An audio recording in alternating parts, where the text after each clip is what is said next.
Hello, guys and gals, and welcome. Yes, welcome. Yeah, holidays are not over, but we're getting there, and I figured I'd try and see if we could get a new character day running again. We didn't really finish Double Sting, so I'd like to get him started again. Not really sure what we're going to do, how many people are going to show up, but we're going to give it a try. I'm going to hop into voice chat, see if anybody wants to join me.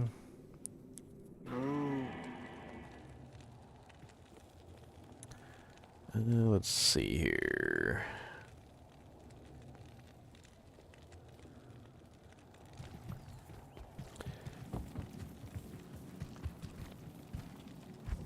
I did indeed find the ring I was looking for.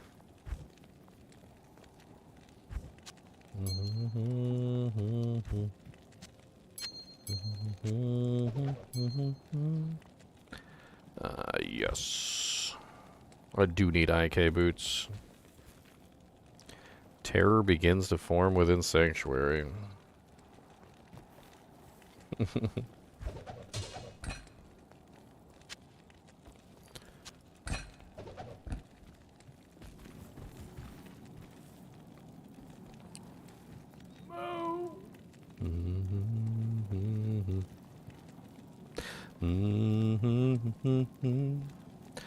Trying to remember.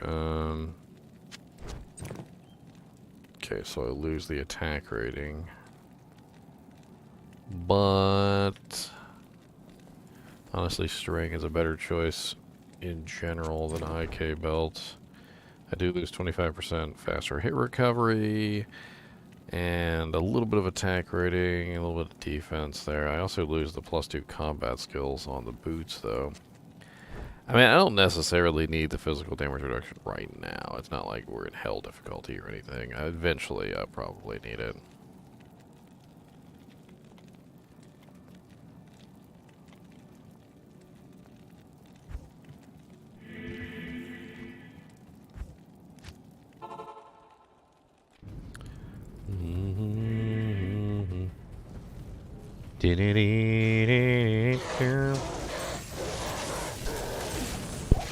I got some anime music stuck in my head, stuck in my head, stuck in my head. Yep, Uber Diablo's about to spawn, boys.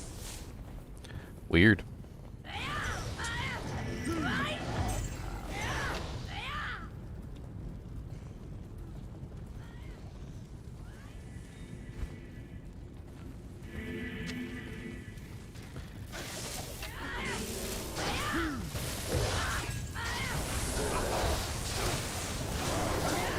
Diablo has invaded Sanctuary. Too bad we're in normal difficulty and we don't get to kill him.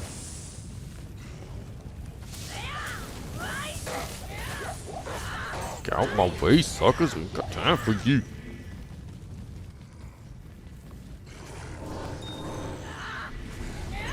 I seen. They spawned him real fast, dude, didn't they?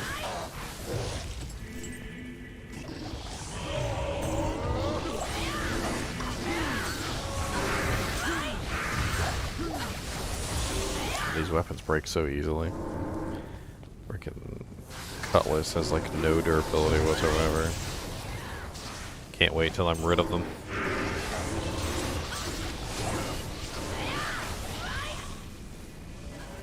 I'm going to some dual head strikers next.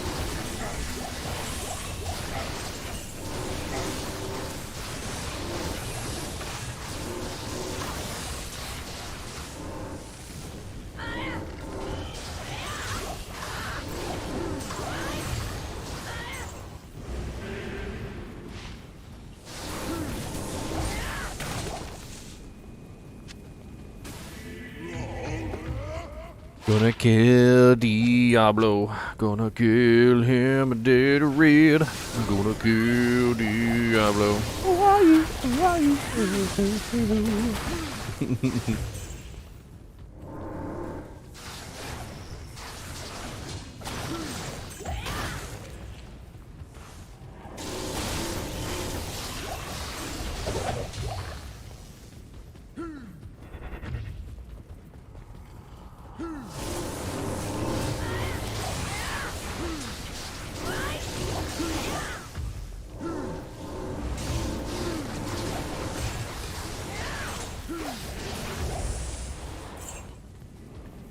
And Diablo is alive.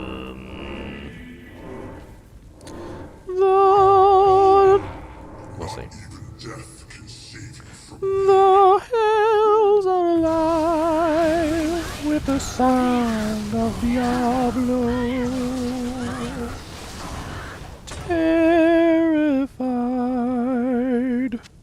with the sound of Diablo.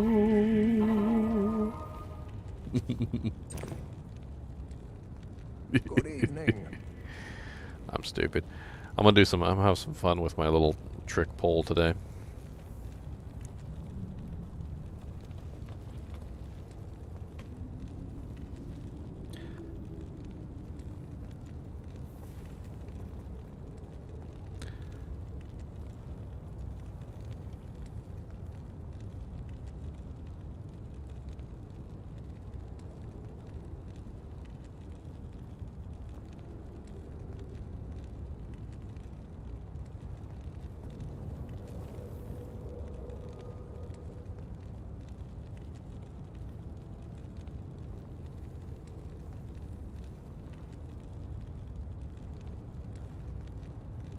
Good to see you.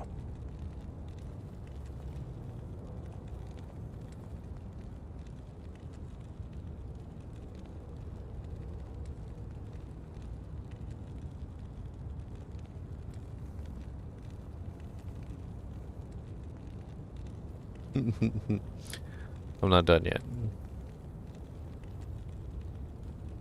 I'm giggling at my own jokes, and they're not even up yet, so you know that they're terrible, because if I'm giggling at the joke before it even happens, then you know that it's terrible.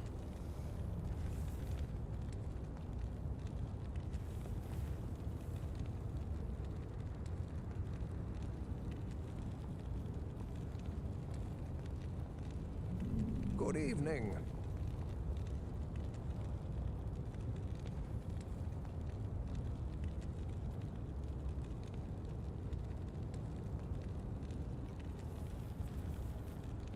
Let's see if people get the references. I wanna see if you guys get the references. It'd be funny to see how many of you guys actually get the references.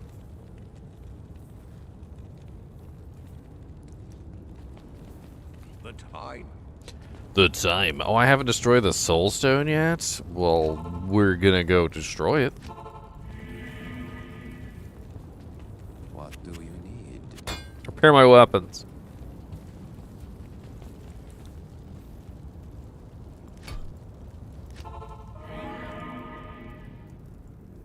What's up, Gru?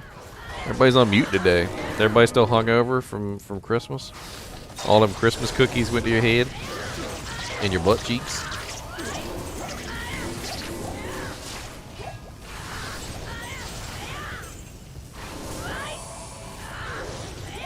Turkey coma.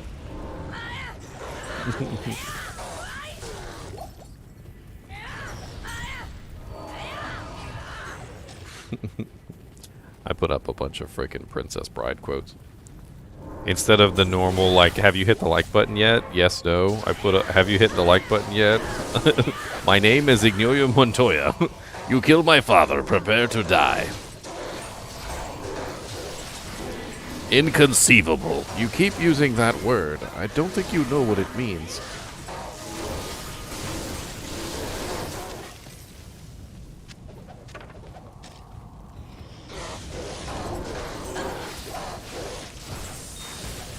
Oh, thank you, Act 3. I appreciate it. It's always a delight to me when somebody comes on my channel that's never been to my channel before, and they're like, I was looking for a video on, you know, this unique item, and nobody else had a video on this unique item, and you're the only one that I could find that talked about this item. And I was super excited to find this item, but I was disappointed that nobody had any videos on it until I found yours, and then I was excited because somebody actually had a video on the item that I found. And I think that's really cool. Which was my original, you know, like, that was my original, like, whole idea behind the thing in the first place, was I wanted people to be able to, like, you know, just pull up YouTube and be like, all right, well, I found myself a, you know, steel shade. What is it good for? Let me take a look on the do-jank list and see what the hell steel shade's good for, and then, you know, then they find out.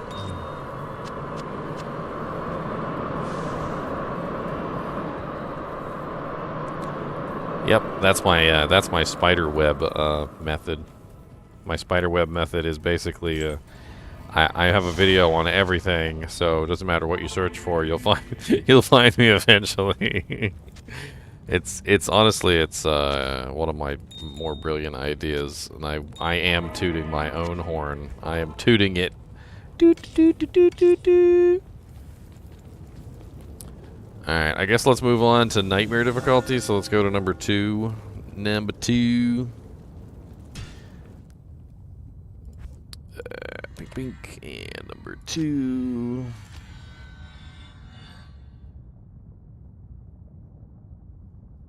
Good day.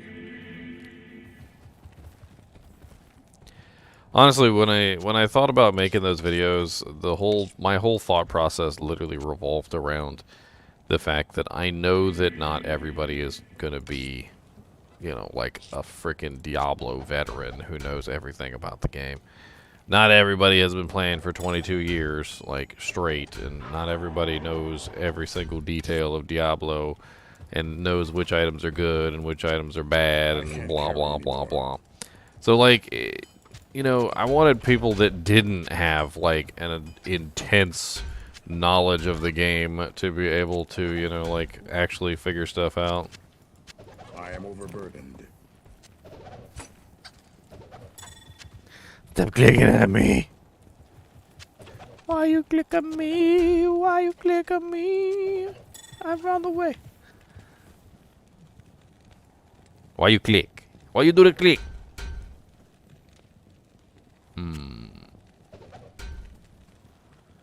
I don't think I'm going to use that. I think I'm pretty much just going to stick with this for the most part. Plus, the skills isn't really going to do me much good on this character. I need like the crushing blow and the open wounds and the deadly strike and all the other like wonderful things. So it's probably what I'm going to end up using on most of these guys. If anybody needs a pair of silk weaves, I drop those on the ground. I don't remember where. Oh, we didn't even do anything in Nightmare, so we're like fresh. We're like super fresh Nightmare difficulty.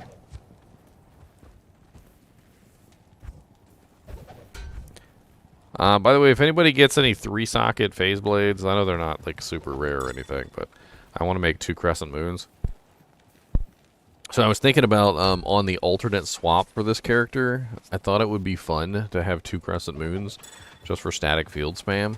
So that, like, basically whenever I get into, like, a really big group of monsters, I could just, like, swap over, spam a little static field, soften up everything, and then swap back. I thought that'd be kind of fun. A little bit of crescent moon spamming. They're not very expensive rune words either. I can just go ahead and make 2.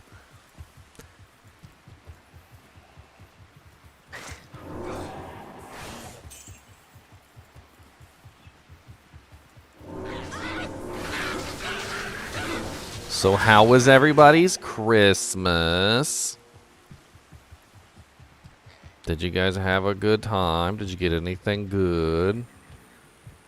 I think I forgot to bring up my gift. I got new toner cartridges for my printer.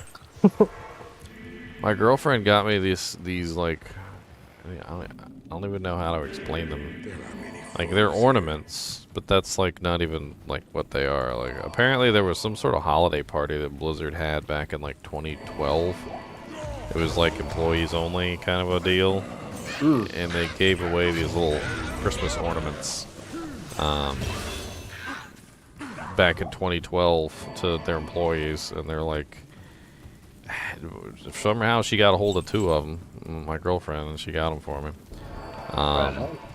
They're interesting. Like, one side is green and the other side is red, and they say Blizzard Holiday Party 2012 on them.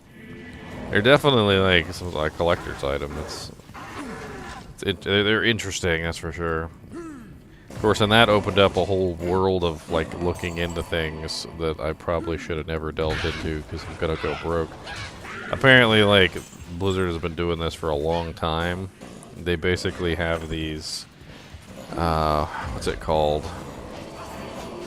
Like, employee-only presents that they give out, like, all the time, like, customized items that are specifically for their employees. Like, they'll give away, like, a frickin' sword or, like, a plaque or, like, all sorts of crazy stuff. And the more I delved into it, the more I realized that there was just like tons of really cool stuff. A lot of that had to do with Diablo. Like they gave away like a really cool loot goblin statue one year to apparently some of their employees. They also have like these employee welcome packages, and then they also have like an employee, like, you know, like when you leave the company, they'll give you like a package depending on how many years you've been there, and some of it is some really cool like customized stuff. Everything from like coins to like leather bomber jackets, like all sorts of crazy stuff. Some of it is really cool looking, like stuff that you definitely would want to you definitely would want to have.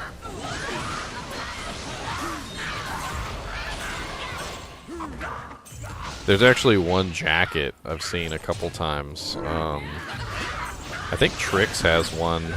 They gave away some to some of the Diablo partners. It's like a leather bomber jacket with like Diablo on it, and on the inside is like an item tag.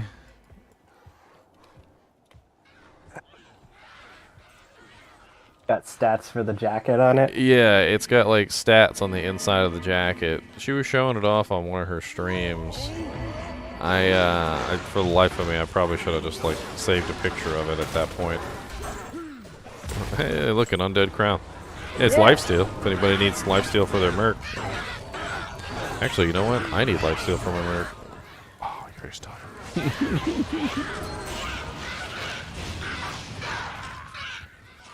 My merc pretty decked out right now in a worm skull and up dark glow. Mine is using an F razor time, a nadir, and a twitch throw. Oh yeah.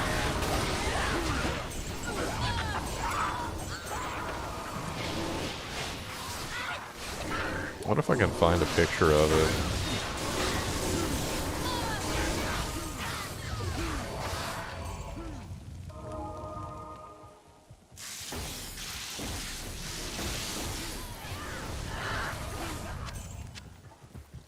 So many wands all over the place.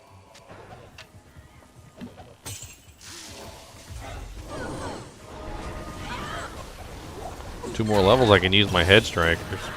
One more level, I can use my head strikers. Oh, look, poor Rakanishu was too close to the door.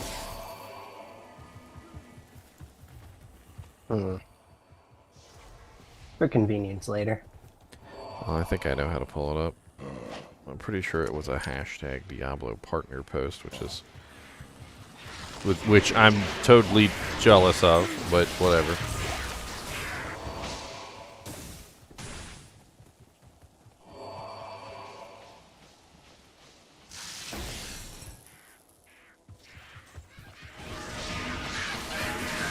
Ah, there it is. I found the tag. It says the Jacket of Wandering, Diablo 2 Resurrected. Defense 2400, durability 60 of 60, required strength 666, required level 99.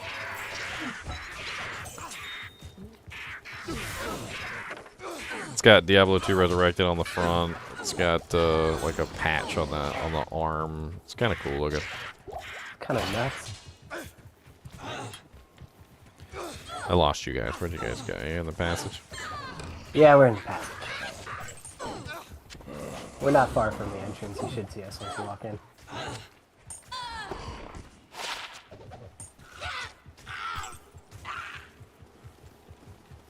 I don't even know where the passage is. Oh, there it is. Follow the corpses. What? Follow the yellow brick corpses?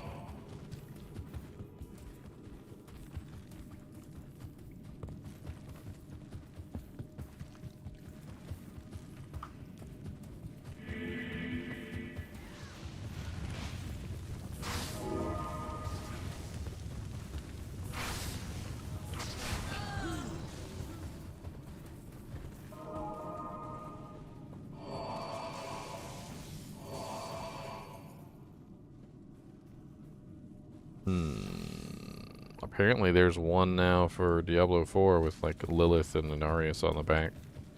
It's kind of cool looking.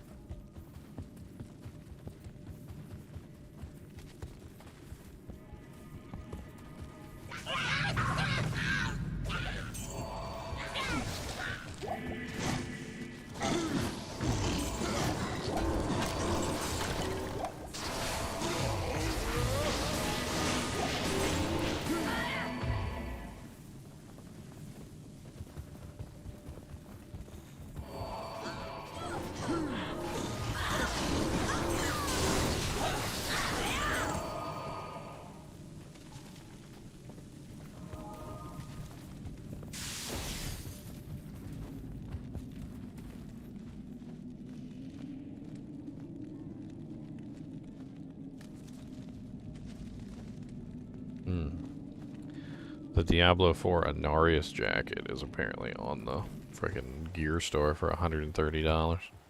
That's for a leather jacket? I'm not sure if that one is leather. I was gonna say. I'm actually trying to pull it up right now. It's being obnoxious. Some of these websites are very poorly made. You like try and pull them up, and they take forever, and then like, it's just yeah. How they manage their supply. They make it impossible to navigate the website so people don't buy them out. No, this one is 65% polyester, 35% cotton shell. Okay. I mean, for all I know, the jacket that they sent out probably wasn't leather either. And it's hard to find leather jackets nowadays. They're usually pleather. Like, and the pleather that they make nowadays is like so convincing. It even almost has like a leather smell to it. Like, I remember one day I went to a Burlington Coat Factory, which is like a a surplus store, and tried to find myself like a decent leather jacket. And I must have searched for like hours. And every time I thought I found a leather jacket, and I was convinced it was a leather jacket, I would check the label, and it would tell me that it wasn't leather. And I'm like, but it like even smells like leather. Like, I don't get it. And I've been burned by like fake leather jackets before. Like, I don't know if you guys have ever had them where it starts like peeling, like the pleather starts peeling off the jacket. Like, just generally not a good experience. The ones I've had that with pleather also don't tend to breathe quite as well. No, they're just not as good, and they tend to be stiffer too. I've noticed, like, just like they don't move and like as freely with you as the leather ones do. Sid's portal to the Stony Field is right next to Tristram, by the way. We have to go. Next to Tristram. Busy murdering things.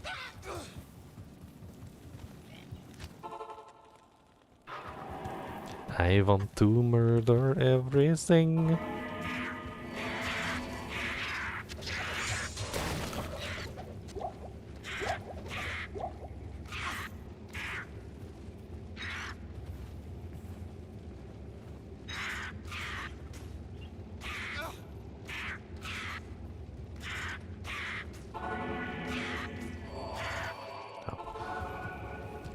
Yes. Yes, Deckard Cain, leave here immediately. Deckard Cain, your butthole stinks, wash it.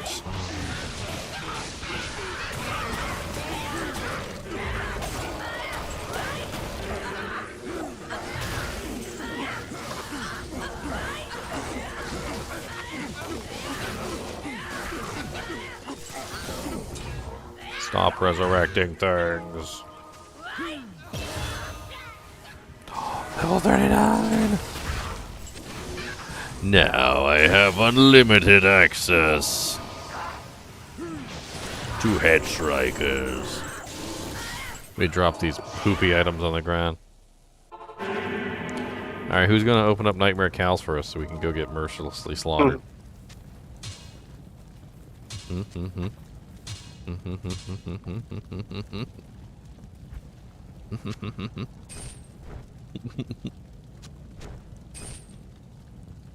I can't use that yet. Oh, yippee jab. I got a shaft stop. That'll protect me from the cows.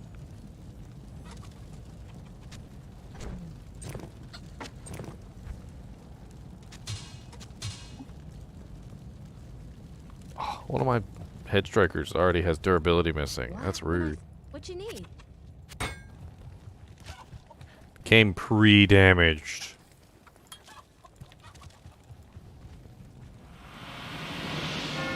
They damaged it in advance, so you don't have to.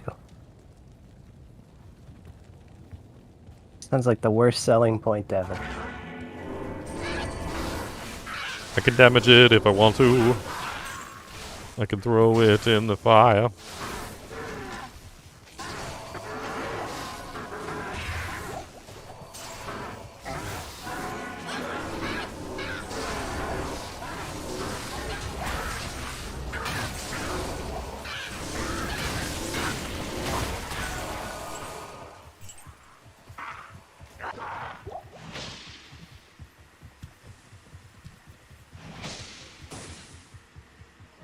Ooh, waypoint. The waypoint is here on my portal. Is the waypoint? $130 seems kind of expensive for a polyester cotton jacket. It is kind of cool looking though, I'm not gonna lie. Good, let's go kill the countess. Bathe in blood. Who doesn't like a good blood bathing?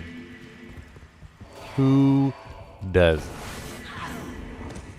The stench of poison.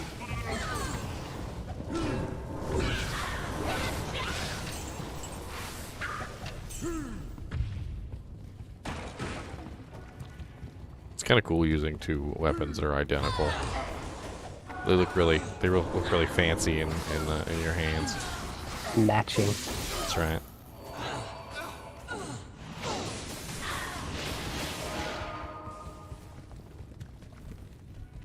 Fancy.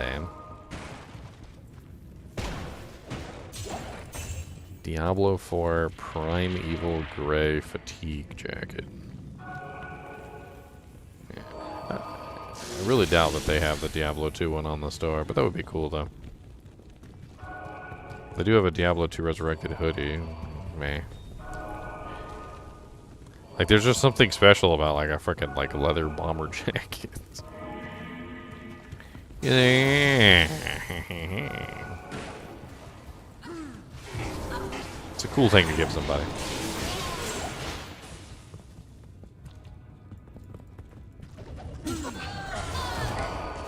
Again, totally jealous. Green with jealousy. What's up, Flea Fly? That's kind of a catchy name there. Flea Fly 94.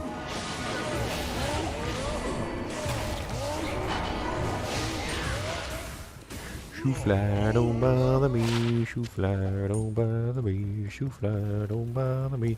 Flea fly away.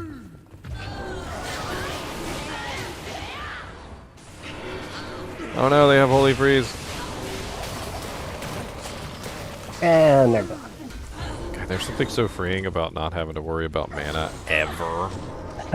It's Like, Double Swing has no mana cost whatsoever. Like, I don't ever have to worry about mana. You poor, unfortunate mana users. My beautiful Double Swing doesn't require the blue juice of the gods.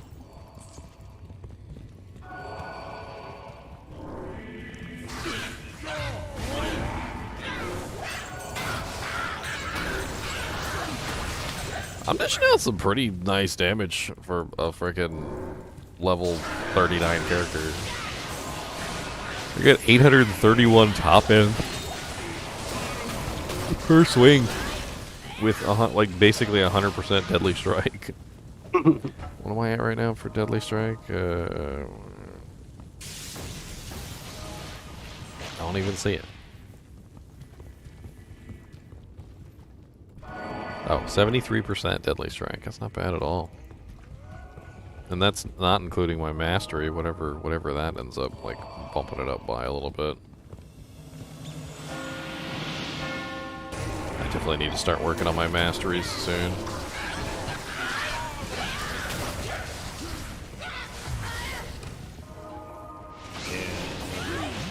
What's happening? Hey, Al? what's up, Alamus?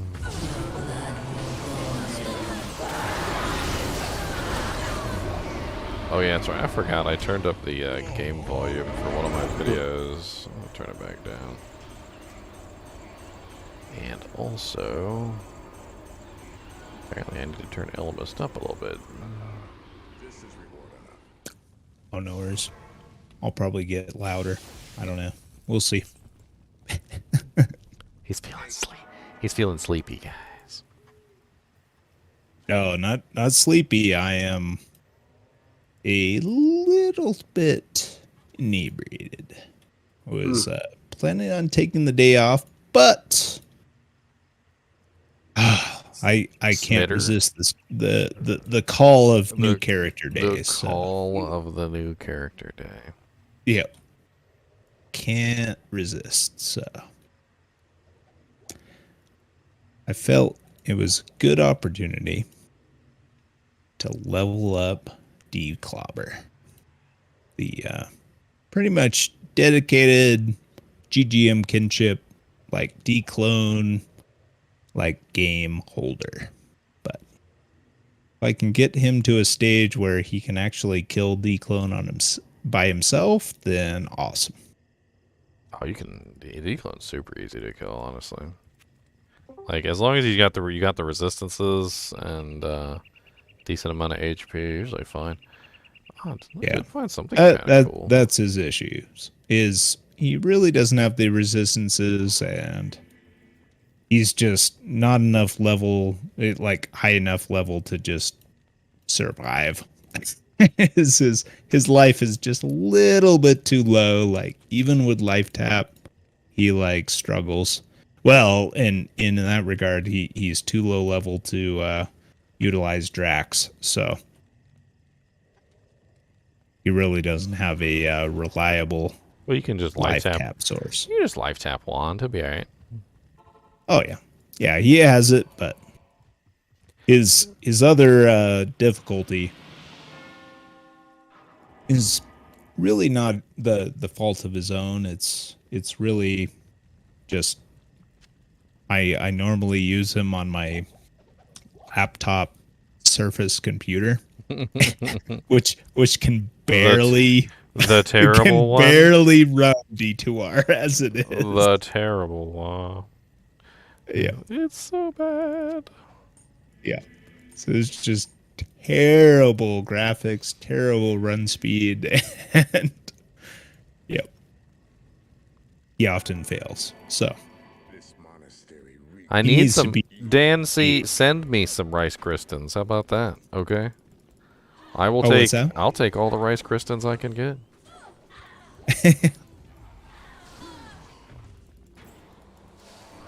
All right, just joining you guys. This character is through hell, but well, kind of through hell, kind of through like early hell. So you can kind of just jump in whenever. Where you guys at? Barracks. All right.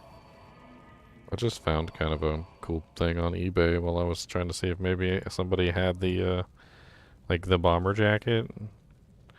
Apparently it's some hoodie or it's not really a hoodie. I don't really know what to call it. Like a pullover, I guess would be the more correct term. It's only like $50, and it's like a Diablo pullover. It even has like on the tag it says "Not even death can save you from me." Like it's kind of cute. Wait, it's 2XL. $50? Is it like a leather pullover? No, I mean it's the Blizzard Diablo jacket, 2XL, quarter zip. Oh, it says it has a broken zipper. What? What? Dude, who freaking sells something with a broken zipper? What? Has it got an offer button? I'm gonna offer him a don. No, I'm just kidding. I kind of want it anyway, but it's yeah. I mean, with or without, like, yeah.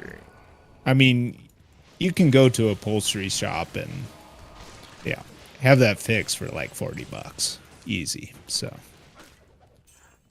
I'm looking to see what's on here. I'm actually kind of curious to see like how many like lizard or like, authentic items are up here, but not a lot actually. Surprisingly, it's pretty low on the list. Apparently, there's like one. I don't really want to call it a jacket. Like, you know those like Carhartt shirts that are like thick and they have like they might have like a little bit of flannel lining on the inside. Hmm. Like, there's like a shirt up there. It's kind of a really cool Diablo shirt, and it's but it's only XL, not 2XL, which that would just. It's 1X is not big enough for me. I'm a very large person. I mean, I'm 6'2", but I got really broad shoulders. Bid on like, it, man. It's too expensive. I'll take it anyway. if it doesn't fit you. It's all good. Win-win. I don't know. The jacket does look kind of cool though.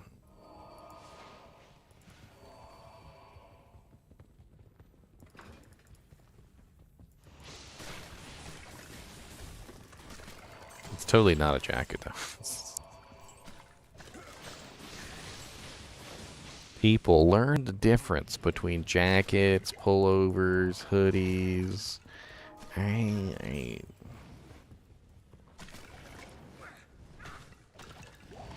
Like, I feel like for something to qualify as a jacket, you know, just getting into absolute semantics here. For something to qualify as a jacket, it has to be open in the front. Like, you can't have a jacket that you have to pull over your head. Yeah. Like, at that point, it's a pullover. It's not a jacket. Yeah, it's a pullover. Exactly. I agree with that. Oh yeah. There is terms here. Yes. This is hearkening right back to the days of Super Stew. You guys use the correct terms.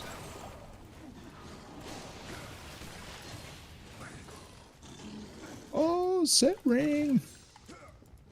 Is it? Oh gosh. Oh, okay. I was gonna say. Oh, it's Gathan's. It's never the one you want. Yep. Although I did find out recently that like the Cathan's ring, Cathan amulet combo at level 11, when you can put it on, actually is kind of nice because it gives you 10 strength and it also gives you a really large amount of fire damage for a level 11 character. So like, just for a level 11 character, the 11, I think it was like 11 to 30 fire damage that it gives you is kind of high. Like, it's like doubles your damage just about for putting on the two. You're talking the ring and the amulet. Right? Yeah, just the 2-set bonus for level 11. Just 2-set. Yeah.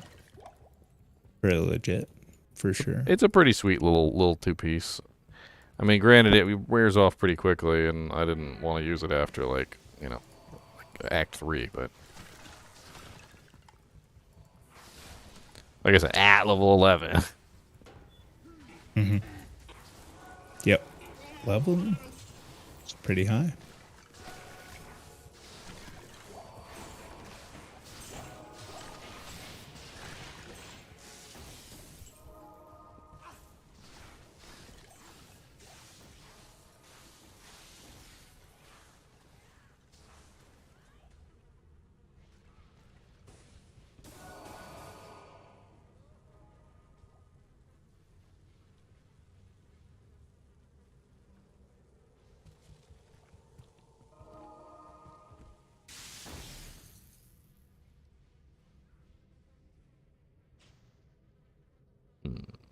But yeah, to get this treasure goblin. Apparently there was a employee gift that they gave out back in 2012, and it's this like really awesome statue of a treasure goblin. Like really high quality doojanks. It goes for around like $150, like all the websites I've seen. It's pretty cool. Nice. Of course, apparently you're not supposed to sell these on the figurines of the D4. Not sure about them. D4 figurines? Yeah. I don't know. Well, Like, you know, if you get the oh gosh, what is it called? It's the it's the collector's edition or whatever. You know, the pre-purchase, top pre-purchase I got it because I want the map. figurines. Yeah. Like, and I No, can same. and I can write it off on my I got the taxes top anyway. just So. because, but not sure about its like real world value, honestly.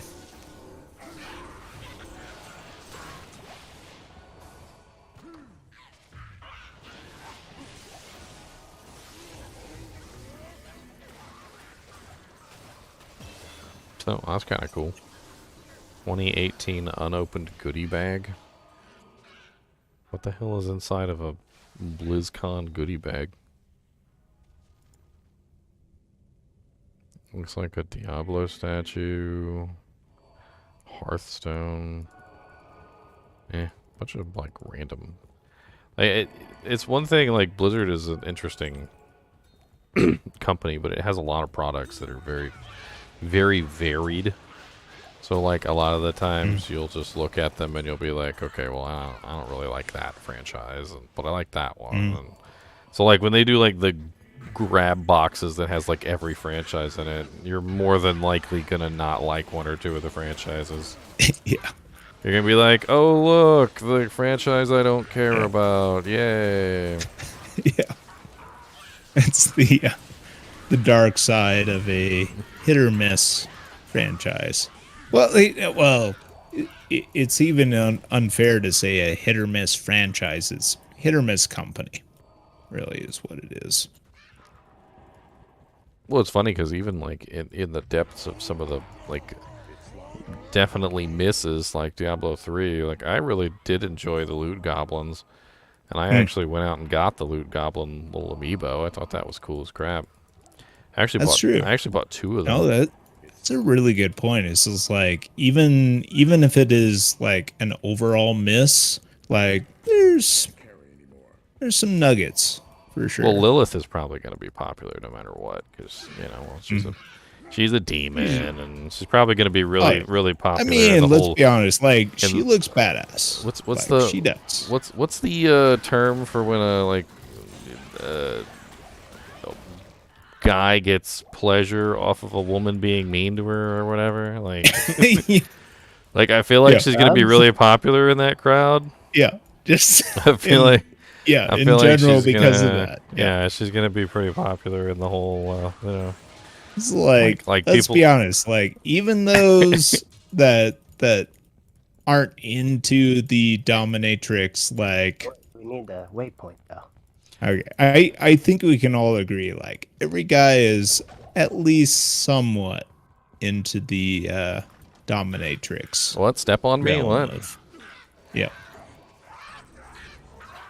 I mean, to a point. You know, it's right? funny like as I delved into with everything. There's a spectrum, right? As I delved into the characters, it was actually kind of funny because so Inarius actually does love Lilith. Like that was like totally a thing that was established. Like he actually did fall in love with her. But Lilith was more along the lines of like, oh, he loves me. I can take advantage of it. Like she was totally on the opposite side of like if there's a dominatrix in the ethos, it is freaking Lilith.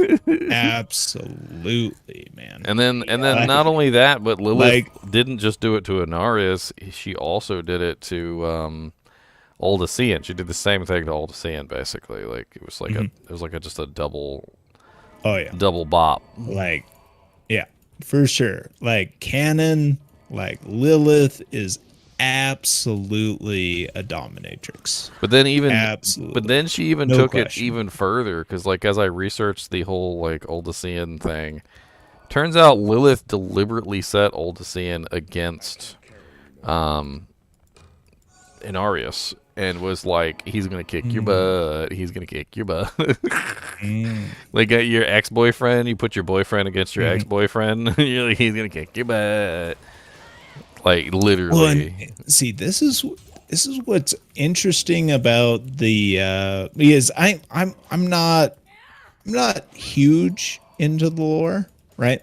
But I will appreciate like one thing is like the lore is definitely setting up this issue, right? Which is like she's a dominatrix, but it's also setting up her as not necessarily the ultimate bad guy, right? Because like dominatrix isn't inherently like bad, right? It's just Well, apparently her thing in the past has always been to find somebody who's powerful, then manipulate that person into. I see you're on. You guys are on 4. Manipulate that person into doing what she wants, and this manipulation that she does has like always been her trademark thing. So you know, she like with Inarius, she found Inarius. Inarius loved her. She manipulated Inarius into stealing the World Stone. And then eventually, you know, she had kids with Inarius, which I don't think was necessarily like part of her plan or anything. But then when she found out that the kids were so powerful, she wanted to use them as part of her plan, and that was when Inarius actually stopped her. But the funny thing is that she did the same thing with Aldesean, and then she did the same thing with like everybody else she's ever encountered. So I can't imagine that her story is going to be much different in Diablo 4. She's going to find somebody who's powerful, and she's going to use them.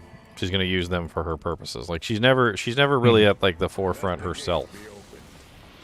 yeah, and that's the complexity. Like that's the interesting thing about the story. I feel like is because like being a dominatrix isn't inherently evil, but in the way that Lilith is being one, it is arguably like inherently evil, right? Like she is seeing the opportunity, like well, I mean, you gotta setting think the where she board comes against- from, right? I mean, she's Mephisto's Yeah. daughter, so yeah.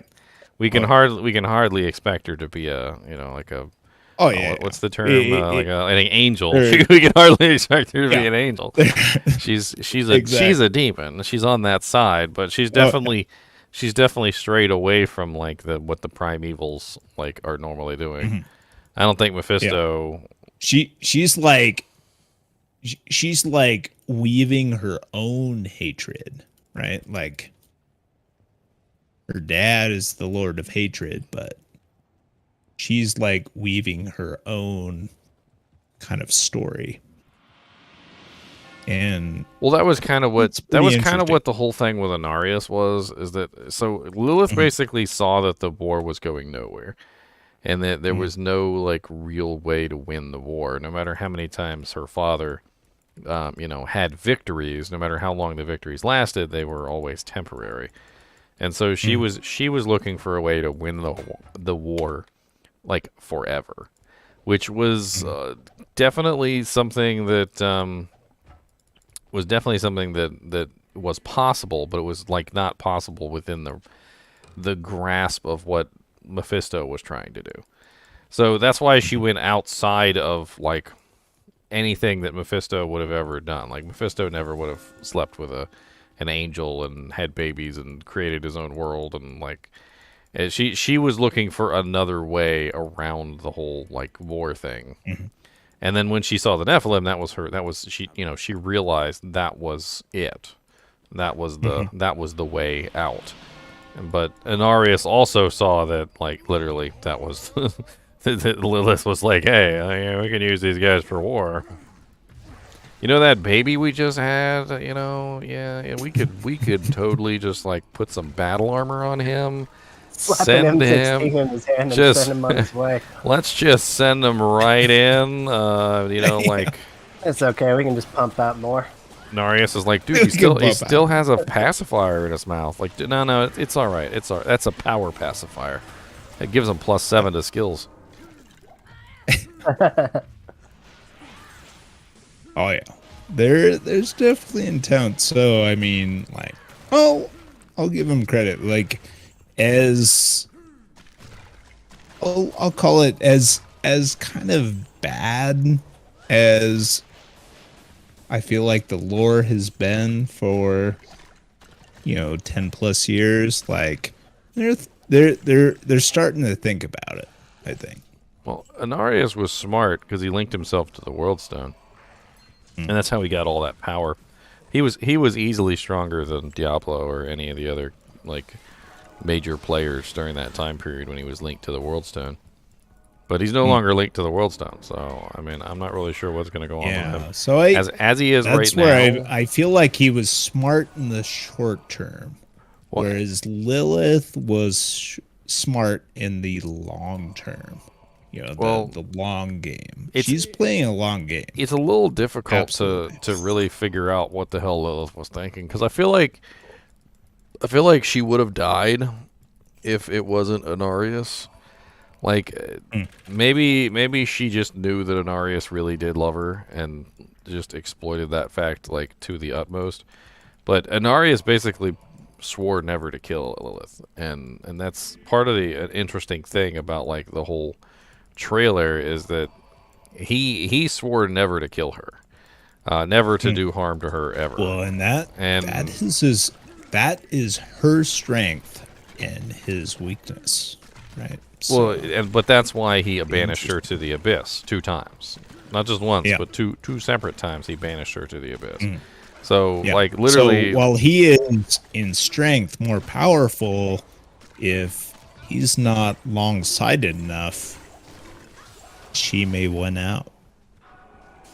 But I don't know. He's not powerful enough to kill her anymore. That's another thing. So like, that's true. He can only banish her. He can't eliminate. He banished her before because he had access to the World Stone. The World Stone's gone. So I don't know where he's going to pull power out of his butthole this time. But he's essentially the same power level as Lilith at this point. Like they're both about the same power level as like I want to say like the Diablo 3 lesser evils, like Belial. Like he's about the same power level as Belial from what I understand, and so is Lilith, because they're not primevals and they're basically children of the primes. Anarius is essentially the brother of Tyrael. So he's like, Tyrael is one of the, the prime angels, the archangels or whatever, the 5. And Lilith is, the daughter of one of the, prime evils. So they're both like directly underneath of the, of one of the like main creations.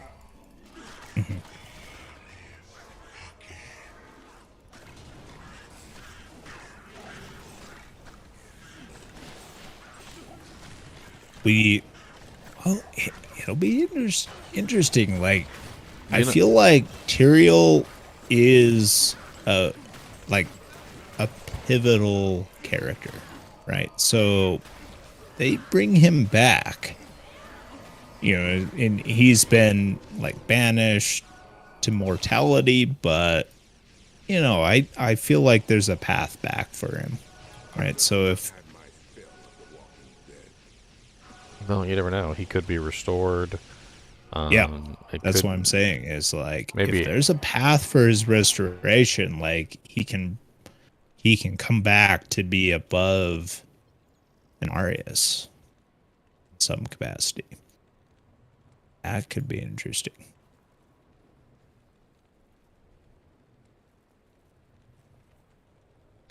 What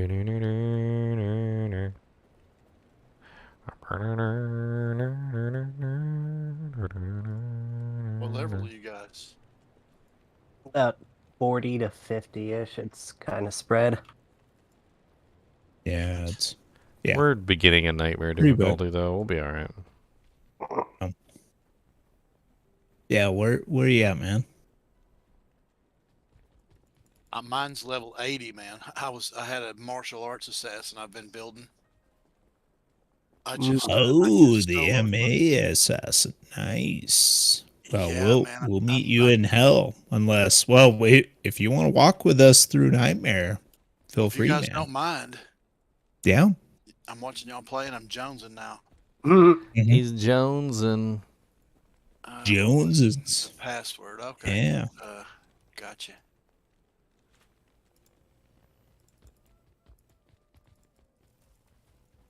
I was playing along the other day, man, and she was level 72 and freaking declone spawned, and I'm going, there is no way I'm gonna be able to kill this. So I had my flickering flame and I had my phoenix shield, and I went over and hit him a few times, and he didn't even hardly budge him. Then I ran back to my stash and put my Guillaumes on, and down goes Frazier. Guillaumes? Heck yeah, man. Yep. What's a Guillaume? That's what the Guillaume's MA face. assassin You're wearing it. does. He freaking lives for declone. Yeah, I killed him like twice, man. He was walking again a lot yesterday.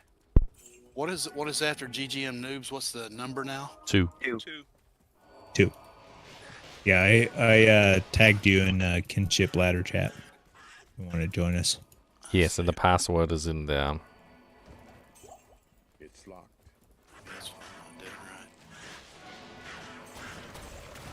right. Dude, head strikers are OP at level 39. There we go. Yeah, Freaking walk around at head strikers. especially level 39. freaking F. It's just like, well, you know. It's like OP all the way up to the 70s.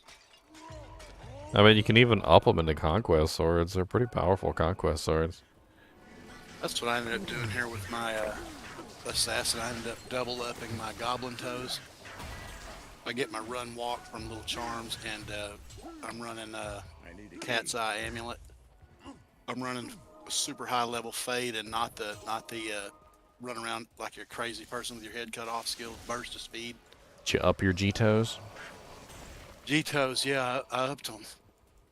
Double upped them. Now they're, what are they, mirrored boots now? Mirrored. 50 to 100, 145. I think the Myrmidon greaves are a little better, but I just did what I had. Oh yeah, the Myrmidon greaves are definitely the better damage output, but I mean, when you're talking about crushing blow, like it doesn't care about your kick damage. The reason I went over to martial arts, I was going to make a trap assassin, then I started looking around and found out that all my negative minus fire res and stuff don't work with the traps. Yeah, it works with Fire Blast though. I hear the Fire Blast sins are pretty fun now. So I respec over to a martial art, and it's a blast. Use a Lawbringer and a Phoenix shield. Yeah, martial arts has a lot of avenues. Oh yeah. Freaking Lawbringer is ridiculous, Yeah, man. It gets undead. I enjoyed that playthrough for sure. Pretty powerful. I mean, pretty ridiculous, honestly, Yeah, for a level 1 skill. I don't even have any Goodness. skillers or anything, man. And whenever I get my Yeah. charges, my dragon tail damage goes up to like 30k. Yeah. Oh yeah, an interesting thing to consider with Lilith is that she apparently loves to change shape and hide her form. So like, you know how in Diablo 3 we spent like basically the whole game, you know, what was it, helping out that daughter of Cain and whatever, right? And it turned out that she was, you know, Diablo like the whole time.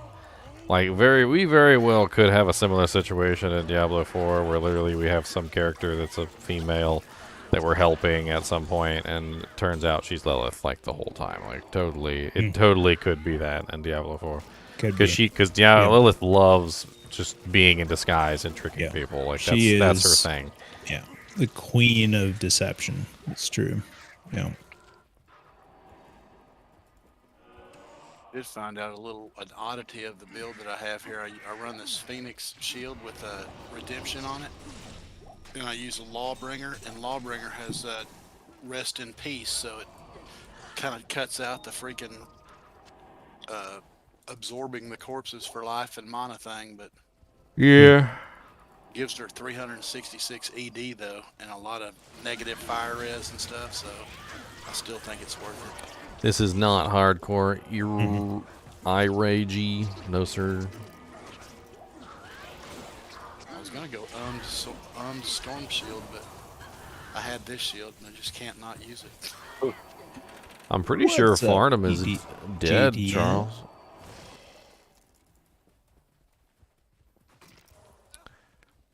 You know what had occurred to me though, which I thought was kind of funny, is there's also a very weird possibility, and this is a little out there, but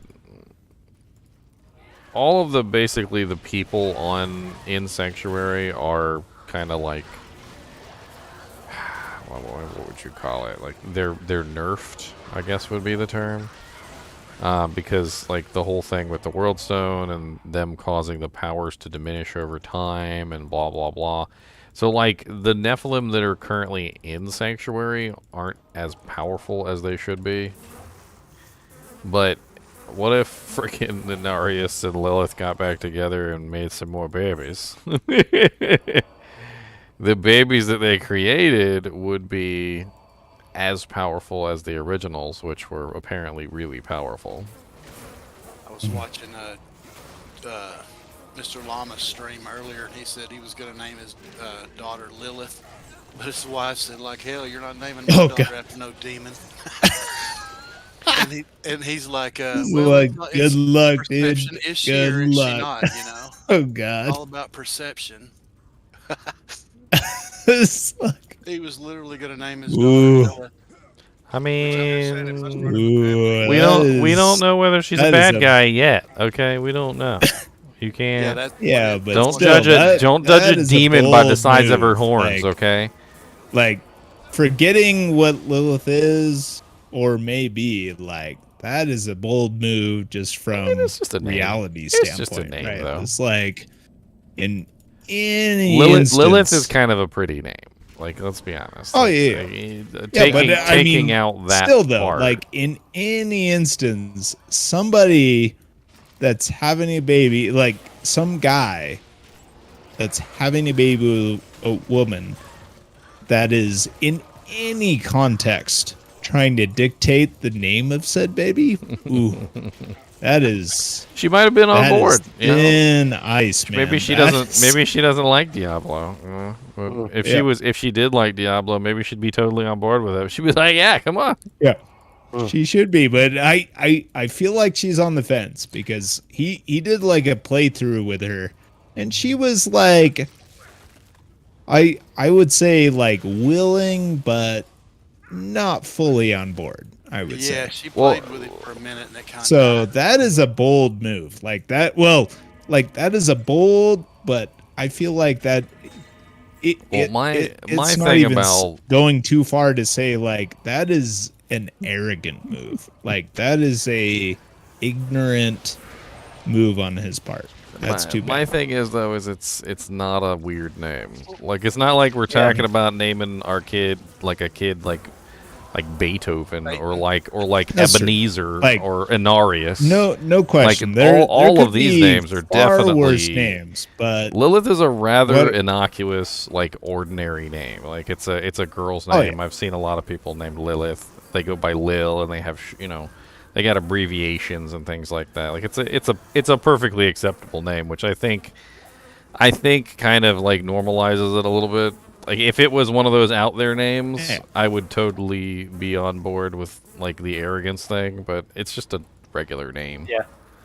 It's Yeah, not I like mean- it's not like he's But- saying let's name our boy Tyrael or let's name our our little I'd girl still- Mephisto. Like there's a I fine feel line like between. I still want to err on the ignorance level of things because it's like at the end of the day, like you've got to read your queen, right? Like you got to know what is I don't in feel like it's- PC or non-PC in terms of your chosen queen. And if he is knowingly going against that, that is a problem. That is I'd also, completely- you Okay. guys I'd are also reading say in that that he's at gonna least force in- it or something. Like I mean, it's just. well, he's- that's true. There's That- always going to be that's a good point, there's Ginger. always It's going to be like, conversation. If he forces it, it's arrogant. That's too. There's always going to be that is a conversations pull too behind the far. scenes. Like that's Oh, a yeah. whole nother thing. Yeah. They'll But probably if- have as- about like 30 or 40 different names written in a book somewhere. Oh yeah, no, and that's fair. It's like if it is a casual mention by him, I applaud it. That's fine. suggested, all for it. Yeah, wait until But the kid's if you named dig in Huge on Johnson. that is a very big problem. What's your name? Don't dig Huge in. Johnson. Don't dig in on that. Is all Man, I when have I to was- say to him. When I was growing up, I had a friend that his parents had literally named him Evil Knievel. There was a Ooh. whole show. It was like a, I don't think it was Dr. Phil, but it was like one of those kind of like shows where everybody gets on stage and they're all sitting there in the chairs. And like the people literally had like the worst names. Like their parents had literally named them like joke names. Like it was really bad. Like one guy went up there and I think his name was literally like Ivana Hump a lot or something. And they didn't believe them. Like the people would come up there and say that their Yeah, name, it's like, God. and they would have to pull out their Ivana. license and actually like show them Fucking that like that's what their Goldfinger, parents I named think it them and is. like their Like, birth come on. certificate. how do you not know? And I'm like, Ivana. this is deliberate. Like they deliberately trolled their Okay. child. Like they just trolled their kid Yeah. from birth. Yeah. The Seahawks have a Kobe Bryant and a Michael Jackson on their team. Yeah, that's crazy too, man. And like the ones that were like raised by hippies, and so their name is like Tree Spirit or some bull crap. Fire Druid. We named you after our favorite tree, My name is Cedar Willow. Deckard Cain is what we Cedar Willow is Cedar Willow here. Can you imagine getting like roll call at school? Oh goodness, man. No, there's some like legendary bad names out there, like absolutely Yeah. awful. It's just terrible. I've got to somehow. And get freaking that's upset. where it's like that those bad names they're known. Like, But that's or if they're not known, like they should be known.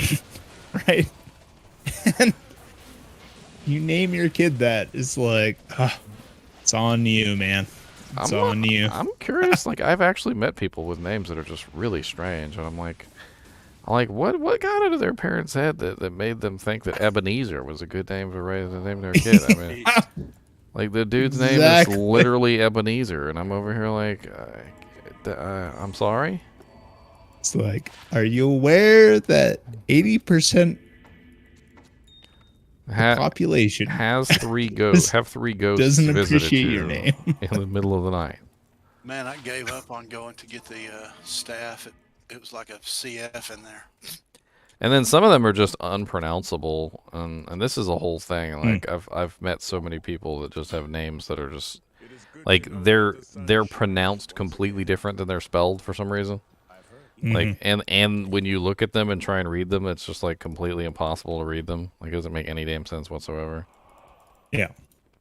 It's one of those things. Like, okay, just take a moment, a small moment, like step Well, into the shoes of the future teacher of that child It's a big and decision. try to pronounce that name. Like this is the Just, person's name. just try to pronounce that name.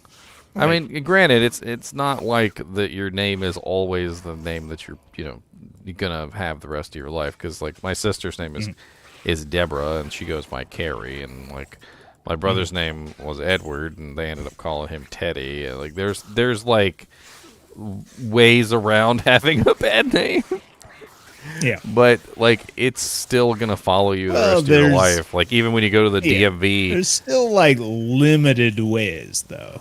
I And guess they- it's like, and I feel like that's on the parents, right? It's like, okay, look up the name, look at the abbreviations of the name, look at the common variations of the name.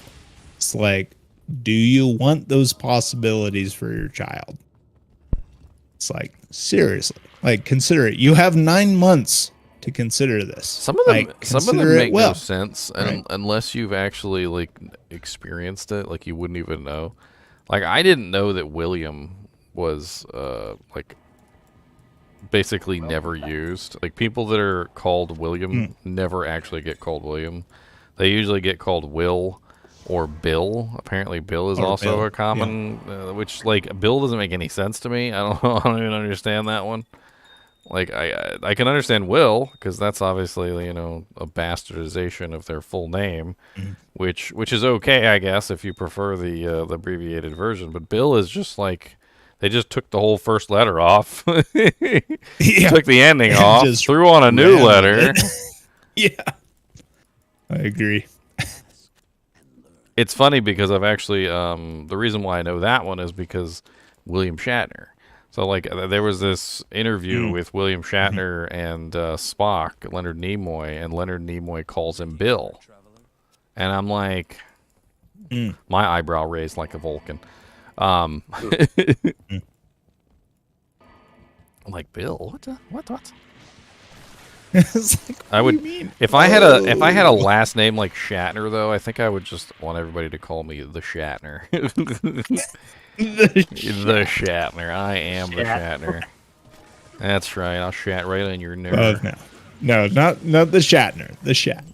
No, I want to. Yeah. No, I want the nerve. I want the if nerve. If it were me, like I'd be called the See, Shat. see, because the Shat just feels like it's just sitting there. Okay, the ner adds like an action verb onto it. That's why I like it because it's not just a shat.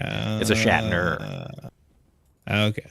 Well, in that, okay, I will. Like, it's an action. It's an my action statement shat. To be like okay? shatter. It's an action shat. You know, like those action. Action you know, like those. But I feel like it's like if I had thought about that, if it were me, it was like no. It's an action shat. Okay. Absolutely. Like just like those action dolls. Shatner. You know, the action figures that had like the movements where like there's a little button on the back and they would like do a punch. Like see, it's an action shat. It's so much better than just a regular shat. But the shatter, ooh, that's next level, man. That's why I say it was like, oh, if I had the opportunity, if that was my name, and I had to think about it, it's like, no, it's gonna be the shatter. I don't know if I could be called by my last name forever. Like I had a teacher that used to screech my last name. Used to really piss me off. Like she would never call me by my first name. She would only call me by my last name. And she wouldn't say it respectfully or anything. It wasn't like, like Mr., such and such. It was always like like she was like bellowing it to the Banshee feud clan to come Banshee-eyes. Like I don't even understand. Nails going across a chalkboard. Yeah, it was awful. Like, and I even like went to the principal and like tried to get her to stop because it was just really bad. It was so bad that when she called my name, the class would literally laugh because of how terrible it sounded. Like, and she wouldn't just like call it. Like I said, she would just like screech it like some sort of banshee woman. Well, that was appropriate then. Like, yeah, that is absolutely an example where you need to bring it to the principal because, yeah, she never stopped. Like, she never part stopped. Of being a teacher is like read the room, like realize what you're doing to the child, and if you can't realize it, well, that's a problem. I don't think she liked me very much. She was one of those. She was one of those like older teachers that had like, how do I put this? Had like almost like a full mustache. Like literally like a full mustache on the lady teacher. Real dark too, like just like so obvious that there was just a mustache there. You know, some women have like facial hair, but it's not like very visible. Like unless you get really close, you can't see it. No, she had like the darkest black, like facial hair that you could ever imagine. Just so deadly obvious that there was a freaking mustache there, and that she probably needed to shave it, but like wouldn't ever shave it. Well, that's where, it's. So did you call her Groucho? Like, Is that if why she had any you? self-awareness, like that's not a shave. That's like that's a laser skin removal or laser hair removal. like kind of like an Adolf sash, yeah. Kind of like an Adolf sash. Little. She had a little bit of a Yeah, she had a that's little bit of a unfortunate. goatee growing too. Not even gonna lie. I do remember the couple curly hairs coming out of her chin. It's pretty bad. Yep.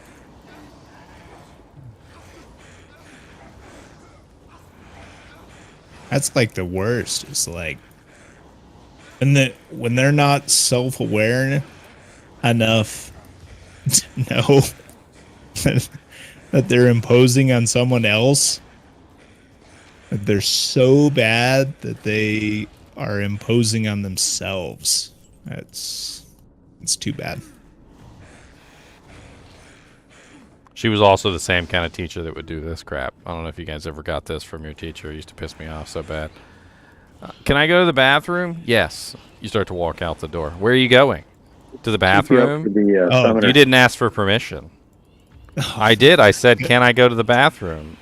Yes. You said, can I? You didn't say, may I. Oh my goodness.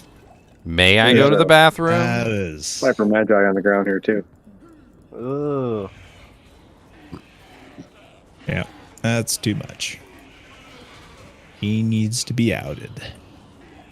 I'll fight you. Dude, jankery we got here. 24. Like, I have to pee my pants and you're trying to make a grammatical point.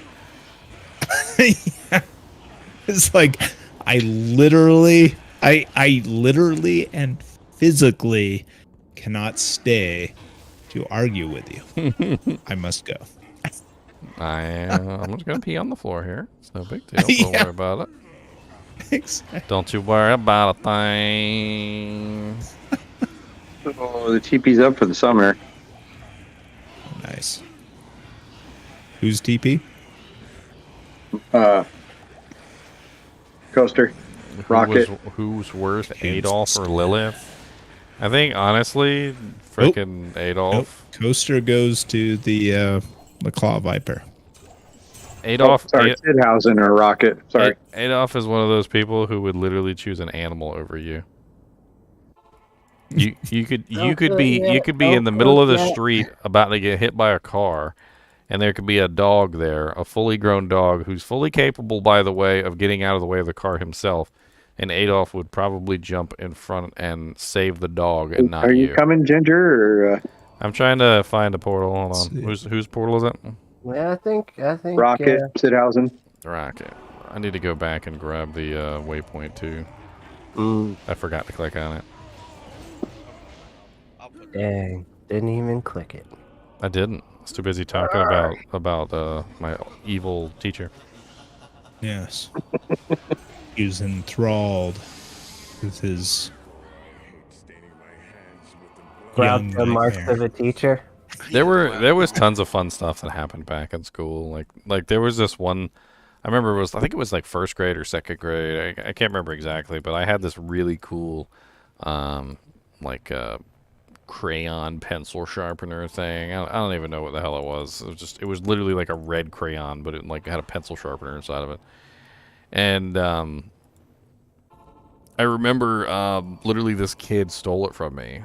And this kid stole everything. Like his whole life was stealing. And I couldn't get anything back from him.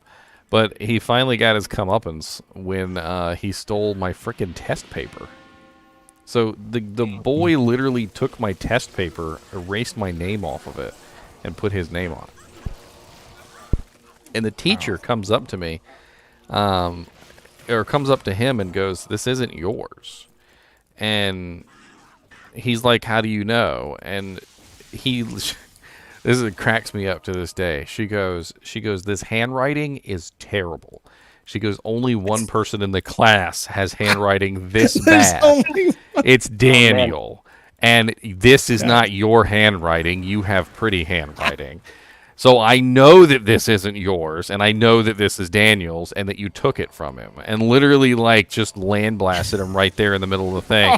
But at the same time, literally basically told everyone in the class that my handwriting was atrocious. Yeah, it has to be. My handwriting was so bad, it has its comment own to you. signature badness that can't be mistaken for anyone else's. Just absolutely amazing.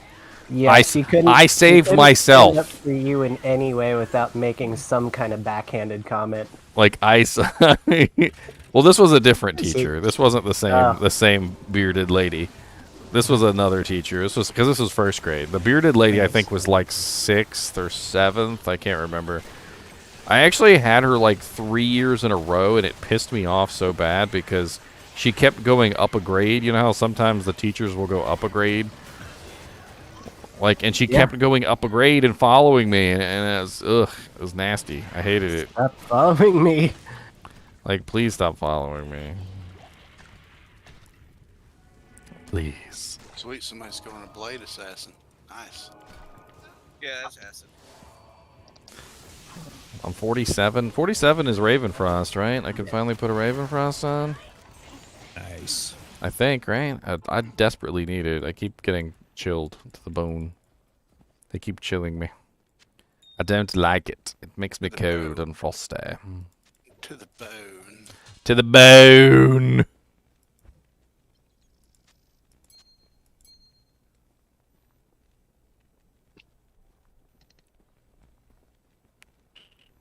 Freaking Lawbringer, so strong against undead. It's just Let me know if that linked Ravenfrost is a improvement. Oh yeah, I can use my frickin' IK. I mean, my Gore Riders now too.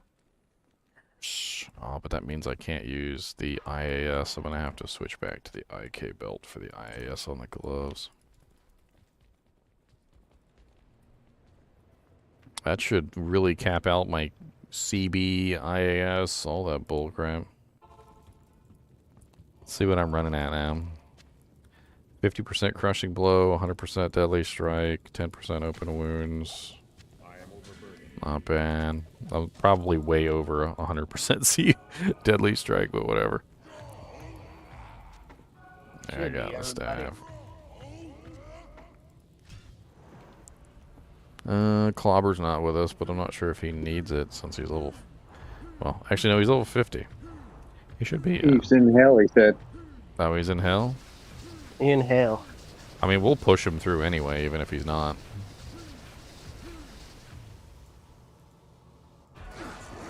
Looking for mail. Just in time for my Cannot Be Frozen to not work with Duriel.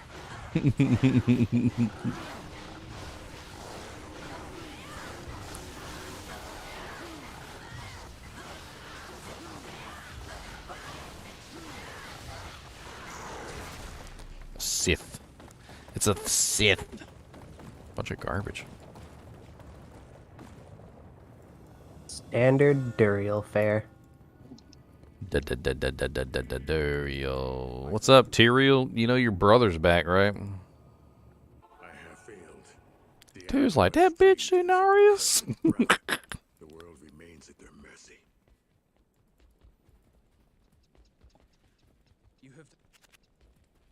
I honestly can't imagine fighting a war that, like, never ends. I think that's one thing of the whole, like, angel versus demon thing that, like, isn't truly, I guess, like, really explained. Like, they don't like, emphasize it enough. The fact that literally, like, they never die. Like, so, like, the demons, whenever they're killed, they never truly die. They just come back eventually. The angels, even if they kill an angel, like, a new one is reborn at the Crystal Arches. Like, there's like, truly no end to the war. Like, no matter how many victories you have, there's always going to be, like, you know, another demon coming back. Like, I'm assuming that all the demons that we killed in, like, Diablo 3, for instance, probably are all already back by now in Diablo 4. It's just like a hockey fight where they're repeatedly punching each other in the face and no one's going down. Pretty much. Or actually, You got a question, Kai? Go ahead. What's your question? I like to answer questions. That sounds like fun. Pizza? Where's my pizza, Lear Fly? Lee Fly, I want some pizza.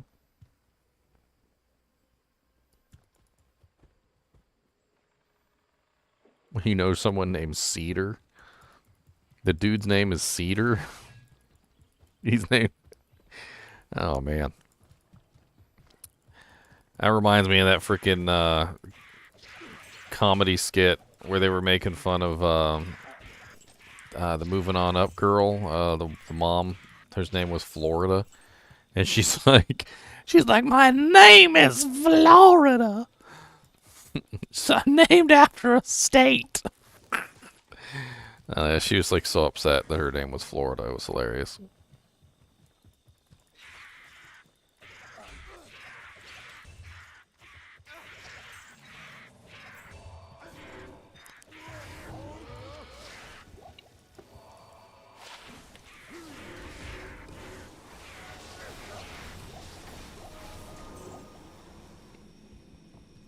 All them bone spirits.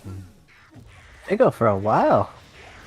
Oh yeah, because they home, so they have to have a longer like time in the air. Unfortunately, they're very slow. They're adorable, though. Yeah.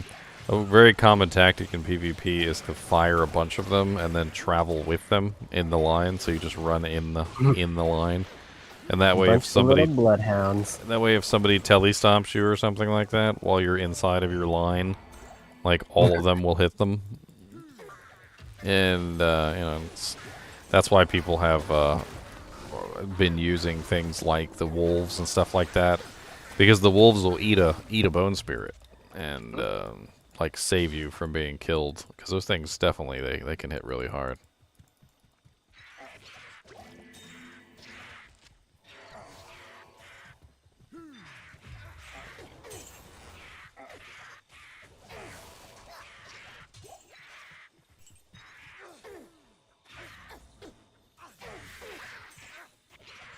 Actually having trouble hitting things here. Yeah, 86% hit chance.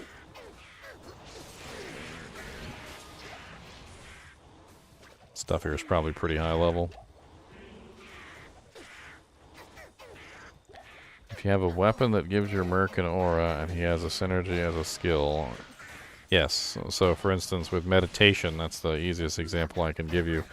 If you put a meditation polearm on a prayer merc, the prayer synergy will affect the meditation and add regeneration to the meditation, so you'll end up with double regen. That is, in fact, what I'm doing right now. It's nice to have double regen. Oh, yeah.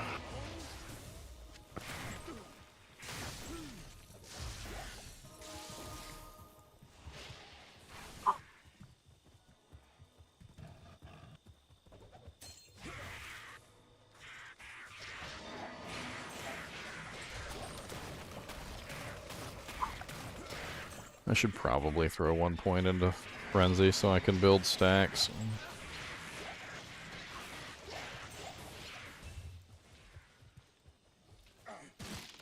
Would definitely help my damage output. Oh, there's the Great Marsh.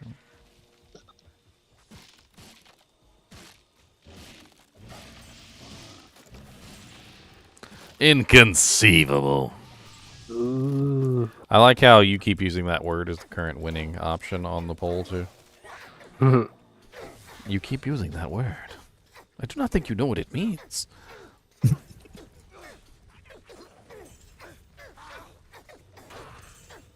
Inconceivable. My favorite part of Princess Bride is actually not in the movie. I've talked about this before on stream. What? My favorite Not in the movie? Yes, my favorite part of Princess Bride is literally the fact that Andre the Giant, who was a famous wrestler, apparently forced his other wrestler friends, Hulk Hogan, and I can't remember the other two. Apparently they were like bestest buddies, and they would come over and he would force them all to sit down and watch Princess Bride with him. And then ask for their opinions, because he really valued their opinions on his acting skills. He was very proud of Princess Bride. Apparently that was one of his like pride and joy movies. And just the thought of like Andre the Giant and like Hulk Hogan and I can't remember all of his friends. I'm sure that if I look up, dude, all Andre had to do was like pick up Hulk Hogan and carry Carry him to the his bed. couch. Like, Carry That's him. all he had to Stories do. about some, Just some of his carry him to drinking the stories, couch. man. Andre loved to drink. Dude, the guy was huge. I think I Hulk heard Hogan was like a baby. Yeah, a normal-sized can of beer in Andre the Giant's hand looked like some of those Seriously. little mini cans that you get from. Dude, I remember like Arnold Schwarzenegger. He was like reminiscing about like one of his. I think maybe it wasn't his first like encounter with Andre the Giant, but it was one of the encounters, and the guy just like picked up Arnold Schwarzenegger and just set him on like a nightstand. Like he just set him on the nightstand, just casually. Just like he just took a 6'2" human being, like a big 6'2" human being. Oh, yeah, and he's a very large person. set him on the nightstand like nothing, like a I watched a baby. YouTube video, man, of Jake the Snake Roberts telling a story about because Jake the Snake Roberts originally came into wrestling as a referee, and one of the jobs that he had was to drive Andre the Giant from the hotel to the ring. Man, all right. And he tells the story, man, he was just a beer drinking machine. He'd drink like cases at a Oh. time. Dude, yeah, he would. Dude, he Yeah, like the beer they had that. was like equivalent of a cup. Like a shot Yeah, glass.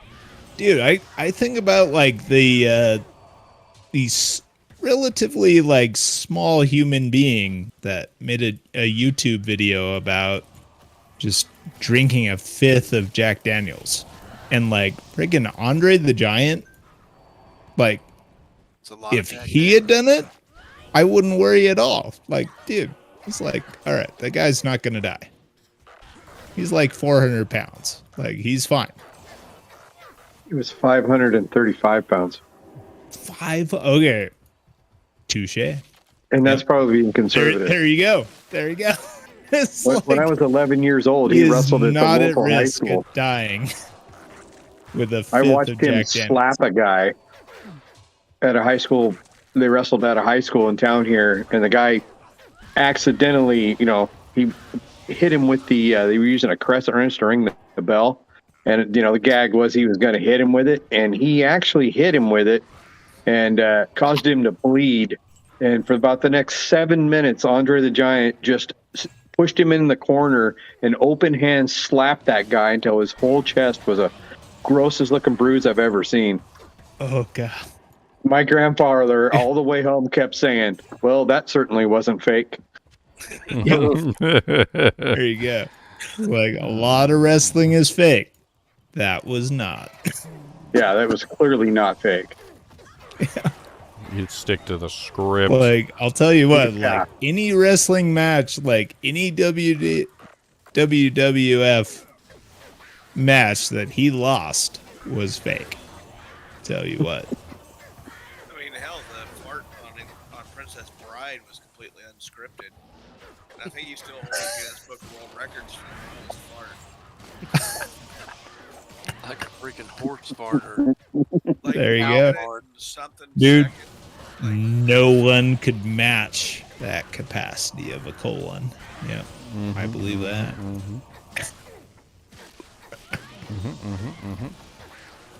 Yep. I wholeheartedly believe that.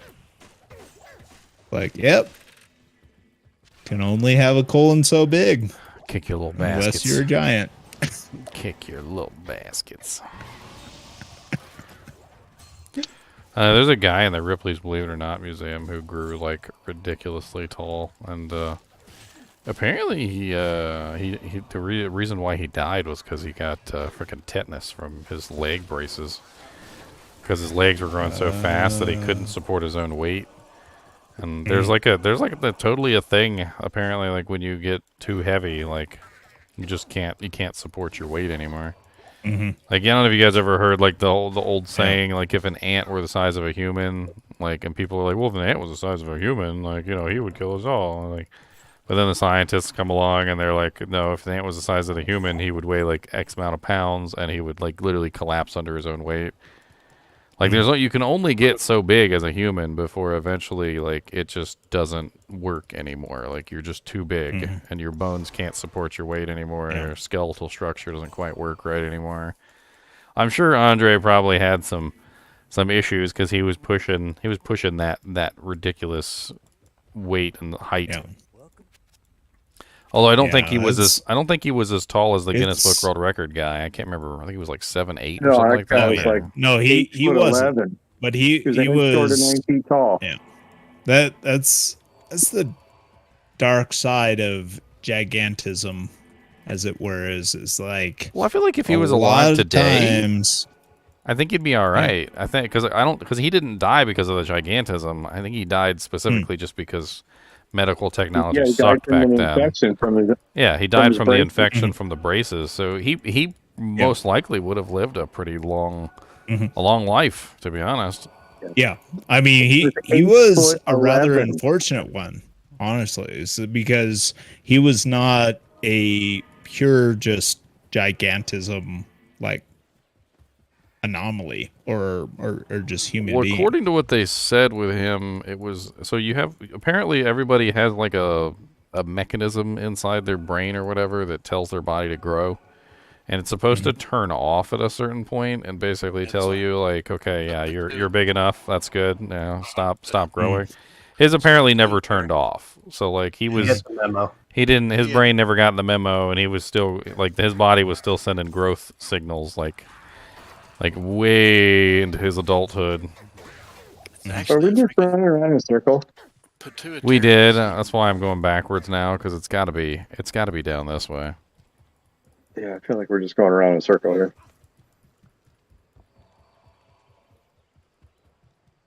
Oh yeah, I went to the Ripley's Believe It or Not Museum too. I stood next to the statue. He's insanely large.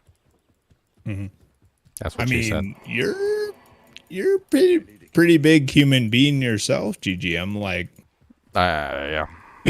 Like Andre, like he was like, I feel like he was you, just like 10% you above you, right? Like, well, I mean, like there's a lot to of call you fat. You're just you're a big human. There's a lot of aspects to your size, right? So. It's not just your height, it's also your width. So you can be a really tall person but still look relatively skinny. You can also be a relatively short person but still have a lot of girth to you, like as far as like your size goes. Like I feel like I've got like the broad shoulders, the like just I don't want to say fat, but wide. I'm a very wide individual. And then on top of that, I'm also a very tall individual too. I'm about 6'2", 6'3", and it's been a while since I checked my height. But like the both of them combined, I'm just kind of a very big guy. But every now and then I come across a person that just makes me look tiny. Like I've come across a couple people that I'm like, hello, like looking up at them like I'm a child. So I sat next to a couple of professional basketball players at a WWF wrestling event in Portland, and the center for the Blazers at the time, he was a legitimate 7 feet tall. And he had a ring on his finger that he took off, and I slid it over 3 of my fingers. I'm a fairly small person. Those 2 gentlemen were massive human beings. One of my favorite things is there's a video up for Shaquille O'Neal. It's literally just the video literally just says Shaquille O'Neal making things look small or something like that. And, like, he's holding, like, a regular bottle of water, and he's got it in, like, 2 fingers. And he's like... and he's got, like, a regular-sized donut in his hand, and he's holding it, and it looks like it's, like, a freaking Oreo cookie. Like a play donut. It's just absolutely silly, like... And that's like the whole video is him just holding things that are absolutely ridiculous. And they... And they look so ridiculous in his hands. What was it? There was another video where literally, like, he was on the talk show. I can't remember. Jimmy Kimmel, I think. And they switch jackets. So Jimmy Kimmel puts on his jacket, and Shaq puts on Jimmy Kimmel's jacket, and like Jimmy Kimmel's not exactly a big person. Like I kind of think, what is he like? More like 5'8" or something like that. Yeah, he's kind of more like mid fives. He's kind of more like an average size for a person. Like not ridiculously big, but not small either. Dude, it looked like he was wearing his dad's jacket, and he was like 5 years old. Like it legit looked like he was wearing his dad's jacket. It's silly. Who's got a fresh TP? I got lost in the jungle. One up on Sid. I got you. Flexible fun or declubber. Yeah. Or Sidhausen.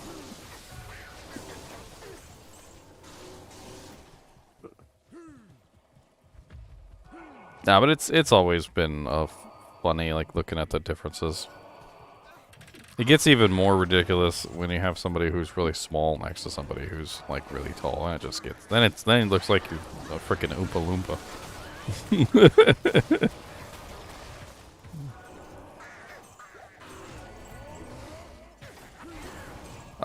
There was a pretty funny video I saw though. So you know how little people can also have, obviously they can have children, but apparently like they don't always come out as little people. So if two little people have children, they don't always come out as a little person. Sometimes they come out as a regular sized person. And so like you'll have like a mother and a father who have like a house that is made for little people. And their son or their daughter will be like a normal sized person walking around banging their head on doorways and like having to crouch down to do anything because they're the outsiders inside the house. And there was a video of a kid. He's like an average like 6 foot tall like teenager inside his mom's house, and his mom is all of like 3'3". Not yet. Not yet. Just murdering things relentlessly. Gotcha. The dungeon should be here, though. It's probably I had a friend in around high school the corner. whose parents had Down syndrome. Oh, Lord, declone again. Dude, I swear, there is no way that all these Sojas are legitimate. There's no way. There's been so many declone spawns within like a 2-week period. It's like bordering on the insanity. Like nearly, I think it's nearly 100 declone spawnings in like a 2-week period now. It's literally like so many Sojas. Even if you went by the barest minimum of like 100 spawns, you're still talking about like 7,500 Sojas. Somebody got stalls. Oh. Sid killed himself. Oh. Congratulations, Sid. Oh. I went to Eldritch and declone wasn't spawned, so Someone got a TP on my corpse. Yeah, mine's up. So Cool. he's Next. declone is probably spawned somewhere in Act 3. FYI. For what? We're in Nightmare. Yeah, we're in Nightmare. We're not in hell yet. Oh, that's why. Remember that guy? He's been drinking. Yeah, that guy's been drinking. Don't listen to him. Don't listen to him. Don't listen to me.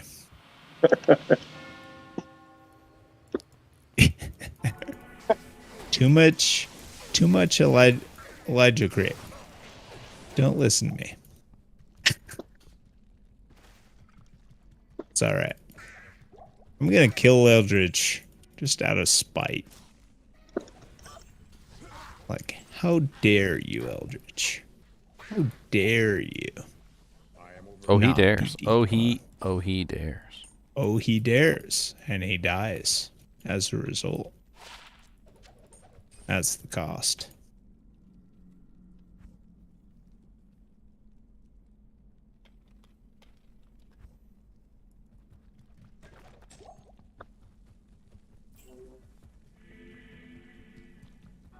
Ginger, you got any idea what sword you're gonna run, man? In game?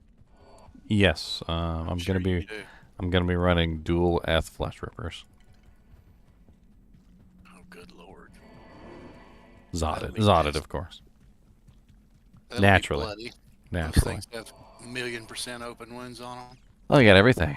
Negative targets defense, which I'm actually going to be banking on to help make sure that I'm actually hitting the targets. So negative 50% enemy targets defense is pretty powerful.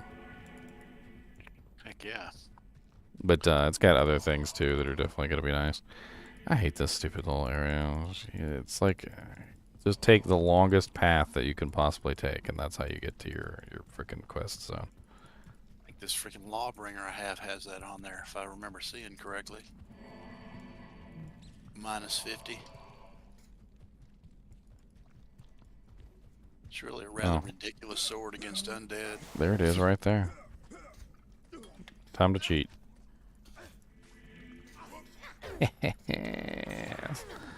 That's right. I can leap through grates. Through grates. Portal up on the brain. On the brain, on the brain, on the big old brain. Brains and the brains and everywhere brains. Brains, brains, brains. Where the hell's what's his face though? I didn't see Witch Doctor Adugu. I think think he was up in the corner. it already. Endugu. I called the witch doctor, and this is what he said. He said, Endugu is my name, and get your ass to bed.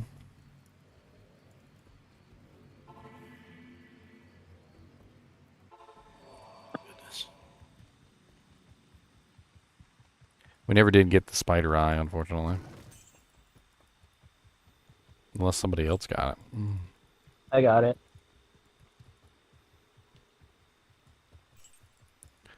Who cleared out Laura Kurast for us? Oh, you guys were running ahead while we were in the dungeon? Yeah. We are trying. I just started following, man. I'm just following and killing. I want to kill stuff too. I'm just gonna stand in town, man, for a bit. I don't really want to be killing ahead like that.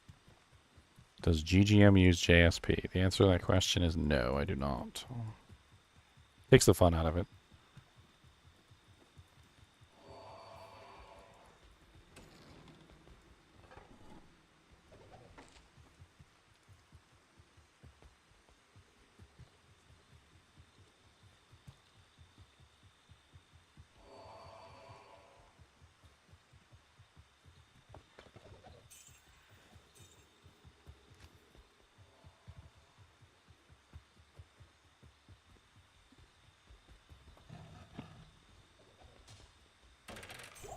It's locked. I'm very much so a Journey guy. Not the band, by the way, although they're decent. The journey has always been a lot more fun to me than the end result. Yes, the end result is fun. Don't get me wrong. Like I am excited to see how the character turns out, but I don't like skipping everything along the way. The real treasure is the friends we made along the way. Well, I want to experience the character. I want to have fun leveling up with the abilities and know how they work, and like so it's definitely useful to figure out these characters even at their lower levels. Oh, That way, when somebody asks me like how to build their character and they're like level 19 and they're like in Act 3, I can give them some good advice, as opposed to like everybody else who's like, hey, can you help me out? I need to figure out how to build my sorceress. Oh yeah, get an Infinity and a Griffin's Diadem and build in Lightning. And they're like, but I'm level 5. I'm like, well, I don't know what to tell you. Get levels. Rushed. Kill stuff. You want me to rush you? No, I don't want you to rush me. Stop it. I have found the sewer lever. It's on the top left, thereabouts. You found level 2? Yeah. I'll throw it up. I'm just over here murdering. Murdering. Got the portal up the entrance.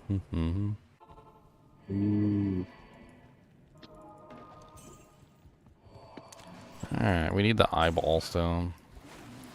I got one. You got an eyeball? Okay, good. Yeah. Alright. We have an eyeball, ladies and gentlemen. Now we just gotta get to that trap. Trap him not anymore.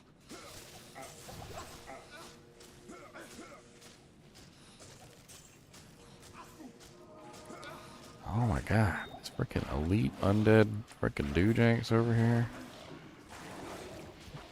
Whole freaking pack of elite dolls. It's locked. I was scared enough with the one that got away from you. I'm doing alright with the dolls because I got pretty good DR. Mm-hmm. Oh yeah, you said you're wearing a shaft stop now, right? Yeah, I just went ahead and put it on. I was gonna saving it for my Merc, but man, like he can't use it yet, or he can probably use it now, actually.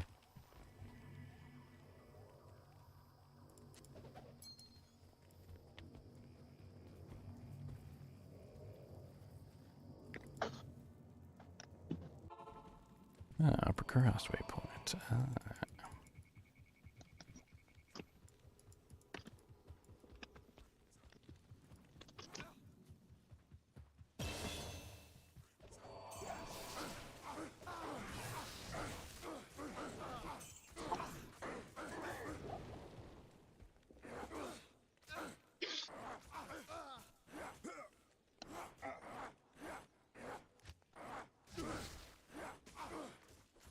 Get off me, stupid zealots! Why?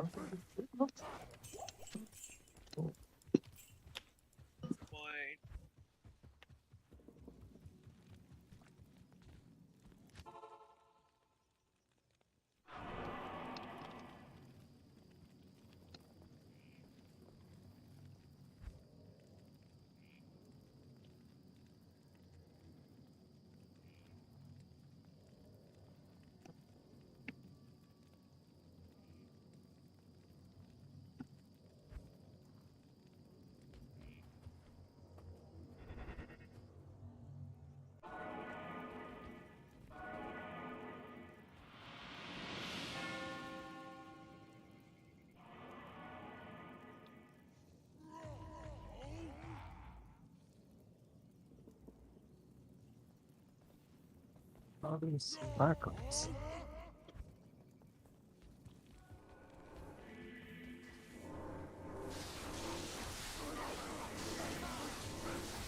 It's, You guys are traveling already. Yeah.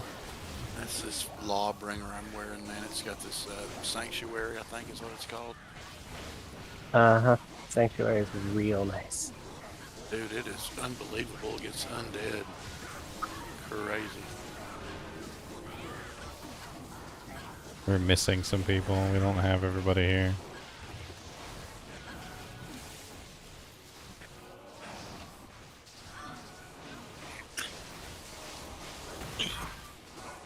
Yep, definitely another drawback of people racing ahead.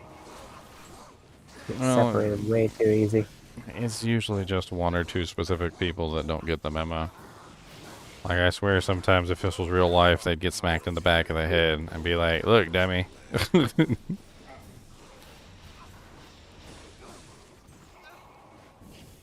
What really gets me about it is that it's like, it's not really that difficult of a concept to, like, understand. Like, we're just walking. Like, we're having fun playing the game. You don't need to run ahead. You don't need to put up waypoints. You don't need to do any of that crap.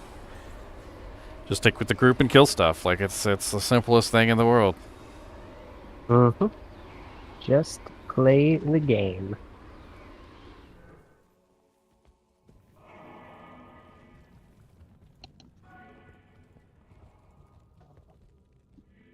Yeah, once you reach level 99, you don't play it anymore.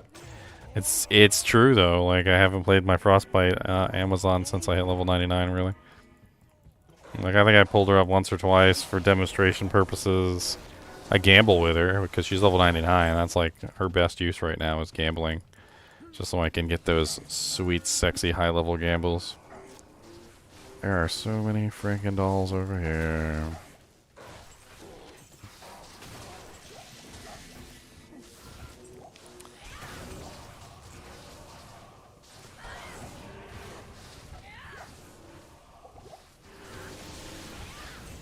be careful with the corpse explosion and the dolls. You'll get yourself killed.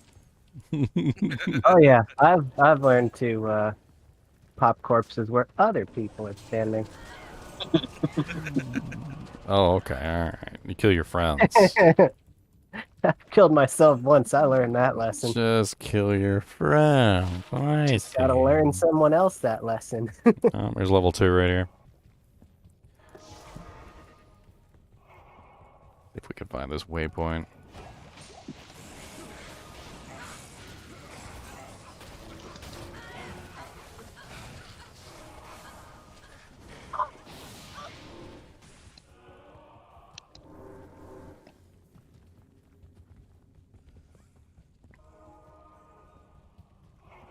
Never really understood why there's like blood fountains in here. And where do they get the blood to just like have a permanent fountain that's just not just one or two, but like a lot of blood fountains just cause Or like the blood pond. it's like, yeah, there's like a whole blood pond. There's just like they got the do janks like It's like that's for the rest of the population.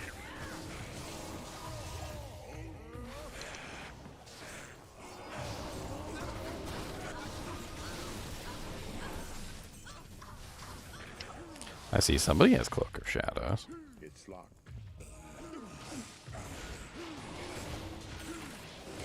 I mean, yeah, there that's where it's there gonna are work, just like man. giant piles of bodies down here, though. So like, I don't know.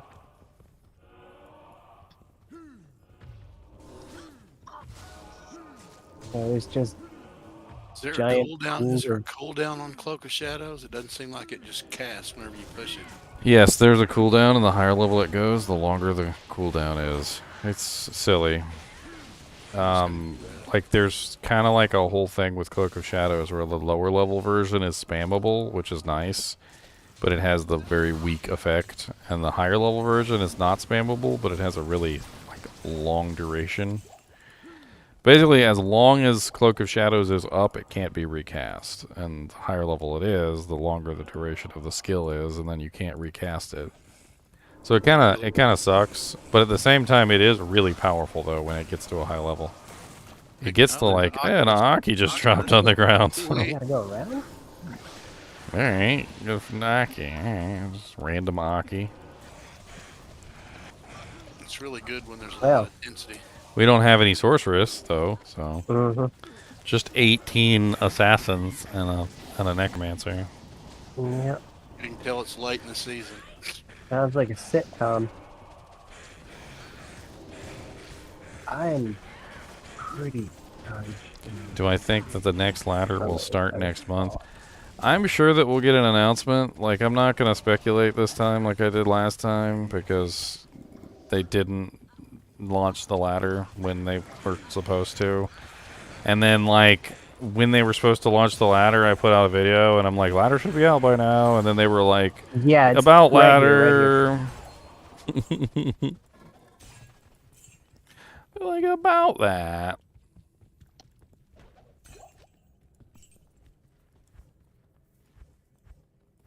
I think it's kind of funny, actually, how, like, it's silly they did the whole thing.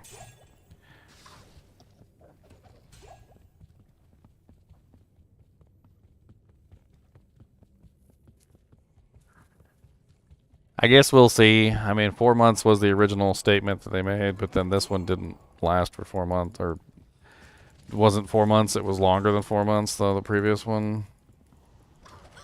I don't know. And who knows what else they've got cooking.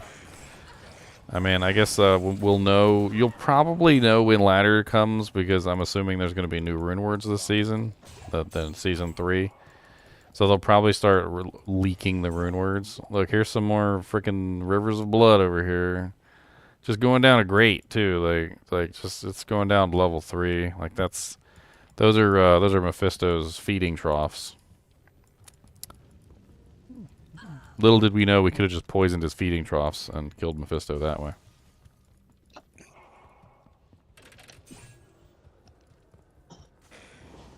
Did you guys find the waypoint? We did a while ago. It was actually like right near the entrance. Excellent. We still haven't found level 3, but we're working on it. Top Oh, right. it's up in the top corner. I couldn't hear anything you guys said. It's on top right. There's like 18 people talking all at once. Small jam.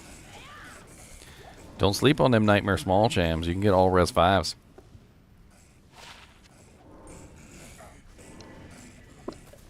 You're more likely to get the all res 5s than you are to get the other one.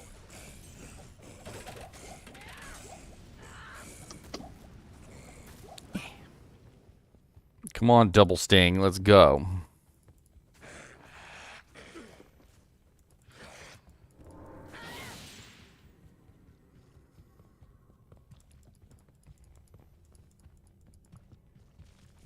There's so many monsters in between me and you guys.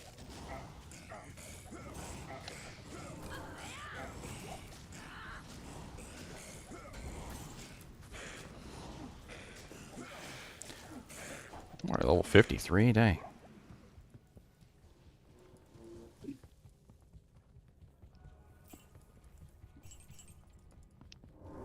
Some more freaking blood pools.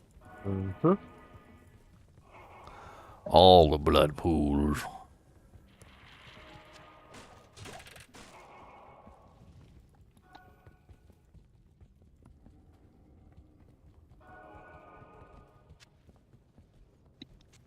He's one of my my favorite actors. Freaking the guy that does the inconceivable. Huh.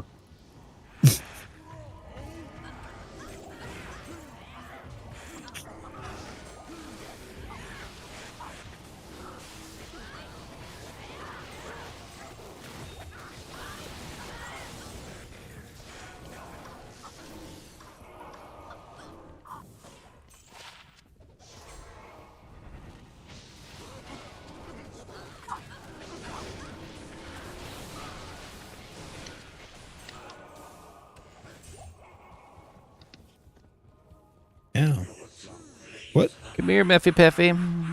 What else has that actor done? I'm pretty sure he was. I could be wrong. Hold on. I'm pretty sure he was the Grand Nagus. Maybe now. Grand Grand Nagus Zek. Grand Nagus Zek was. Trying to find his actor.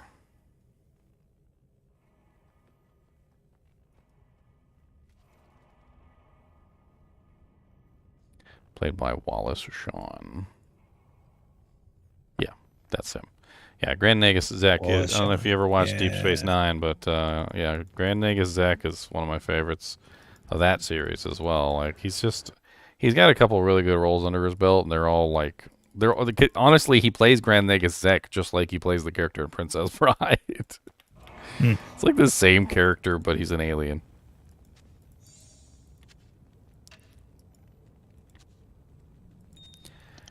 All right, who wants this Oculus in stream right now? Merry Christmas. Whoever wants it, come get it. It's yours for free. For free 99. Whoa. For free 99. Dude, that actor was in Young Sheldon. Nice. Yeah. Oh, he's been in a lot of stuff. I just don't think he's Dude, ever been. He's been in a ton. I don't think he's ever been like the just, main like- character. I think that's what it is. He's usually a sub character, which is Yeah. part of like his whole thing. But he plays Yeah. really good sub characters. Like he's Yeah. usually a pretty good. No, sub-character. that's the thing is like I googled him, so it's saying like Young Sheldon. See, like the big. He was in Gossip Girl. Interesting. The Addams Family too. He does a lot of cameos. A lot of Oh, yeah. cameos. Like I'm Oh, like yeah. a 9,000% sure. Like he's like, I don't want to say he's the king of cameos because I know the king of cameos Dude, like is every other of his cast, like mentions on IMDb is like a TV show. Gossip Girl, Summer Camp Island, the Bug Diaries. Yeah. So he's like the master I'll put that to good use. of like I'll put that to good use. second lead, or well, I don't know what that means. I guess you're right. It's like the master of the supporting character. Greeting. He's funny, is what he is. Mm-hmm. I'm sorry. Agreed. Sorry, refreshing my merc. I need the attack rating. Dude, I'm sure you guys won't cry about the attack rating. What is either. his name? Oh, dude, like Carl Urban. Like, dude, until The Boys, right? If you've seen The Boys, Carl Urban was like the pivotal supporting character. Dude, he was in everything. He was in Lord of the Rings. He was, gosh, shit. I've got to like Google him because Yeah, there's a couple of characters that like are really good supporting characters. They're usually not the main character, but they're like really good. Yeah. In that role. Oh, in Star Trek, right? So he was in Star Trek, Lord of the Rings, Thor Ragnarok, Riddick. Dude, he was like in all the frickin' films over the last decade, but he was never the main character until The Boys. Behold my stuff. Or Dredge. Yeah, exactly. I feel like The Boys is kind of like stretching it though, because like, does The Boys really have a main character? You got two different groups. It's got like 5 main characters. Well, you got two different groups. Let's be fair. You got each group has what, like 4 or 5 people in each group, and then then there's also like the main villain, which I guess isn't either of the groups. That's like the conglomerate that owns the superheroes or whatever. I can't even remember the name of the conglomeration at this particular moment, but yeah, like V. Like there's so many Yeah. there's so many characters in that show that it's kind of hard to like pinpoint and say any one character is like the main character. Like when you think of The Boys, honestly, Homelander is the one that stands out the most, just because he's like he's in so many episodes. He stands out the most for the primary antagonist. Well, I'm not saying he's a hero. I mean, I don't really think any of the characters in the show are really technically heroes. I mean, everybody's murdering somebody, and like, there's all sorts of nasty things going on. I mean, the guys that are technically on the side of the good, I guess you would say, are still running around murdering people. Like, so like they're what do you call them? Anti-heroes at that point. Yeah. Because a hero doesn't murder. So if you're killing things, you're an anti-hero at that point. What do you And mean? I don't know what the hell you'd be From called Modern if you're killing heroes. So they're anti-heroes that kill other heroes. Yeah, so on a more generic kind of meta level with storytelling, an anti-hero is basically a protagonist who does antagonistic things to drive the story without the need for an antagonist. Well, that's the interesting thing about The Boys, and that's what I think makes it such an like engaging show for people. Yeah. Is that I don't think there really is like a hero so much as there's just like there's no real main character so much as there's just a bunch of shades of gray all over the damn place. Oh yeah. Even some of the heroes, it's like the Entourage formula. Even some of the heroes in The Boys are good guys. Like the beauty pageant girl, I can't remember her name right off the top of my head. Oh yeah. Like she's one of the good guys, Starlight. but she's also one of those heroes. And then technically, can you really call Homelander a villain? I mean, he's bad. I would say he's evil, like even to the point where he's just a bad he's just a bad person for sure. But he's also technically a creation of an evil conglomerate organization that literally made him that way and traumatized him from an early childhood. Like he's effed up. Like he's effed up in the head, and if you know, if life was fair, he'd be in a freaking insane asylum getting better. But you know, it's not fair. I mean, and you can say that about pretty much every antagonist in existence. Well, but the right? thing Like, is, he's so powerful, though. The backstory to every antagonist. He's right, so powerful, though, that he would the have system to has submit, built him. right? He would have to submit to actually get help. And I think that's another big issue with him is that, like, even if they wanted to try and get him the help he needs and try and, like, you know, rehumanize him or bring him back down to earth or whatever you want to call it, like, he would have to actually submit to do it because there's no way they're forcing him. They're not going to force him to sit in a room with a frickin', you know, like a psychiatrist to help him figure out his daddy issues or his mommy issues or whatever the hell he's got going on. He's gone too far. Like he's gonna laser beam the frickin' psychiatrist and kill him. Yeah, it's physically impossible for him to do anything whatsoever. Oh yeah. Like, and that's kind of what I'm getting at is like he would have to, you know, submit just the same way that like it always that part of like Superman, like, you know, Superman movies and stuff like that, or superhero movies where the hero gives himself up, always like gives me the tingles because I'm like, dude, this guy could kill every single one of you. It'd be like the Hulk gives himself up to the police, and I'm just like, if the Hulk gets mad enough, he could crack the universe in half. like, and the police officer's being a jerk. Like the police officer would like be a jerk to the Hulk too. Like he's literally giving himself up, and the police officer's like, "Get over here, like sit down," you know, like trying to be all bossy and everything. And I'm like, dude, calm it down. He's the freaking Hulk, all right? Yeah. He's gonna like, snap you in half, like easy there. Slow your roll. Ask him politely if he could get in the vehicle. Like say, please, sir. Could you step into the vehicle at your leisure? Yeah. If you could do that, it would make my day. I'm just saying I would really appreciate it. And also, here's a Snickers bar.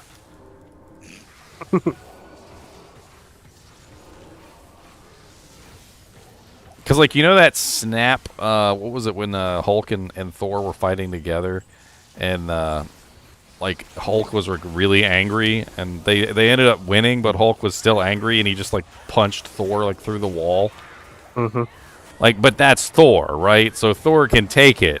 Like, but imagine you were just having a fun time with Hulk, and he just, like, frickin' did that to you. Like, just, that would just be brains on the wall. You'd be, you're done. You're done. That's it. Oops. Yep. It's a lowercase low rune. There's an absolutely hilarious comic, by the way, that somebody drew, and it was the Spider-Man and the Hulk were sitting on the couch, and they were watching He-Man apparently, and like I can't remember Adam. That was his name. Adam. He gets beat up and he drops the sword, and somehow the sword like hits a portal and like literally comes through the TV and falls in front of Spider-Man and the Hulk. And Spider-Man picks up the sword, and he says the words. He says, "By the power of Grayskull," and he gets like all these beefy muscles, and he's like he Spider-Man, and then Hulk says, "Give him that," and Hulk says, you know, "By the power of Grayskull," and Hulk already has massive muscles, and so he just gets more muscles on top of his muscles, and it's absolutely hilarious. And he's literally Hulk. It's freaking awesome. It just had me cracking up. Just the thought of the Hulk holding He-Man's sword and then calling out by the power of Grayskull. It's just there's just something hilarious about that all in itself. I'm already at maximum, but give me maximumer. Maximumer. In the existence is like, all right. How strong can you be? Let's, you know. Yeah. Let's see. Like, what happens if you crossbreed Superman with the Hulk and add in the He-Man sword? What's up, Rifty? I'm doing a double swing build, nothing too fancy. But my catch on the build is I'm gonna be using daggers when I hit my max level, so I'm gonna be using flesh rippers. I'm gonna have some fun with that. Don't undersell it. You're using like Zodded daggers. Oh yeah, I already got one. I need if anybody has an Zotted Flesh Ripper out there with a decent ED. I'll give you a Sir rune for it. I need a second one. I do have a That's gonna Ghost be Flame. But Pretty freaking powerful as Frenzy Barb. oh, he's not For Frenzy. He's sure. Double Swing. Oh, So Double Swing okay. is Double Swing is Just a little different. Sure, just double swing. All right, Mhm. nice. I like Double Swing better Llama than made a Frenzy. video with a frenzied Flesh Ripper Barb, and he beat the Declone with it. Oh yeah, definitely. It's got negative targets defense, crushing blow, open wounds. I mean, what's not to like? By the time I'm done, I should Yeah, it have looks 100% deadly strike. I should have really high CB. I mean, like I'm gonna be running really high on pretty much all the nice do-janks. I was thinking about in the offhands, what I'm gonna do is I'm gonna do 2 crescent moons. And the reason why I'm going to do that is because that way whenever I get into like a big group of monsters, I'll have like a way to soften up the whole group. I'll just swap over, you know, do my little double swing, do janks, and get all those nice static field procs, and then just switch back. Everything be nice and softened. I'm going to work down to Frenzy now. I'm going to put 1 point in Frenzy. I plan on using the Frenzy for the attack speed bonus, but not much else.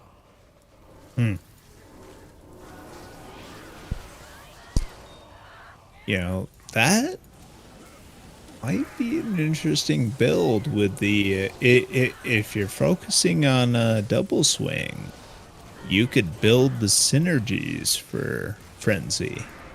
Just the stamina. Well, yeah, the stamina. That's what I'm Yeah, I thinking, was thinking. yeah. I was actually Just considering like that is maxing out. Max that out so it the, has the maximum duration. Yeah. I mean, I'm not going to have a lot of points. I'm not going to have a lot of things to put points in because Double Swing only has 1 synergy, so that was only a 40-point investment right there. And then, like, I'm really not going to be doing a whole lot else. Nice. 1 point in Frenzy, of course. I'm going to max out the Blade Mastery because I definitely need the attack rating. Yeah. It's a thing. Like if you're playing a melee class, you gotta focus on You just attack gotta rating. do it. Yeah. Yep. I'm probably gonna use Atmas and have a Reaper's Toll Merc. I feel like it's a good combination. Oh yeah. Atmas. Here's a crazy idea. What if you had a lacerator on swap and just swing with it? Lacerator. Yeah, it's got 33% chance for amp damage. That or the Lawbringer. Either way, like I'm not you sure have if that I can. proc, but you're going to be doing a Reaper's Toll Burn, so you're going to have that proc in it. So, Well, I'm not sure if I'm gonna be able to like hit with it because if it's an axe and I'm going with swords, I'm kind of in that like gray area where I'm gonna lose all the attack rating when I swap over to the axes. Ooh, that is the problem. I mean, you're kind of pigeonholed into your build, like with the barbarian. Like once you build your mastery for that particular weapon, you kind of have to stick with those weapons, which is why I was thinking Crescent Moons on the swap because they're so you do phase blades. Oh yeah. Because I'll just do 2 Crescent Moon phase blades for the static field procs.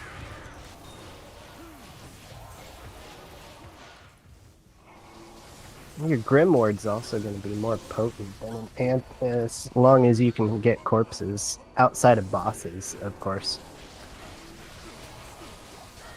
I mean, I'm assuming at some point I'll probably build some scouts or something. I don't know. I'll have extra points to do with what I want. I'm really just trying to focus on getting the damage up so that I can actually kill things. Well, it's one of the biggest issues with melee classes is that like if you don't focus on the damage, like from the beginning, if you start like spreading your points out too much, like, you'll find very quickly you just can't kill things. Either you don't have the attack rating to kill them, or you don't have the damage to kill them. One or the other, or both. yeah. Which I think you mentioned on a previous stream, like the double swing. If you're focusing on that, like it's really tough on attack Do the rating. martial arts or Right, like circlet. it's super low on attack rating. Link it. All right, so Make now it I easier. have Easier than trying to my draw people. frenzy stacks. So now I can attack a little bit faster, which is definitely nice. Mm. I mean, all I got to do is tap it every once in a while, and it does stack nicely with double swing. Not only does double swing get a very nice it does increase, but I don't think it doesn't really it doesn't stack attack rating very well. So that's the thing. What you're looking at with when you build frenzy stacks is the attack speed and the run walk. Like that's what you're getting. You don't get the That's the main damage thing. and you don't get the attack rating, but you do get the attack speed and the run walk speed. So I get to run around faster, and I get to attack faster, which is really all that matters. Yeah. Well, and that's why I harp on the attack rating. Like, it's because it's really, really nice. You attack faster, but if you're still not hitting your target, it's tough. Oh, it's very tough to make sure that you're hitting your target on a melee character. Especially since the character screen lies to you. Yeah, for sure. It's a liar. 'Cause you can't just like rely on that to like check where your status is. You have to know.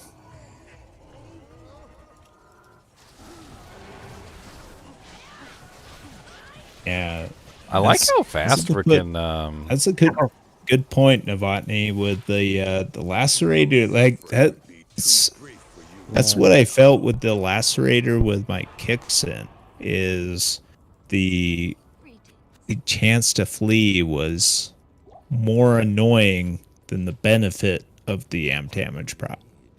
Well, for a throwing character, it makes sense because you want the monsters to not be near you as a throwing character. Yep. But as a melee character, you want them to stay there and get their butt beat. Like that's Exactly. You want them to die. It's like the kicks in, like, it loves the amp damage proc, but the chance to flee just negates that. Be like, for no, sure. Mr. Bond. I want you to die. No, Mr. Bond. I expect you to stay still. I can kill you. That was a Goldfinger quote, actually. I'm pretty sure he actually said that, too. It was something along the lines of, he's like, what do you want? He's I like, expect you to die. yeah, no, Mr. Bond, I expect you to die. Goldfinger's a great movie, by the way. It's one of the best James Bond movies, in my opinion. Oh, yeah. If no one's seen it, watch it. Like, the whole plot behind Goldfinger is, I think, really unique and original as well. Like, as far as, like, villain movies go, he basically steals a nuclear bomb. First time. And instead of like trying to blow up like a city or trying to blackmail somebody or like it's just like he didn't go through the normal supervillain process, and instead of like making a threat against something, he didn't like bother to notify anyone or let anyone like contact any world governments or anything like that. He just made a plan. His intentions. He was and just like, no, I expect you to die. He wasn't trying to destroy the that's world. He wasn't trying to, like blackmail a country. He wasn't trying to do anything like absolutely insane. Like he had a really logical idea, which was I'm going to collect as much gold as I can, and then I'm going to destroy basically the gold reserves at Fort Knox so that my gold is worth more than everybody else's.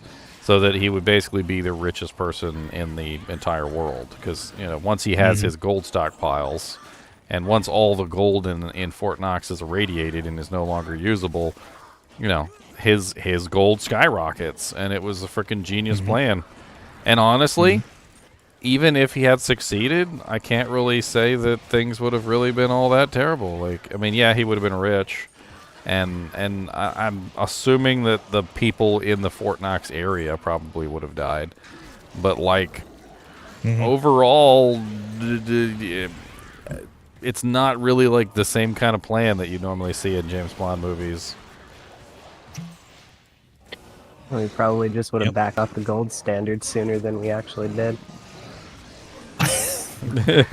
Well, Actually, okay. I think that Like, happened long that's- before then. That's giving the current president a lot of credit. Let's be honest. No, what? What's Oh, yeah. that got to do with anything? Oh yeah. We're talking about a movie. No, the gold standard is something I- that was. We got off I'm of that back talking in about like. the movie.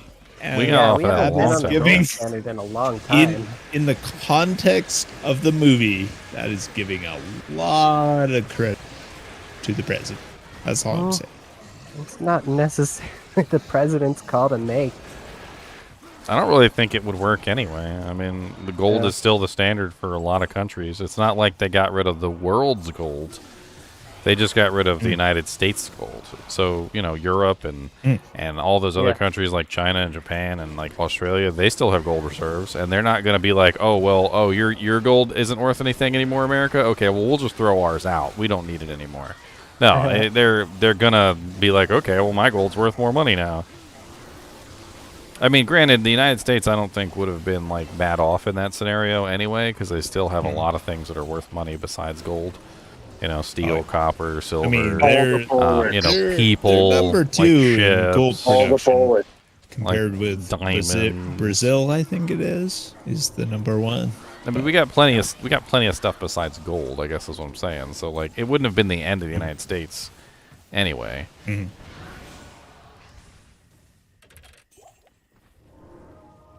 Oh yeah. No, we have all the bullets. Who's got a mullet? Bullets, I think he said, not mullets. Bullets. We have all the mullets too, With I'm pretty the- sure. Yeah, We have the gold-plated bullets. gold-plated mullets. Also, I thought his Yeah. his Gold. idea. Oh, that's true. I thought- Gold-plated mullets. That's more valuable. I thought the way he smuggled gold was pretty ingenious too, which was to literally make a car out of gold. I thought that was pretty cool.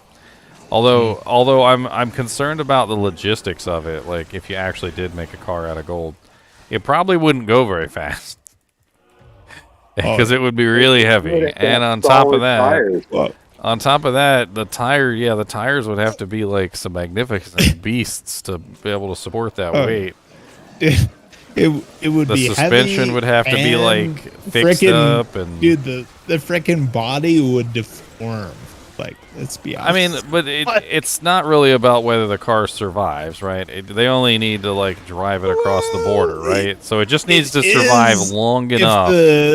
if the said car, Like we're not talking about was, 300,000 you know- miles here. Like it only has to Well, no, survive but like I mean, 2,000 or if something. the said car, like, I mean, you build a car that is full of gold, like, you want it to like meet the standard of 0 to 60. And if you're gonna do that, like, I don't think. you're, Well, I you're mean, gonna build a car that is not meant to last. Like, it's gonna be rough. That's It's gonna just be what rough. it is. Let's just be honest. yeah, It's not gonna be a smooth ride. It's gonna be a little bumpy. yeah, yeah. But I don't know. The feeling it'll be- feeling of riding around in It'll a be car. a smooth ride for the first year, but after that, I mean, he melted him down as soon Yeah. as he got him to his factory, so he didn't really care. Like he was Oh. he would literally just make them, and then for all we know, he probably had like a freaking like mold that he poured the gold into, and it was just like he probably maybe even reused the same car a couple times. Like kept sending the frame back, and then I would just mean, put a new top on it. right? Like he would modify the warranty contract, right? It's like he would have. There's also Absolutely. something to be said that we don't know necessarily if it was pure gold, like because pure gold obviously would be very heavy and very soft, but maybe it was like an alloy of gold. Maybe it was like 18 karat or like 14 karat gold. Like I feel like 14 karat gold would probably be a little bit easier to make a car out of than say like 24 karat gold, which is really soft. Yeah, And especially Yeah, pure yeah. gold. Pure I gold mean, would have been a would have been a whole like other going along the going along the canon of Goldfinger. You would I would absolutely say this is like maybe 20% gold. Like he's a genius. So He's a genius. It's like we gotta give it 20% to him. gold, 80% steel, or whatever the alloy is. Well, what was the Cheech and Chong band? What was the ratio of wheat Who's to go to with it? steel? Sure.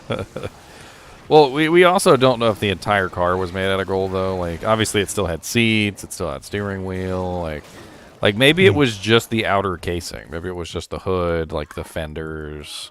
You know, like it might not have been Well, like the whole it was sheboygan. probably like a gold-plated thing, honestly. Like it. Oh no, he was if his smuggling angle large amounts of was gold. So warranty and longevity, like it had to be a gold-plated thing. there was a scene in Goldfinger where he's melting down the car and like the whole frame of the car is going in. So like like it's like the outer, like it's obviously it's not going to be like the steel springs underneath or like the tire wheel wells or any of that other stuff, but like Yeah. I think the entire top of the car at the very least, like the hood, you know, like the actual fenders around the vehicle, like you know, like the doors.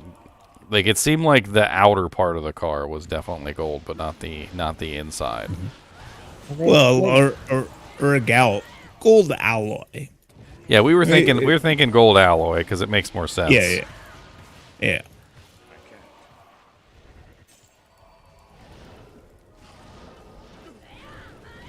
I would just feel sorry for whoever got hit by that car. Well, I mean, actually, you know, come to think of it, since it's gold and it's really soft, wouldn't it deform like a modern car? Like Probably Yeah, would. but It's that must be like awesome coming the up guy down the gets road. out, is like, I barely hit you, and like their car just looks like it's a like a somebody stepped like, on a I donut. barely hit you. Yeah. Well, At like 10 miles an hour is like, why is your car like in half right now? That seems odd.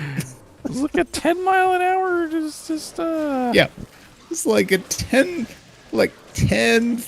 mile an hour collision. Like, why is your car like in half? What's happening here?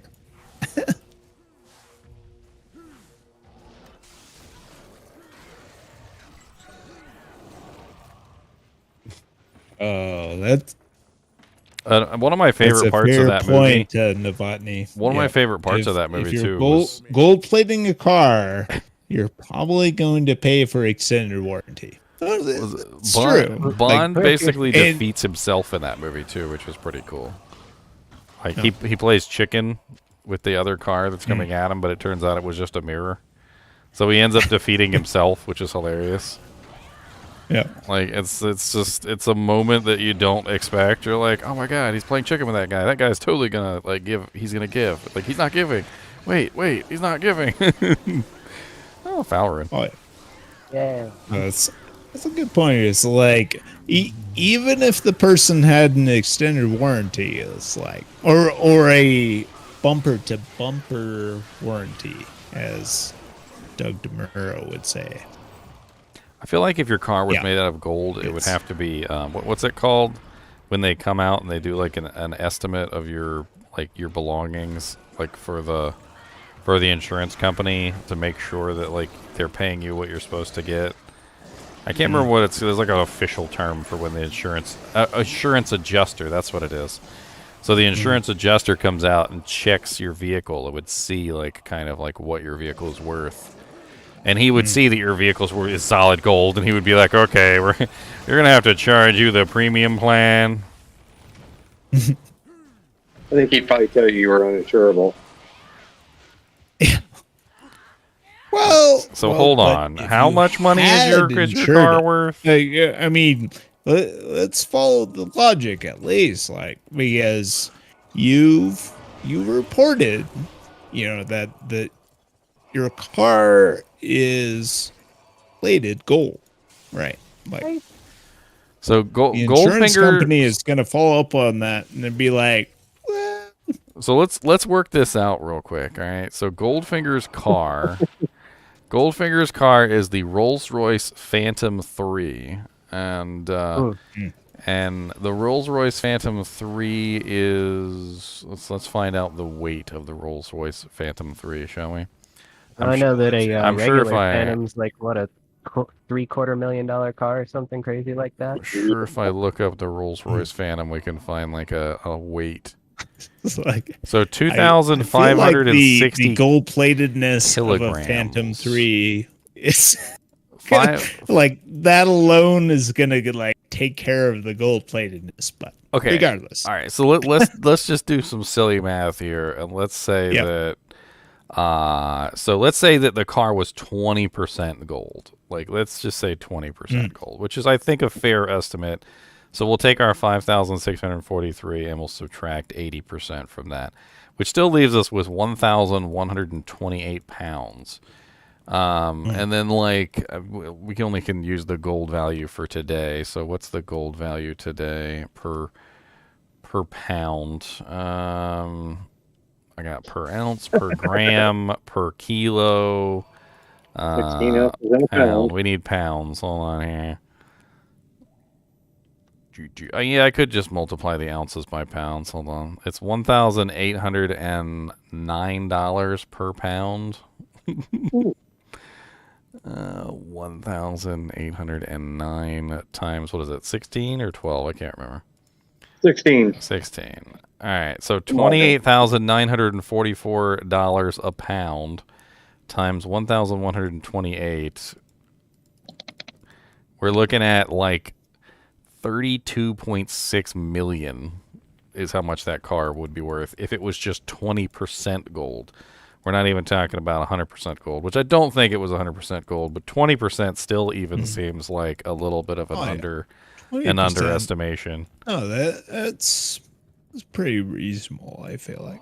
I also don't necessarily know that somebody's going to declare their solid gold car that they're smuggling across the border. No Steel taxes. Gold. It You got no doesn't seem like taxes. reporting that No to a taxes on insurance that. agency is a good Nobody idea. makes a solid gold car. There's no taxes Not on one that is insurable. Like I feel like 20%. That's a good call. Oh, You know, it's funny. I actually did watched a video with the guy who did MASH, Alan Alda. Alan Alda plays the villain in the movie, and he apparently has a wealth of gold that he stole from everybody. And they kept trying to find it, and they thought it was in like a hidden safe that was in the wall, but there was nothing in the safe, and it took him a while to figure out that the car that was in his house was actually made out of gold. It was like a whole Goldfinger thing. It was a kind of a cool movie. They basically set up a heist because once they figured out that the car was gold, they basically set up a heist to steal the car, which was really cool. Tower heist. Yeah, I think it was called Tower Heist or something like that. Yeah. Yeah, Ben Stiller and Eddie Murphy. Yeah. Yep. And there was Pretty good three. movie. There was three kind of cool actors in it. Yeah, but the car was made out of gold, so like it's another Didn't gold. steal Finger. everybody's retirement or something like that. Yeah, like pensions and a whole bunch of other. Yeah. And that was just one of like the many things that he had stolen, apparently. Yeah. Yeah, he was pretty scummy. Oh, yes. I am absolutely saying, Novotny, that selling the car, yeah. I would sell the car to be able to drive it a block. Absolutely.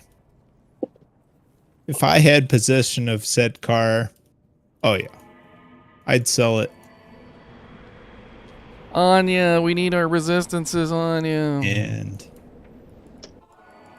I would be able to with that profit Oh, why not? It's wow. drive it a block. Absolutely. Now, I would not actually drive it a block. I would drive the next car a block. My thing Absolutely. about it is that like it's probably so heavy that once you get it going, it would be next to impossible to stop the damn thing. Oh, dude, Like the sheer stopping force you would need to like. I don't know about that. Like brake technology, Ow. you know, if you're investing such a sum into a car. Like, Are you gonna soup up the brakes? We Yeah. gonna get some hydraulics. Oh, We get some hydraulic yeah, brakes. you're gonna soup up the brakes. Like You the freaking you brakes. get in the are gonna be regular. like You get in the regular well, Phantom like Rolls Royce, and you're hearing 20-inch. the rotors, trucks brakes. noises. The Oh yeah.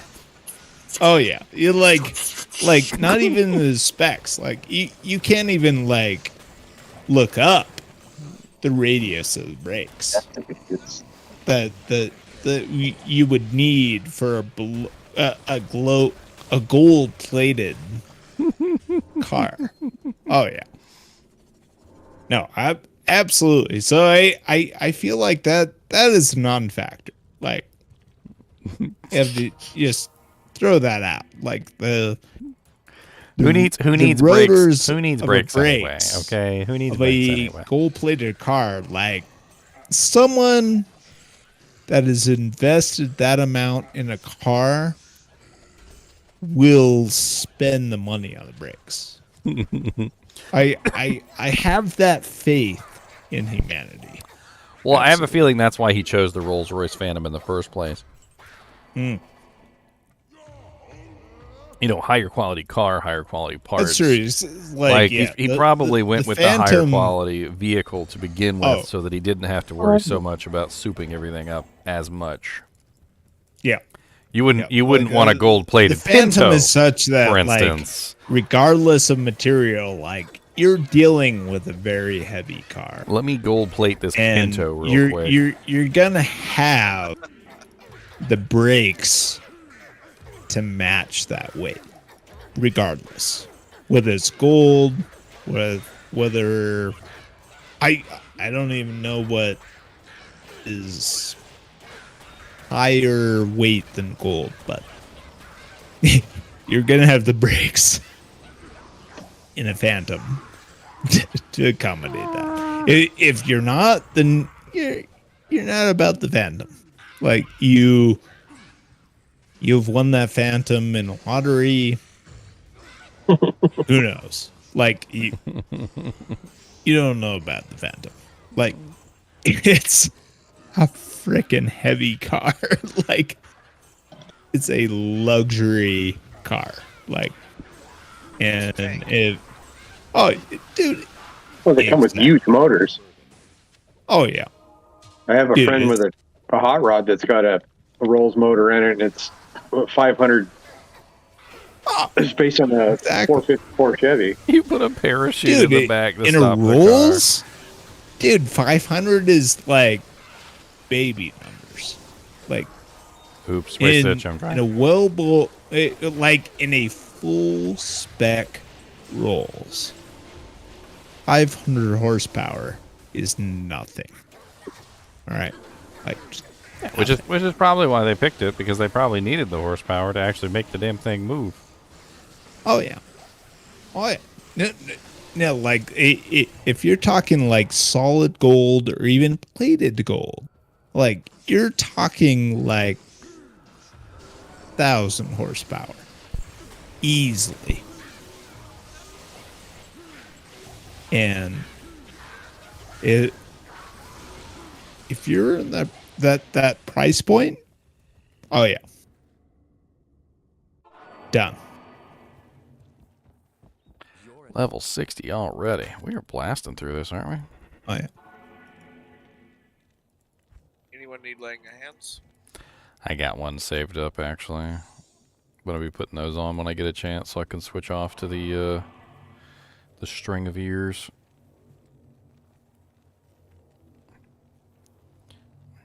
Yeah. I don't know who's... I guess that one works. I needed to repair my weapons. Frickin' something's going to be an issue until I finally get my Zotted F frickin' stingers.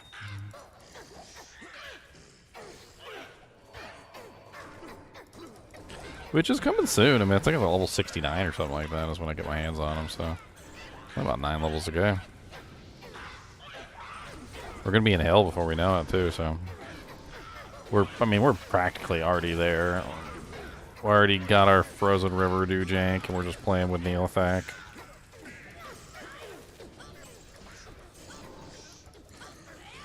I like how fast Double Swing is. It's a lot faster than Frenzy. Like, it's kind of interesting to, like, compare, like, Frenzy versus Double Swing. Frenzy is slow. And then I switch to Double Swing, and it's like... It's great. Yeah, normally you just use Frenzy to build up the speed, and weapon attack speed, and then you just switch over to Double Swing. Yeah, it's probably all I'm going to be using Frenzy for. I just wish they made Whirlwind more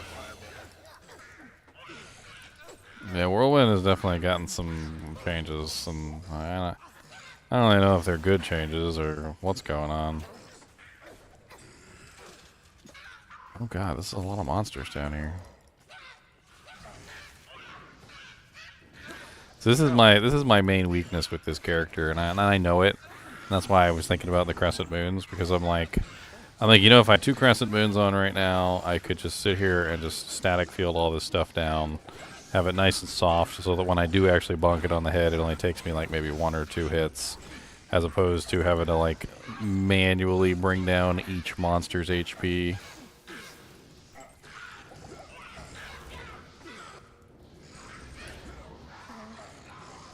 And I can kill him pretty quickly. It's not really the issue. It's just when you gotta bonk everybody on the head one at a time, I mean, you're basically like, alright, wait in line. I'll get to you in a minute.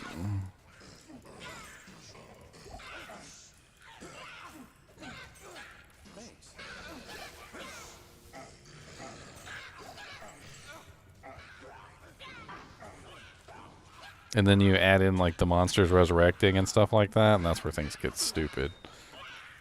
Because then you gotta kill monsters multiple times, and you're like, stay down!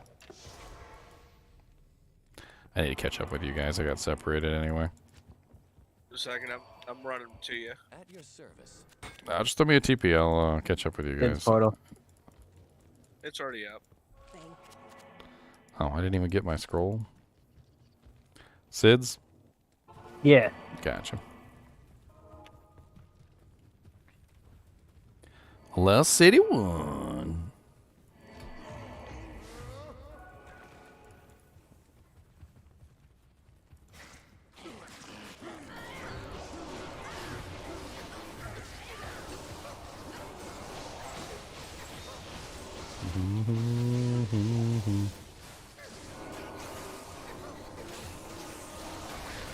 Railroad. I don't know. They're all pretty good quotes. Trustworthy. I mean, there's a lot to love there. I mean, we've got, you keep using that word, inconceivable. You killed my father, prepare to die. Which, of course, is tied together with, my name is Inoya Montoya. You killed my father, prepare to die.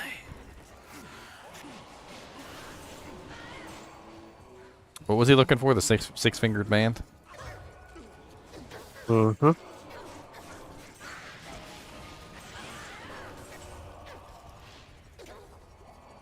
Is it Royal Shield?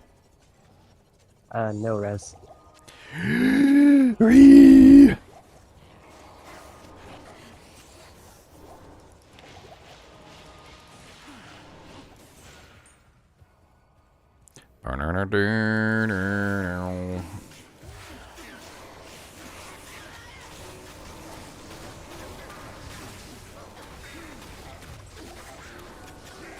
I kind of feel like I should just use a treachery on this guy.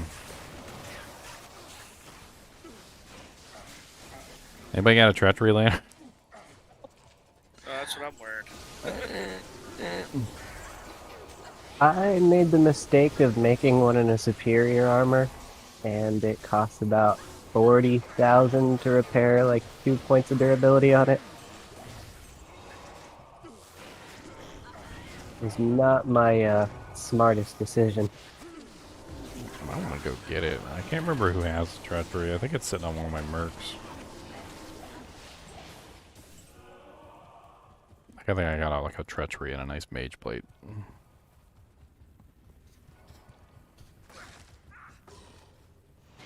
Waypoint. Your name is Max Hunter. You'll take it. What are you taking, Max Hunter? Do you want the Aki? I was giving away an Aki, wasn't I? It's all yours if you want it, man. Just give me a game name and I'll come drop it off.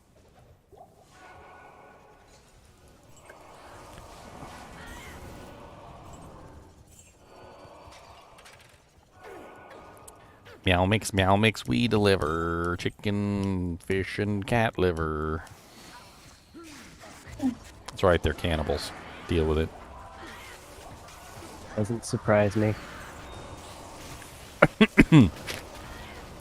Cats actually have a special thing that they're known for. I don't know if you guys are aware of this, but like most animals will hesitate to eat a corpse. Like if another animal dies or something like that, like there's totally like this thing inside of them that tells them, hey, this is probably not a cool thing to do. But like cats have no such compunction and are the quickest animals to eat you if you die.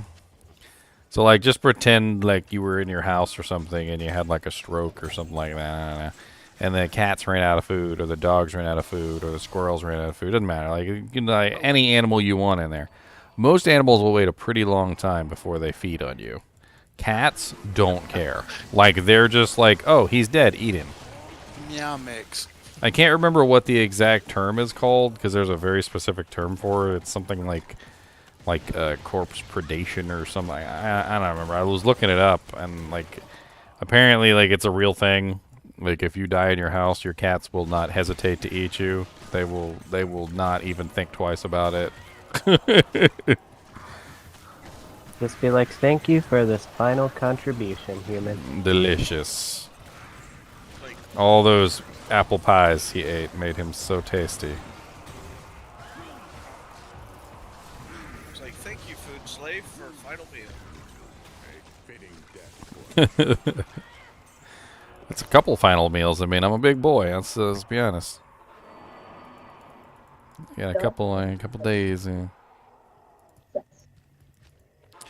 Reminds me of that one time I was watching the freaking Nature Channel and this big giant snake like ate this crocodile, and the freaking narrator is like, and although the anaconda has won and has swallowed the crocodile, it is now a battle against time.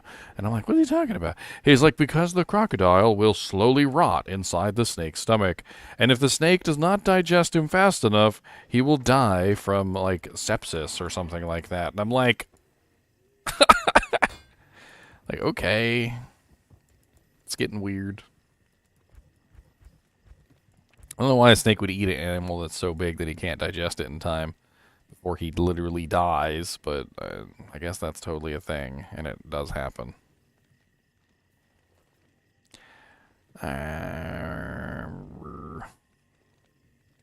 Oh, I can use Atmoscarab now. I totally forgot about that. Oh, I got me some amp damage, boys. I need to get my hands on one of those for this character. Alright, where did we leave off? We just finished Frozen River, right? So we're on a glacial trail. Yep.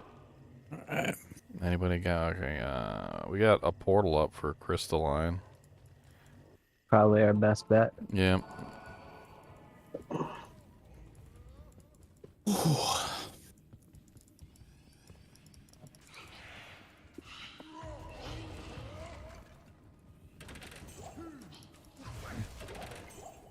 So, I wasn't really a big fan of Diablo 3, like as I've said many times. But you know what was funny? All the stupid dialogue between frickin' Tyrael, like becoming a human, talking about how he ate a bunch of food in advance so he didn't have to eat later, and then he felt sick. He's like, I didn't want to have to eat. Like he literally found the process of eating like boring. Like he's like, do I really have to eat every day? Did it all at once. He's like, this is tedious. I'll just eat a whole lot right now so I don't have to eat later. Like, Tyrael, that's not how it works, my friend.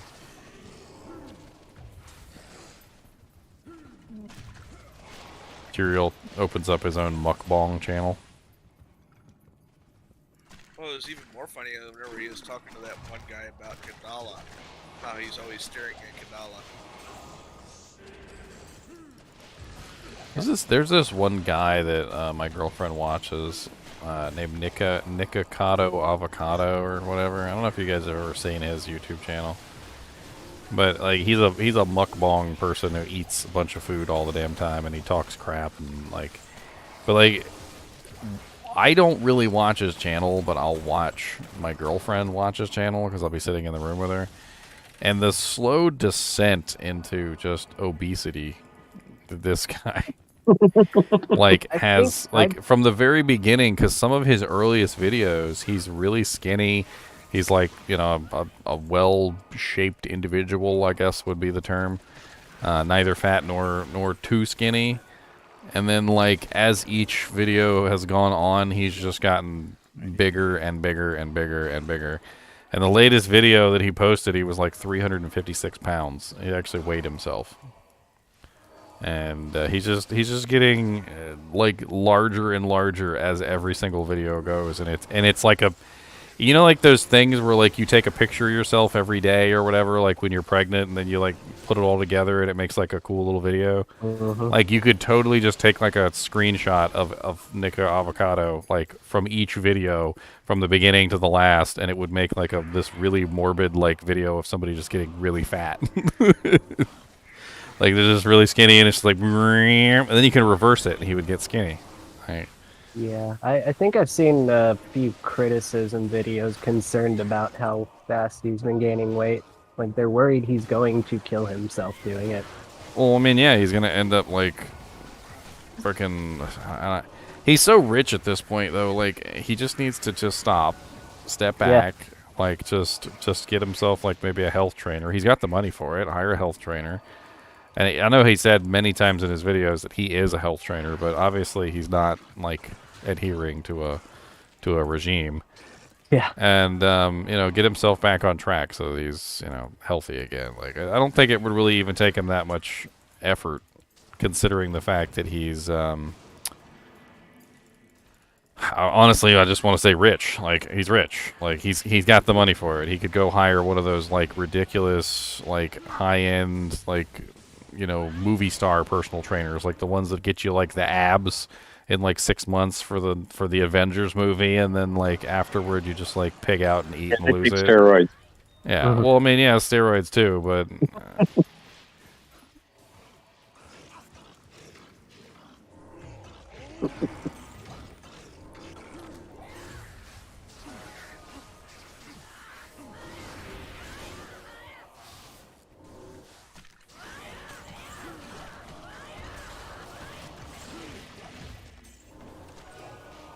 Alright, later, guys. I see you. A good one. I've got a diet that's been working for me, and I usually just stay on it. Like, what I tend to do is I don't drink sodas for the most part. Unfortunately, sometimes I do cheat because my girlfriend loves some frickin' sodas, but so they're always available. Which my way of dealing with sodas is to make them not available. That was the way I always dealt with it, because if they were around, I would drink them. So I just wouldn't buy them. Like that's my trick. Like, I don't know about you guys, but like if it's in the refrigerator and it's in front of me, you know, it's a nice cold frosty beverage, I'm probably gonna drink it. But if I gotta go to the store to get it, that's too far. I'm not. I'm not going to the store. Yeah, sometimes just the smallest obstacle is all you need to avoid something. Yeah, so you put an obstacle in your way, which causes you to not imbibe in that thing, and unfortunately, I've had to have more self-control since it's always readily available to me. But like, just avoiding sodas in general. Like, and I drink mainly water. Like, that's really all I drink is water. Is a huge like diet thing. Like, because once you avoid the sodas, like you can eat like, you know, dessert and ice cream and stuff like that. You know, but you can't eat dessert and ice cream and also have like 3 sodas. Like, at the same time. Like it doesn't work that way. Like they're cumulative. Like everything that you eat is cumulative. So it's you can't just stack one on top of the other, on top of the other, on top of the other, until eventually you're just like a big bloated monster. I also tend to it's eat a lot more proteins too, because it keeps you full longer. Mm-hmm. Like hard-boiled eggs, like beef jerky, things like that. That way you're not constantly pecking. Milk also helps keep you from pecking too, and I like to drink milk as well. But avoid skim milk, because skim milk actually has been proven to make you peck to the point where literally Milk is just you'll. water. Well, it's worse than that. So it actually Lying about being milk. makes you crave carbohydrates. There's a waypoint over here. So you actually Really? end up craving more. It's actually been proven for a long time. Back in the 50s, they tested out a whole bunch of different methods to try and make pigs fat, and apparently they have tried whole milk, and because they thought milk would make you fat, but apparently it made the pig skinny. It was the exact opposite, because whole milk has fats in it which cause you to like curb your cravings. So when you drink the whole milk, you end up eating less. So the pigs were eating 'cause you're less. full. Yeah, but the pigs were eating less when they were on the whole milk.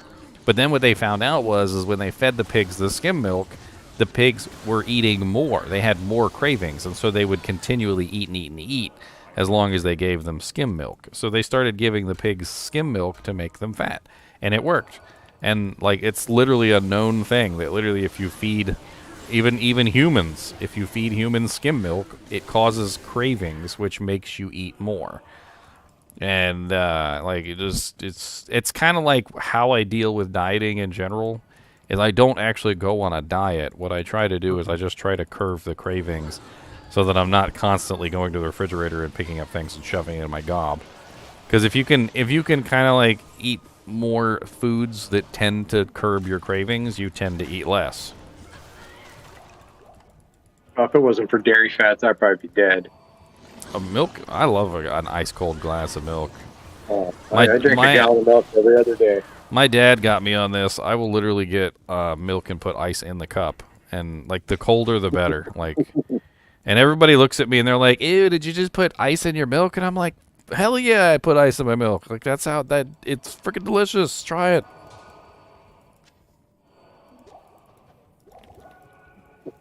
The colder milk is, honestly, the better. There's this really good milk at Kroger too, and I don't know if it's at any of the other stores, but it's made by Homestead Creamery. It's this like little mom and pop kind of an organization that like it's actual like real milk and not just like garbage milk, I guess would be the term.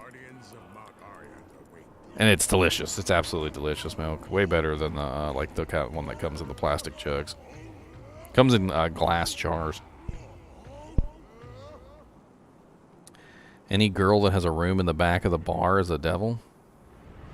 What if she just has her Transformer collection back there? I mean, come on.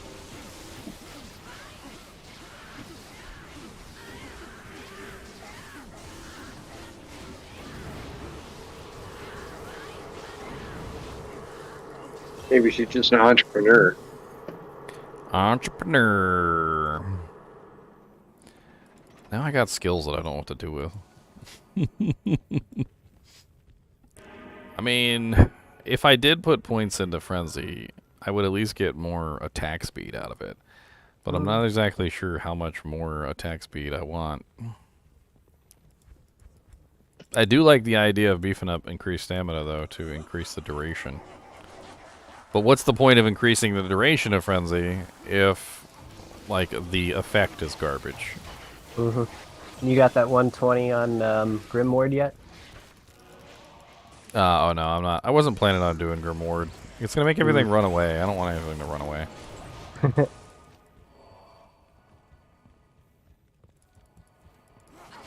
I'm already going to have range issues because I'm using daggers. Daggers are one range weapons.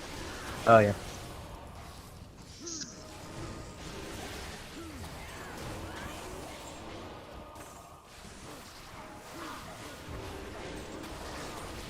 I mean, there's a couple things you can put points into on a paladin. You can build up your passive resistances with the resist cold, resist fire, resist lightning skills, which is pretty powerful. You could also put points into blessed aim, which has a passive attack rating bonus. I mean, there's a couple really nice things on paladin to dump points into. If you're a one-handed charger, which I'm assuming you're a two-handed charger, but if you are a one-handed charger, Holy Shield is definitely worth investing in.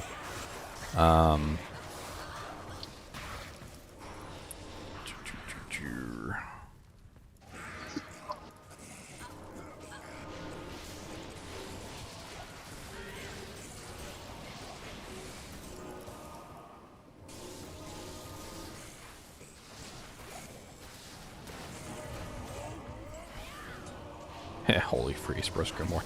You know Grimward has a slow on it, right? It already has a slow.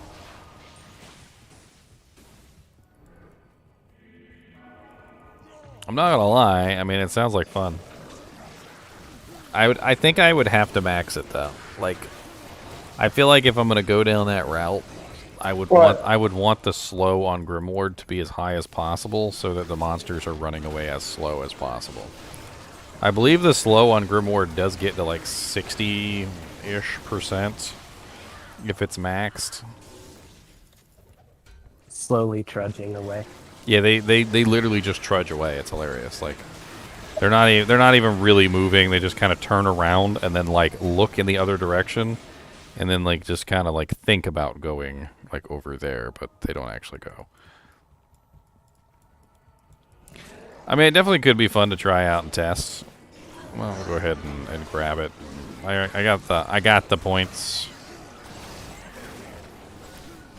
Right now, though, it's going to be obnoxious because it, unfortunately, it's a very low slow percentage. It's only 20% slow right now, and it doesn't even really give a huge buff in incoming damage. So it's just going to be kind of like a, oh, okay, thanks for ruining my life.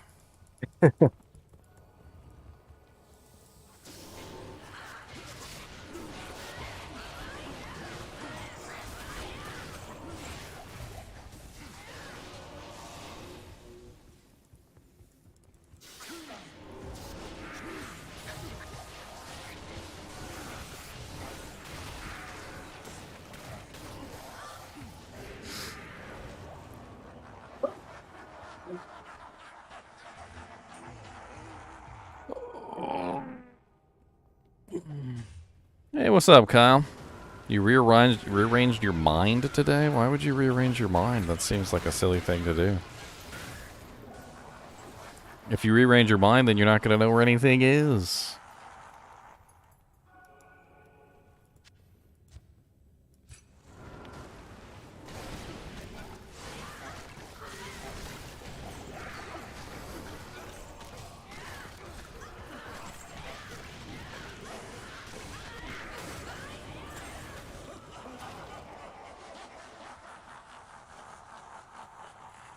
Who is what guy, Charles?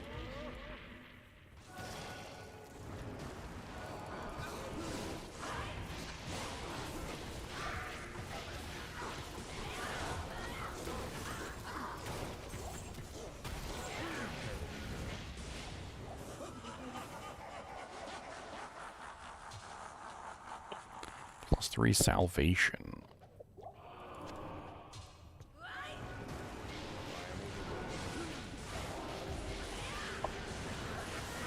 Freaking barbarians have it so easy with natural resistance. It sickens me. Freaking super.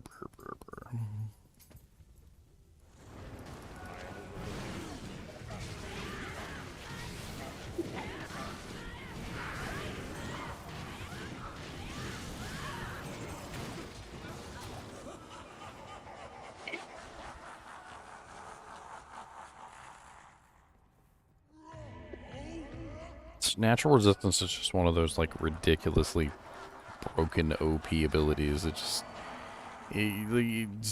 combined with the 30 that you get, and also having the very nice natural res, like you don't even really need that much resistances on a barbarian to cap out.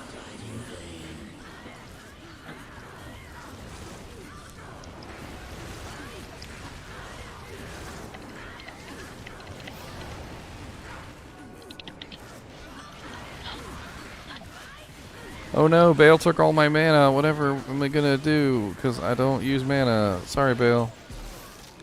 An arbalest? A Langerbriser? Ooh, it's a 30. That's grody. Why would it? Why? Why? You touched it. It's a demon machine, though. Anybody need a demon machine for an exploding arrow build?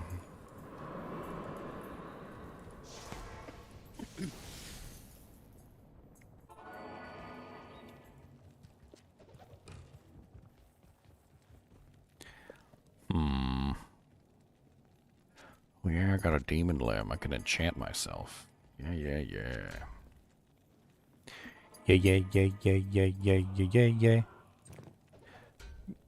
Don't have enough strength to use it.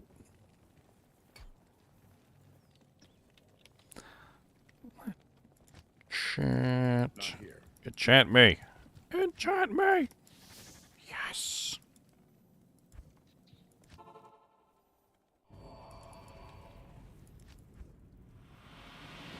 Get to wear this magnificent bastard of a ring. I'm gonna go do my, holy crap. I've got enchant, blessed aim, and I'm a freaking barbarian with all the masteries. I have 177,403 attack rating right now. It's a little high. It's a little high. Well, bet. That's a crazy ring. 9 freaking stats. Wow. All res 10, poison, attack rating, bonus attack rating, percentage.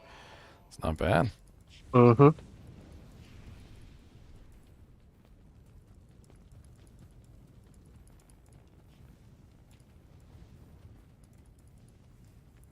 You at Hephaestus. Damn, we cleared out river pretty good.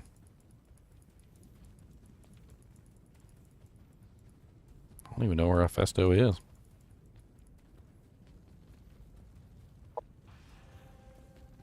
Oh, there he is. What's up, buddy? Oh, look at how fast he's dying. That's pretty good kill speed there. Freaking killer deadly strike. Dang, Coaster.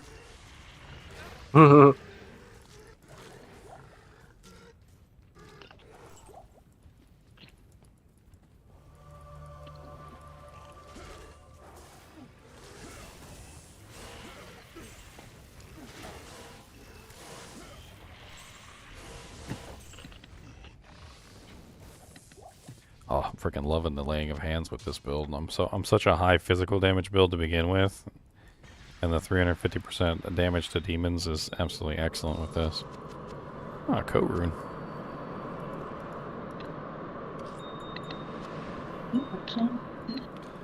Alright, I'm gonna see if I can find the retchery that I've got real quick. I'm pretty sure it's just on one of my mercs. I want to say it's on Frosty Cheeks merc. Man. Let me just check real quick. It's off weapon ED. It basically works just like Fortitude. It just only works to demons.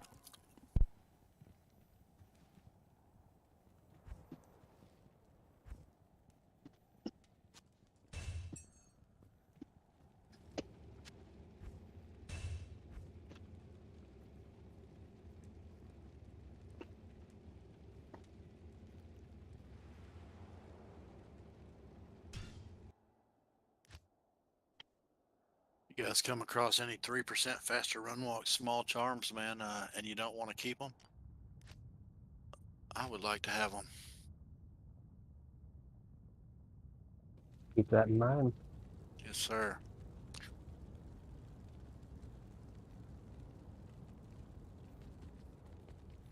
I'm running fade on this assassin, man, and I'm looking for faster run walk everywhere I can get it.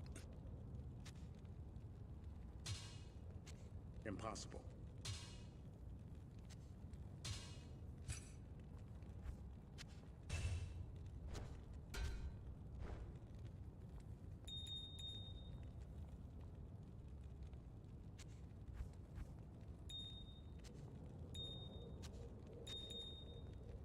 I have a grand charm with 7% faster run walk.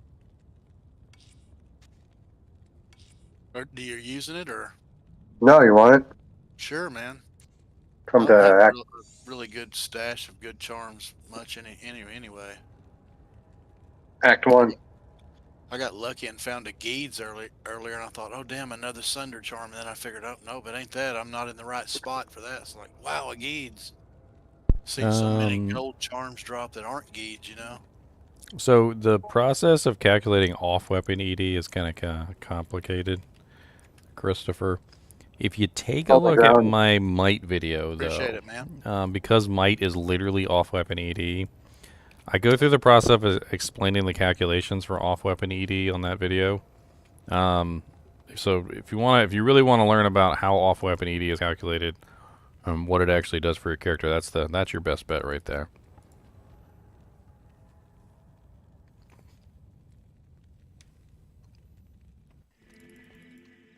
It's complicated, though. The moral of the story, though, like without even watching the video, the moral of the story is that off-weapon ED is a lot less effective than you think. It only, of course, affects physical damage, and it's all cumulative, not multiplicative. So, like, I'm not quite sure how to put it. So, like, if you were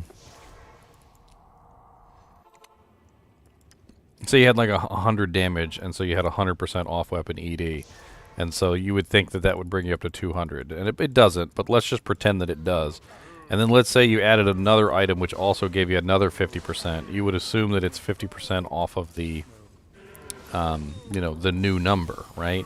But it's not off of the new number. It's off of the original number because it all stacks together as one cumulative total.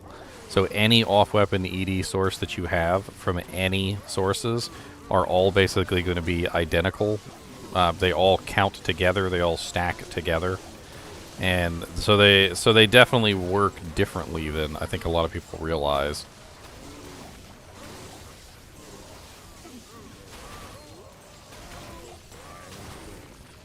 I actually, once I really kind of like dug into it and really knew what it did, I realized that it's nowhere near as good as you guys think. Like, everybody's like hot on the presses for a frickin' fortitude because it has, like what, 400% enhanced damage, but it's 400% off weapon ED, and 400% off weapon ED is nowhere near as good as you think it is. It doesn't do anywhere near the kind of like damage output increase that like you would think you'd get from 400%. It's still going to give you a nice bump, but it's nowhere near what you're thinking.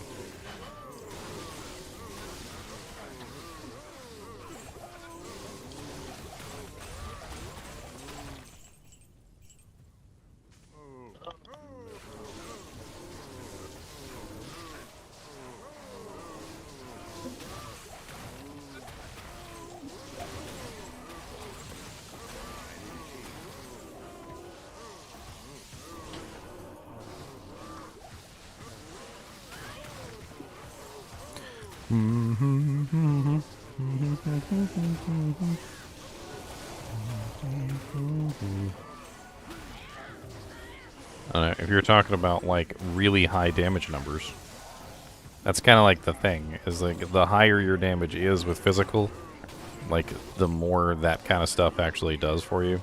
That's why physical damage characters like to go with Fortitude, and physical damage characters like to go with Phoenix, because it's a nice bump in damage for them because that's what they're focusing on. But and for anybody that's not actually like focused into melee damage, if that's not your goal, you're not going to get good effect from those items.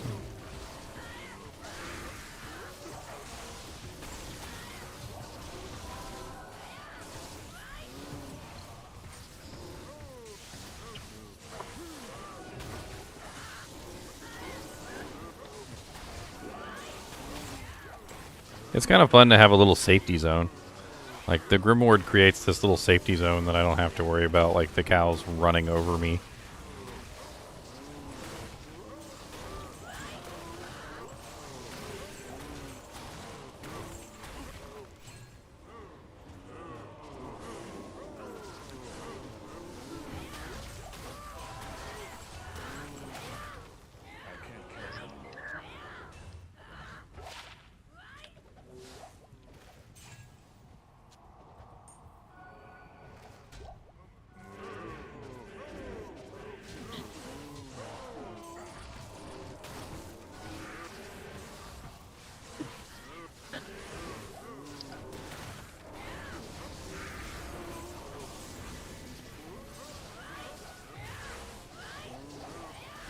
I guess the added benefit, though, of building a Grim Totem, or Grim Ward Barbarian, is that I would have maxed out Find Potion, which means I would technically have a pretty decent level of Find Item.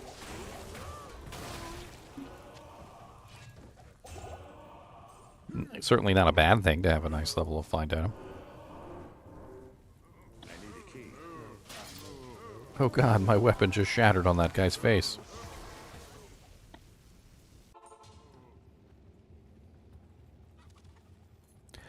Grief is a special beast, and grief is just kind of crazy.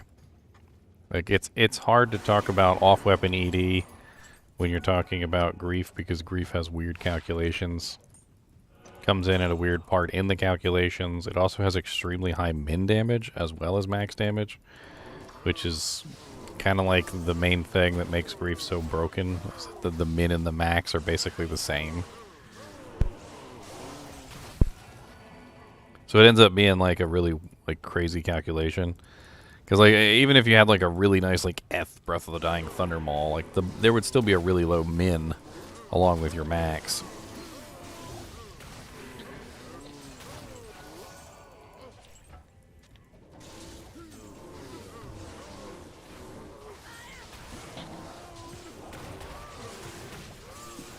Oh, towels. That's the second swirling crystal that we've gotten that had some kind of effect on it. Pretty funny.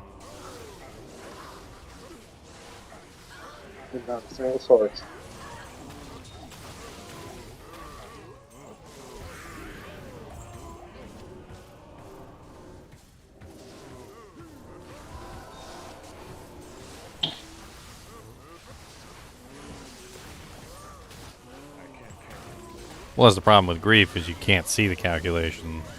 You have to put it into a third-party program to be able to see it, because the grief damage doesn't even appear on the frickin' screen.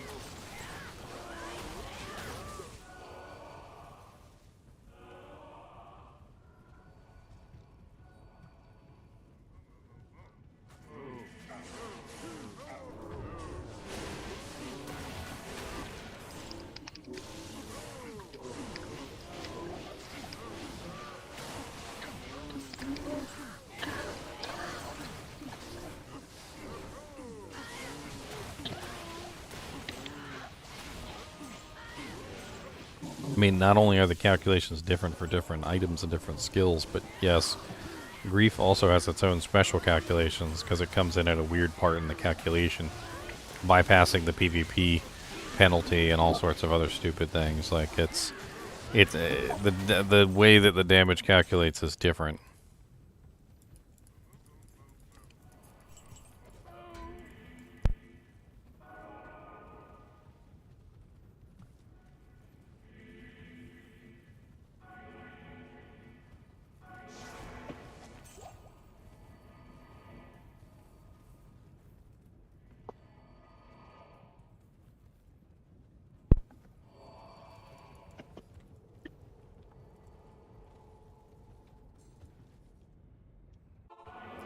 Alright, I guess we're moving on to number 3. We can get into hell difficulty now. Going to hell. Going to hell in a handbasket. Going to hell. Gonna make lots of room for you guys. Over in hell. I need a better weapon for my Merc. Like, my Merc is currently still using a Eth Razortine, and as nice as an Eth Razortine is, it's still an Eth Razortine. He's in hell difficulty with an Eth Razortine. He needs something better. I'm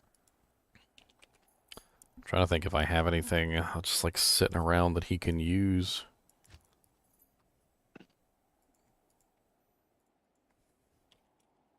I mean, I do have an Infinity on my other character. The hell level is Infinity? 62 or 67. 67, so like maybe he could use that. It's not really like the weapon that I would give him, but the negative defense certainly would come in handy for a little while until I can get the Decrepify procs. Because frickin' Reaper's Toll is level 75. I also have a...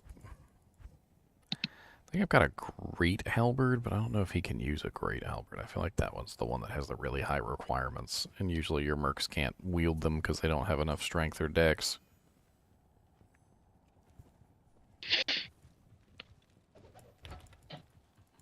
Got Insight Bill. I'll take it. Better than nothing. Just put it on him and let him use it.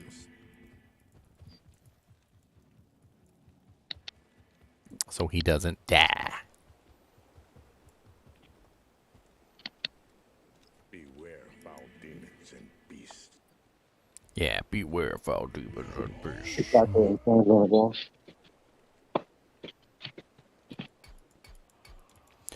Beware foul demons and beasts. So many foul demons and beasts. Beasts everywhere, beasts in your hair.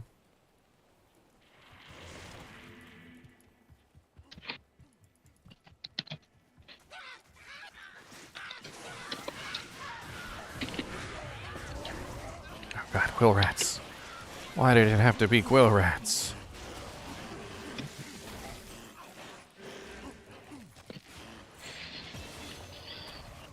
Quill rats have become so freaking deadly ever since they changed the attacker takes damage of stuff.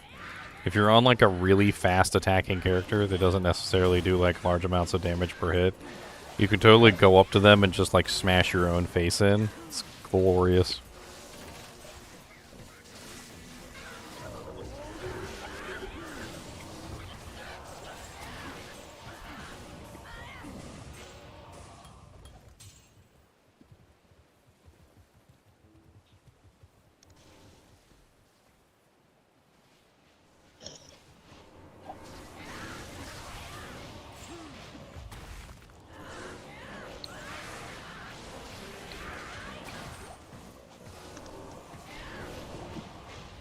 I'm gonna have to look up my breakpoints too, because I don't even think I've ever researched double swing breakpoints. But I would like to get as fast as humanly possible.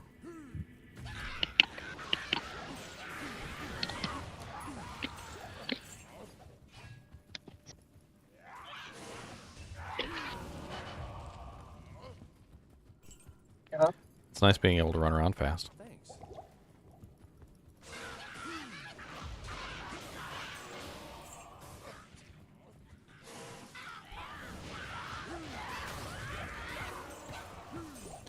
Cody, stop messing with Mr. Nimoy. Kubus. Leave Mr. Nimoy alone. Thank you, sir. He's too small. He doesn't want to play with you. You're too big. You're a monster.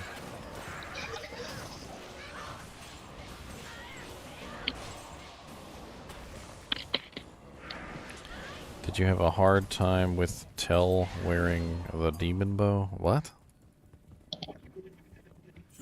Yes. English. Do you have English?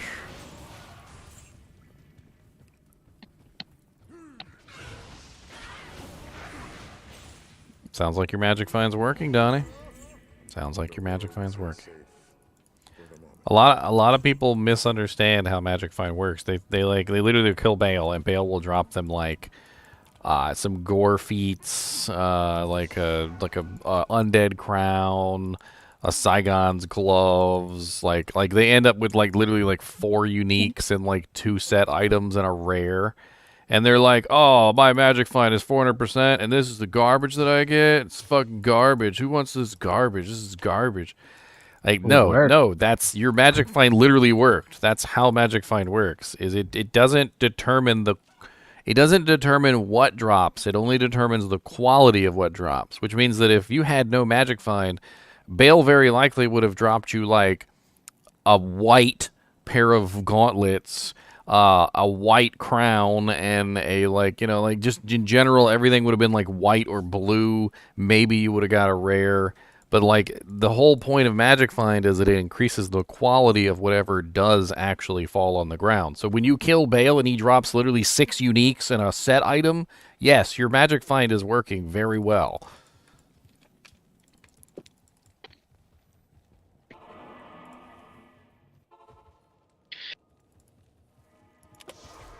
Forgot to get my stat point.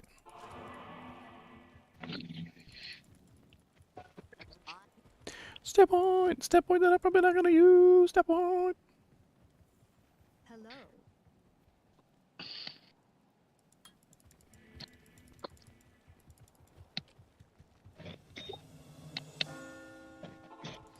All right. I got 1 dagger now. Can't use my Flesh Ripper yet, but I do have a Ghost Flame, which is pretty high damage. And I get the stab stuff, which is great. And it's got ITD, which is also nice.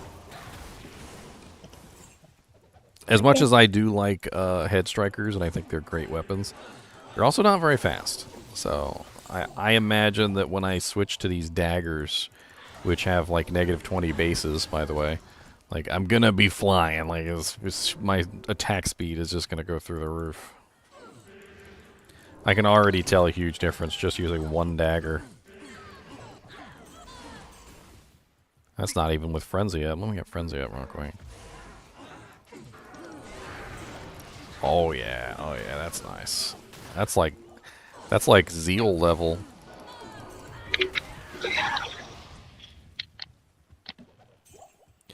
I'm gonna be using a F-Zotted Flesh Ripper, but I got a Ghost Flame in one hand for right now.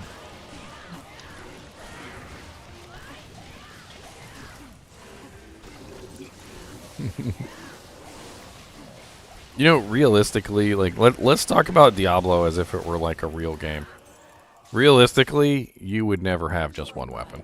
Like, you come across the skeletons and you're wielding a dagger, like, okay, that's really gonna do a whole lot. Like, you're gonna switch. Like, the Boson's not gonna be firing arrows at a skeleton. That's not gonna happen. Like, there are certain weapons that just don't work very good versus certain kind of monsters, and like, it's just you would end up carrying around different weapons. Like, if you were a barbarian, sure, you might have a really nice sword, but when you came across that monster like a skeleton or whatnot, you'd probably have a nice mace, you know, sitting in your back pocket waiting for those skellies. Like, the frickin' Zons and the Javazons and stuff with their piercing weapons would definitely need some kind of bludgeoning weapon for the skeletons, you know.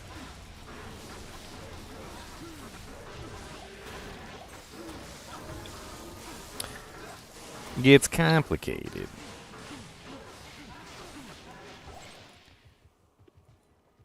How the hell did it hold your face for review, Frankenstein? That was weird. You literally just made a text face, and it was like, hold for review. I was like, alright. That text face is offensive. It's obscene. Why is it holding everybody's messages? Stop holding everybody's messages.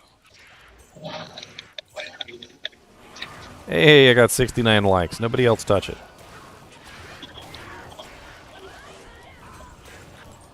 We have reached perfection.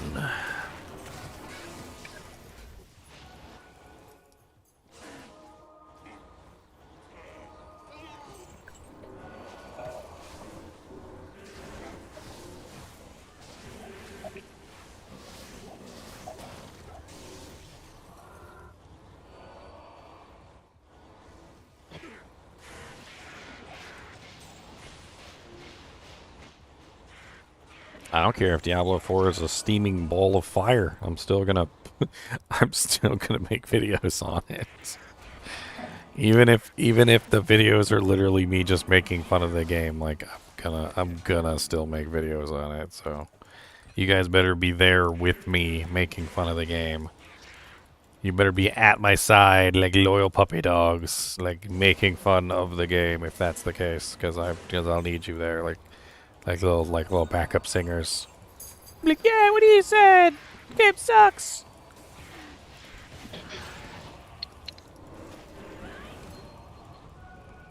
Couldn't even afford a cake. Like Portal didn't even have a cake.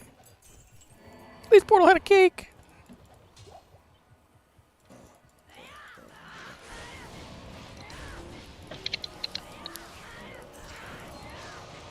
I'm hopeful for D4. Like I think that D4 is going to be a lot better than D3. I mean, that's a pretty low bar to set. Like, but I do feel like it's going to be better than D3 so far from what I've learned. I feel like they've taken some lessons from D3 and they were like, okay, we made some mistakes here. Let's not do that again. And, you know, that's a good thing, right? You want them to be like, hey, let's not do this. Let's not slap our customers in the face by ignoring all tradition and making the game whatever we want to make it. Your boss group, sure. Where the hell is this dewjack? I'm following the road. Oh, there it is. Okay. Underground passage. Put a portal up just in case you guys want to just cheese it.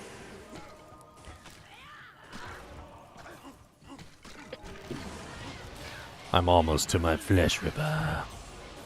You know, the Ghost Flame's not exactly a bad little weapon for like a level 66 character. It's got ITT on it. It's got pretty decent damage. And it's got 108 magic damage per strike, which is kind of a lot of magic damage because magic damage is really high. I feel like that's a lot. It's not as much as what Sanctuary. I mean, Azure Wrath has more, but I think Azure Wrath is what, level 85 or whatever. I think the only other weapon it would compare to is what, Lightsaber, which does have like what is it, like 200? 200, I think, something. I don't remember. Yeah, but it doesn't have the ITD though, does it? I think it does. It does. I can't remember off the top of my I head. don't know. That's what I was using on my martial arts assassin before I got the Lawbringer. Pretty nice. Fast. Definitely fast. Mm-hmm. Oh yeah. Phase blades are definitely fast. It missed such an opportunity, though, by not making it into an actual lightsaber. The decrepit. Oh no, it's not a lightsaber, it's a lightsaber, okay?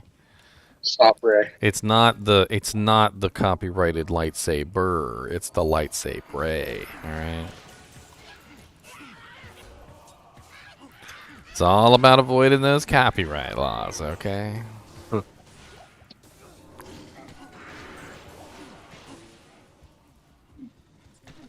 Somebody really rich just needs to make a company and call it Disney. Start putting out knockoff Disney movies. They already are. Did you see that Winnie the Pooh horror Just movie? okay, so the company's name is Disney, not Disney. And then like you have like really stupid stuff like instead of the Lion King, it's the it's the Lying King. Get it? Lion The King. Puma Monarch. Or like instead of Alice in Wonderland, it's Jill in Wonderland or some stupid stuff like they just completely just knock off everything. Used to find those all the time at the souks in Afghanistan. Little bazaars and stuff they have out there. It's a superior light plate. Oh, it's only one socket. How long is this guy gonna stay converted? Good lord.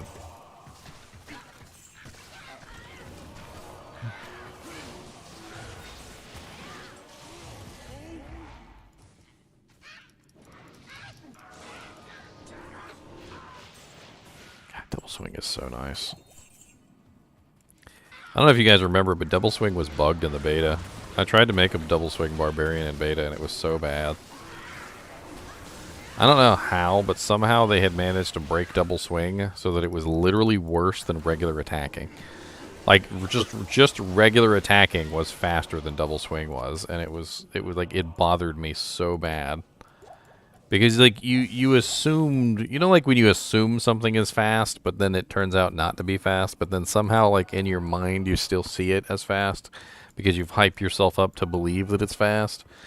And like I know how fast double swing is because I've used it in the previous games, and like I kept like second guessing myself, being like, is this really the double swing I remember? Like it seems kind of.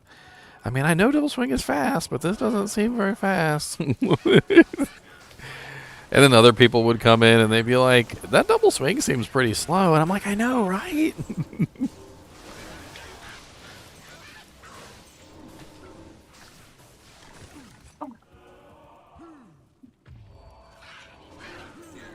Good old double swing Barbies. I should probably throw a point in Whirlwind just so I can use it for, like, mid-battle maneuvering.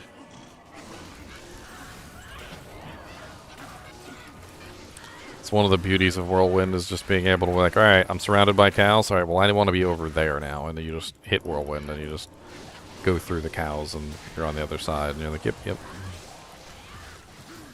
I got to give it to Whirlwind. That's one of the things that it does very well is in inter-battle maneuvering. Because not only does it allow you to move while you're, fighting, you also get the lifesteal and mana steal while you're at it.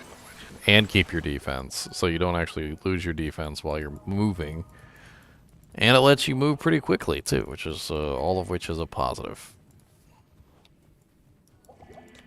That's why it's so powerful in PvP, because you get to keep your block chance and your defense and everything while you're chasing somebody. So they have to run and lose their block chance and all that other, jazz, whereas you don't. Trying to see if I can see where the hell it is. Like, did we skip something? Oh, Yeah, it's right it was next to level 2. We totally just walked right by it. It was literally right next to level 2. It was literally so close to level 2 we saw it. We literally saw it on the map next to level 2.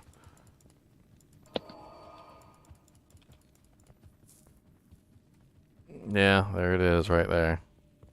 That's hilarious. I think we walked by it on our way to level 2. We had to have. We walked right by it on the way to level 2. Wait a minute. Killing stuff. Wait a minute. What the That's hell? the shrine that was here. It's the shrine? Really? Uh-huh. Okay, well then it's got to be up here then. It's the only other place. Here. This way. It's the only other place we haven't explored. What's up, Seasmall? He's stone skin. I amp him. He die.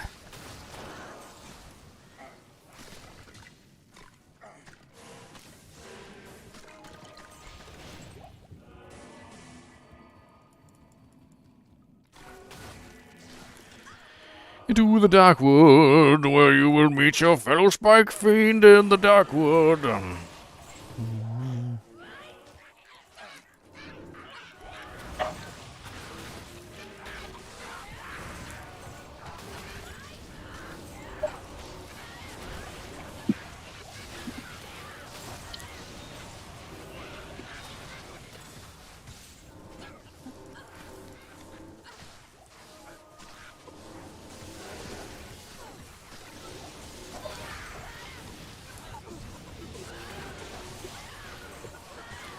Yeah, when we get to hell and high players count, that's where things get really fun. Because, it's like your character's untested, you haven't really got him built right, he's not using the equipment he's supposed to have, and then, then you're thrown into a pretty difficult zone with some pretty difficult monsters. Things get spicy. You get to find out who your friends are.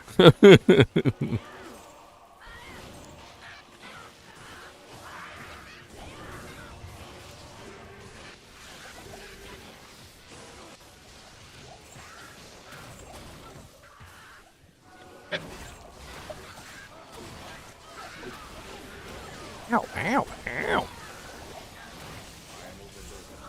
That hurt.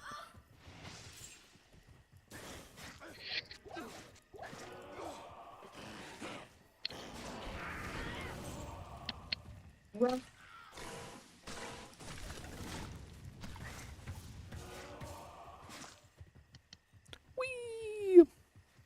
I never did a theory craft on this character to actually, test out his damage. probably would have been a good idea. Good point. Judge me.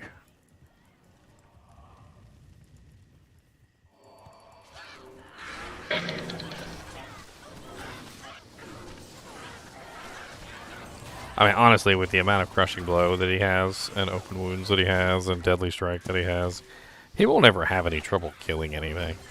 Like, what it's really going to come down to is can he handle large groups? Can he, like, how quickly does he kill in like P8 and so forth and so on? I mean, with the amount of CB that he's got already, which is 50%, it's kind of high.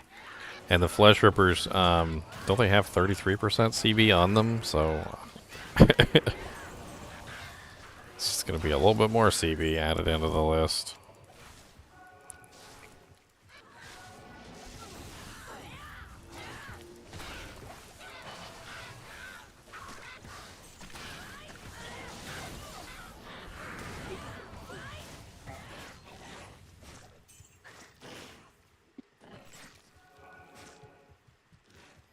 Where the hell is frickin'... Oh, I guess we just found him.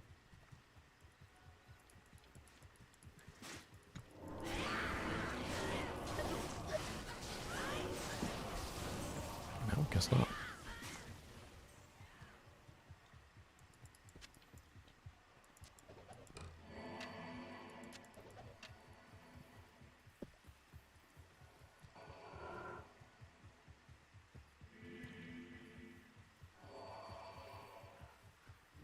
Never been able to make a halfway decent barb?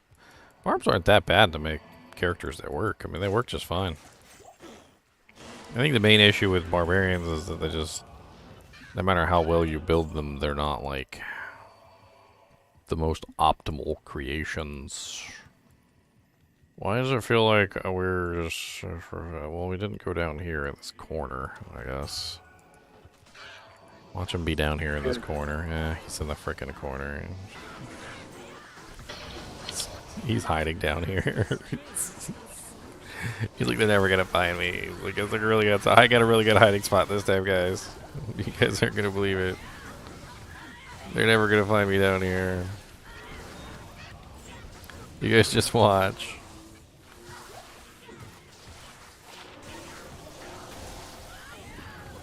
You guys are gonna be surprised. There's a diggler. The Dirk Diggler. I did a whole video on that.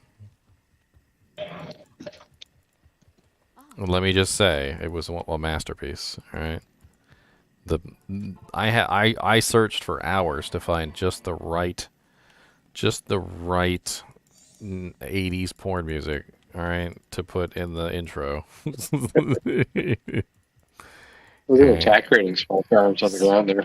It's very important to me that I got that correct, okay?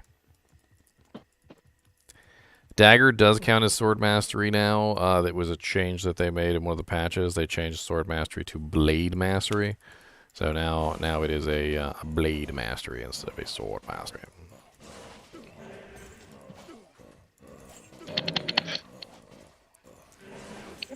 I'm trying to find the Karen stones. They're right here. Right here. I'm killing things though. They're the Karen stones, not the Karen stones. The Karen stones. Come on now, get with it.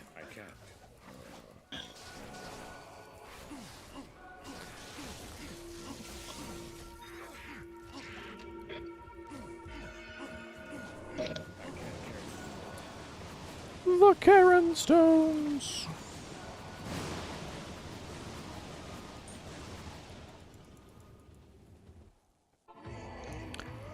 What about dagger crit chance? What do you mean dagger crit chance? What are you talking about on last stream? Does the crit chance from Blade Mastery apply to the daggers? The answer is yes.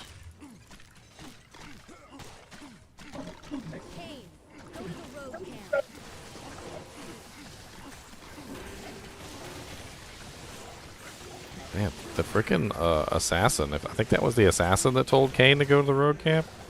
The assassin? Yes. The assassin sounds kind of like a boring, like, housewife. Like, I don't know. I was like, who said that? I don't think I've ever heard the assassin say that before.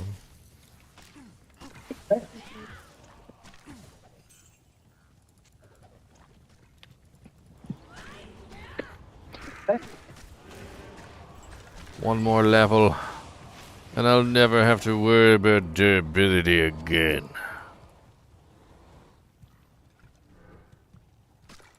I'm not really sure about that, LS Stream. Well, I might have to research that and take a look, but I mean, if it is true, then my build has a very nice extra crit chance. I need to go repair my sword.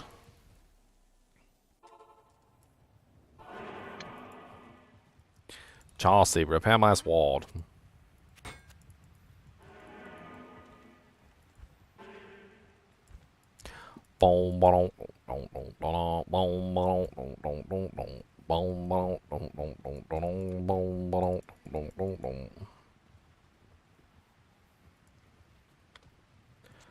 Bronze of sustenance.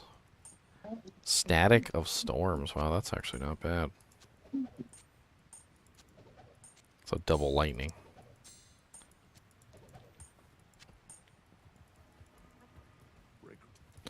Regrettably, my butthole started to stink and I needed a bath. Did we ever find the entrance for the next zone, Black Marsh? No. We like scoured the whole area. I thought we would have found the entrance. Oh, okay, never mind. I got it. I got it. Portal up. It was down there by frickin' Treehead's tree.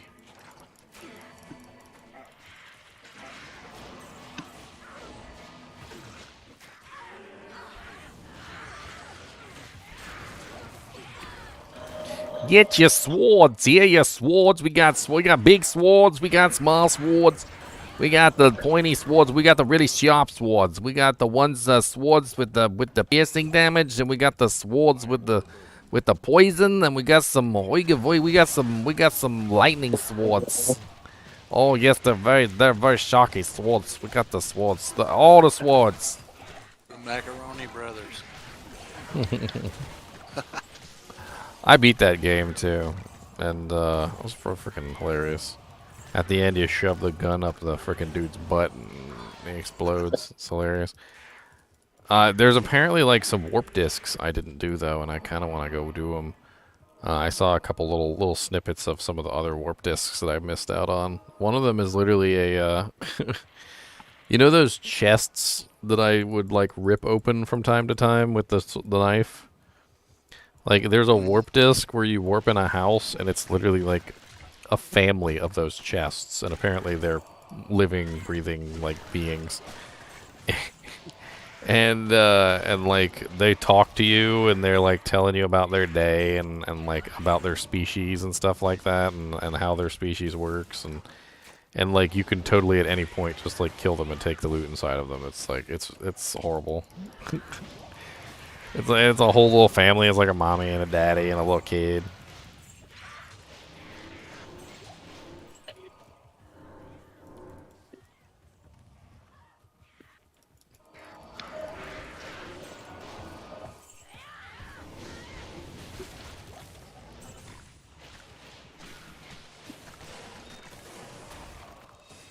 Oh my god, I was watching this video yesterday because my girlfriend pulled it up. And it was a video of somebody doing a Fallout speedrun, Fallout 4. And he went through the whole process of explaining that loading screens don't count, like, in the speedrun, because the loading screens are different for everybody, and they can't count the loading screens into the speedrun or something like that, right? Dude proceeds to do his speedrun, and literally his speedrun is 99% load screens. I can't remember exactly how long it took him to beat the game, but I think it was like 32 minutes or something. And like by the end of the 32-minute run, quote unquote, he had spent like several hours in load screens at that point. It was so ridiculous that to call it a 32-minute run is just ludicrous in my eyes. Like, because at that point you've literally spent like almost like 4 hours to do a 30-minute run.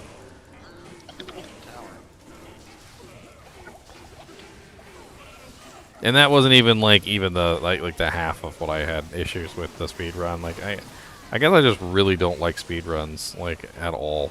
Like I feel like it's not playing the game, and that's an issue in itself. But I just don't understand how you can logically, literally sit there, record like 4 to 5 hours worth of footage, and then say to yourself, "This is a 25-minute speed run."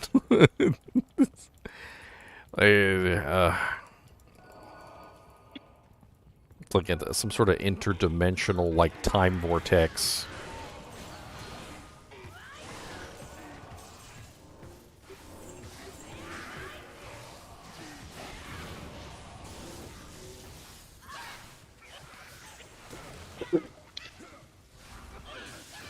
Oh, you're talking about the damage multiplier that comes from strength and dex.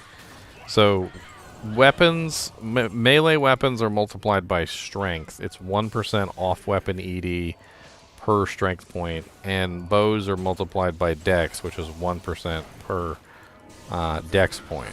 What you're talking about is dex is half and half. So I mean, daggers are half and half. So daggers are half dex, half strength, and they obtain the same bonus that the weapons and the bows do, but they just get 0.5% per dex point and 0.5% per strength point.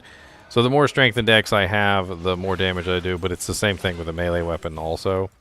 It's kind of nice, though, because it does mean that I can build attack rating by building dex and also get a little bit of extra damage out of it. But it's just not worth it. Like, in the long run, the off-weapon ED is just not really worth building specifically, because it's just not enough. Even if I dumped like every point that I had into dex, it really wouldn't add up to all that much extra damage, and I would be completely, weak as a result, because my HP would be super low.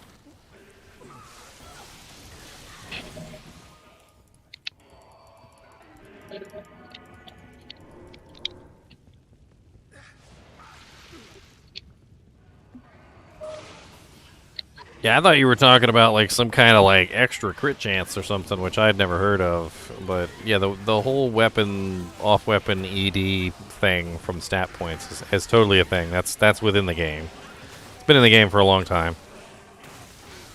Strength builds aren't really a thing though. Like it's been tested to the upper limit, and it just doesn't really work out very well. Same thing for dex builds. They're just not really super worth it. You end up sacrificing way too much for a tiny advantage. Now, granted, once you get your character to a certain point and you have enough,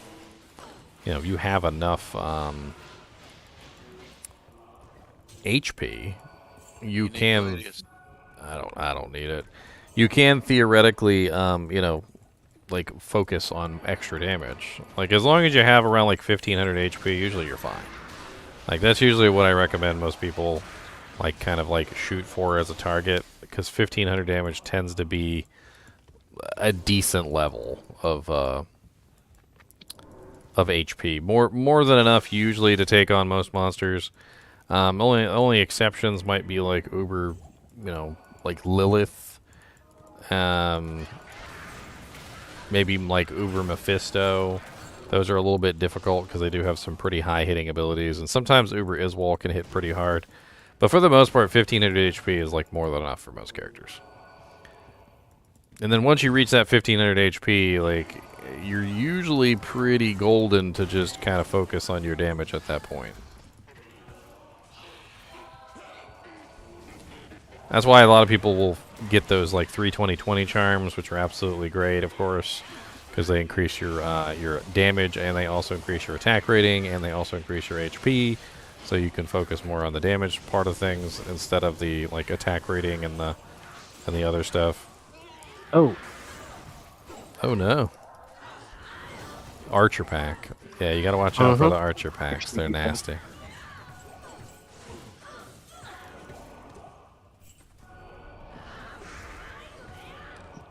Your whole body is clear. I'm gonna drop off these gems in town. I got way too many jammies. And I don't need my head striker anymore, because I can now use one of my flesh rippers. The Ripper of the Flesh.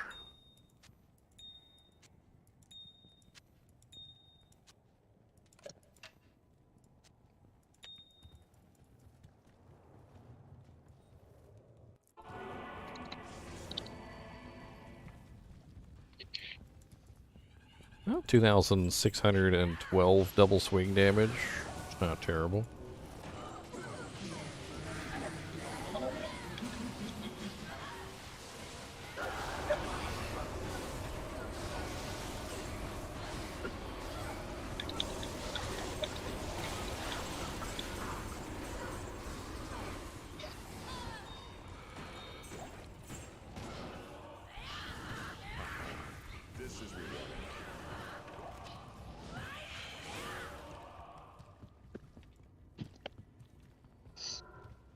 All right. Let's sit in there, sit in there. One more level, I can put an Annie in here. Guess I might as well grab an Annie. I got a 1620. Actually, a 10% would be better, right? Help me level up. I got a 20, 12, 10. That worked pretty good.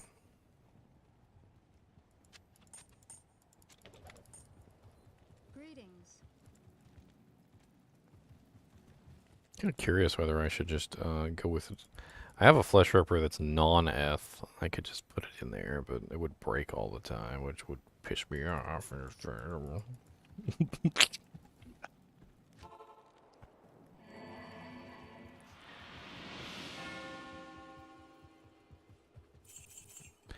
Eric, your mom is so dumb. She sat on the TV and watched the couch. Your mom is so fat. She takes up both sides of the family. What?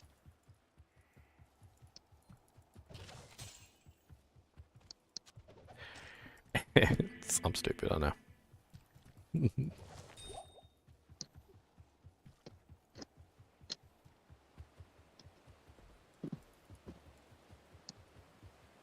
Who wants a fortitude? I was thinking about using a fortitude on this character. It's helpful. Well, this particular character is highly physical, so like the extra physical damage. But I also need to work out my breakpoints because I need to attack as fast as possible. Like that's also part of this. So if the fortitude doesn't let me hit those higher breakpoints, I might not put it in. We shall see. Is there any IAS on the flesh rippers? I can't remember if you said or not. No, but it's negative 20 base. So I mean, it's a pretty fast weapon, like all around. Yeah, I know that you need next to nothing with a phase blade to hit your breakpoint, so it shouldn't be too terrible. Yeah, no, phase blade is negative 30, so it's 10 off the phase blade, which means it's really fast. Yeah, negative 20 is the next best, as far as I'm aware. I don't recall any negative 25s. I don't think there is. Yeah. I know there's negative 15s, but You're doing natural resistance, huh? I mean, I'm gonna have plus to skills eventually, so my natural res will be pretty high. I mean, I don't really think I need a bit more than 1 point into it. Once I get my torch and my Annie, that's plus 4, and then like I'm not really sure what other plus to skills I might have, but I mean, any plus all skills will definitely affect it. Well, you're all wet. This monastery reeks with evil and corruption. This monastery reeks with evil and corruption.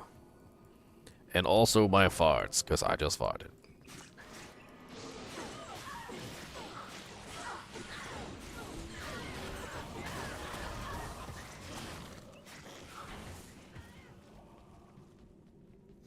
Have I ever reached that 5% defense against monsters? I mean, once you get to a really high level, the monsters actually get like a really huge penalty for hitting you because you're. It doesn't show you level penalties, but essentially, basically, the highest level monsters in the game, with exception to bosses. Let's just leave the bosses out of this. With exception to bosses, you're looking at like level 87 is about the highest level monster you're ever going to encounter, and that's. You obviously, once you hit level 88, now there's a penalty for that monster to actually try and hit you, so it's pretty cool. Now, Terror Zones have kind of like complicated this a little bit because they do go a lot higher than 99.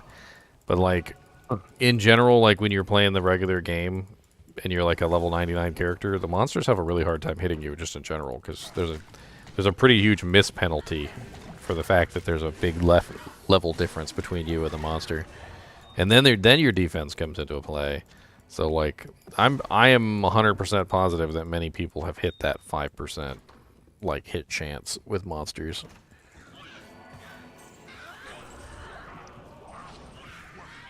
What's up, Smith?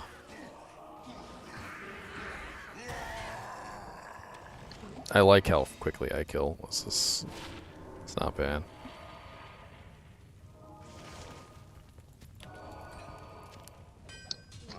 Let's get Charcy her malice. Yes, I do think they're going to add Terror Zones to single player, but I think it's going to be some time. They were very clear that they didn't have enough time even to add it into ladder because ladder ended up being, delayed, and like that. The process of adding it into single player was going to be a big thing. Like, it wasn't going to be a small thing. And it was going to take some time. They also were very clear that they didn't really feel like Terror Zones were finished yet. And that they were going to make some changes. What those changes end up being, we don't really know. And they basically made it very clear that also single player had to have like the changes baked in. So once they did it, there wasn't going to be a lot of tweaking involved. So they wanted to do the tweaking online, and then later when they finished tweaking it and getting everything like how they want it, then they'll actually go through the process of getting everything set up in single player. This little Magic Find ring. It's kind of a halfway decent little MF ring. 10% faster cast with 29 mana and 10% Magic Find. Kind of a nice little 3 combo there. Definitely would be better than a Nagel ring at the very least.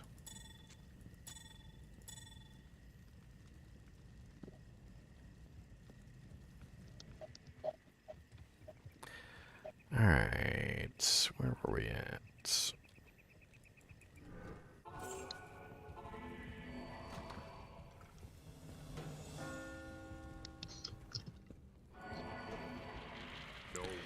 Spirit Shrine.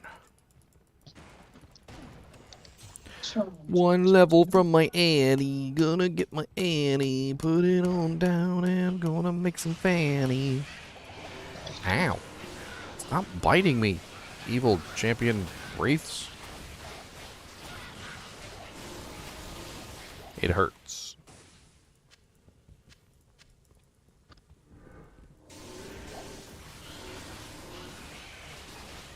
It's nice having a necromancer with us. You can amp damage everything for me. It helps. Pretty nice. It is. Well, except that one. Ow. They ouchies. They do the big ouch. There we go. I gotta remember, I don't have block chance. I'm a raw sponge.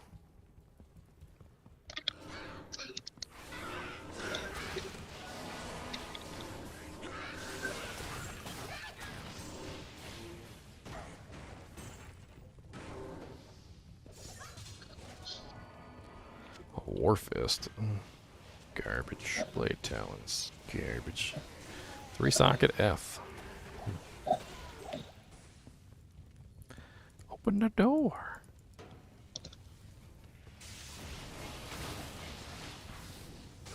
Hit point.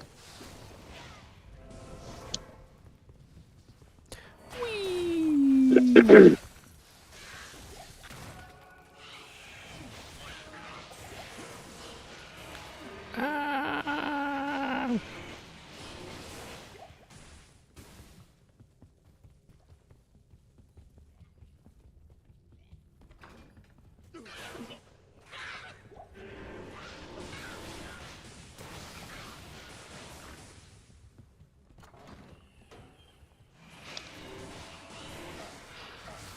The Wraiths.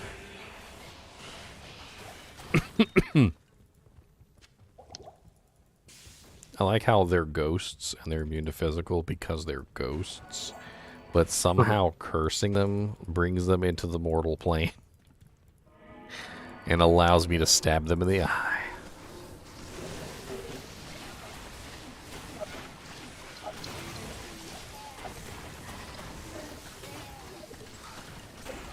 I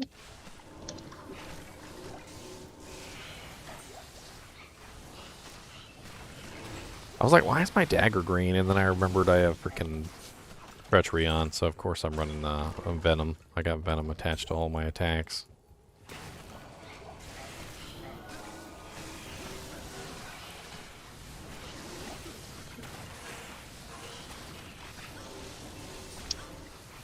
About to get a big bump in resistances here in a second. Not only is the Annie gonna give me res, but it's also gonna give me a plus the skill, which gives me more res. Oh god, owie, owie, owie! You guys got amp and I got amp and we all got amp and everybody's dying. Mutually assured destruction.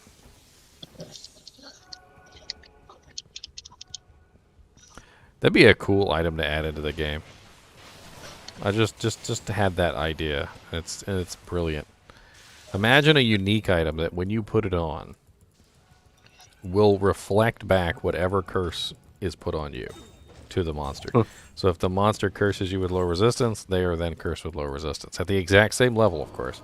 So like no matter what curse is cast on you, it immediately casts that curse back on the enemy. Could be a very interesting item to add into the game. Like, I could totally see it kind of having like a negative connotation too, because obviously some curses are unwanted.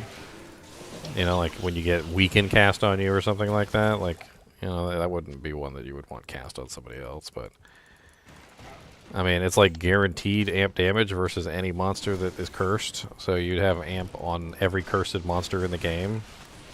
You know, when you're in like Chaos Sanctuary, you have all those lower res and amp curses that are going up all the time. So lower res and amp would be like constantly up. It's kind of interesting idea, right? Mm-hmm. The little double-edged sword. Like an Iron Maiden charge or something. Well, little double-edged swords, you know.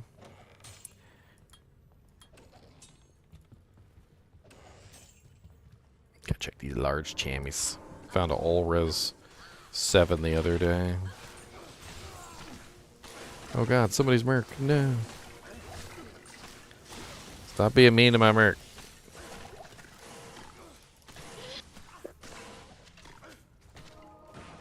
It's rude.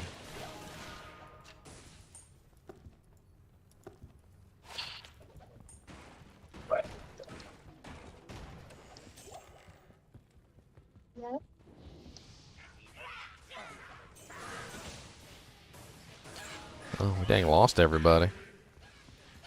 Yeah, we did.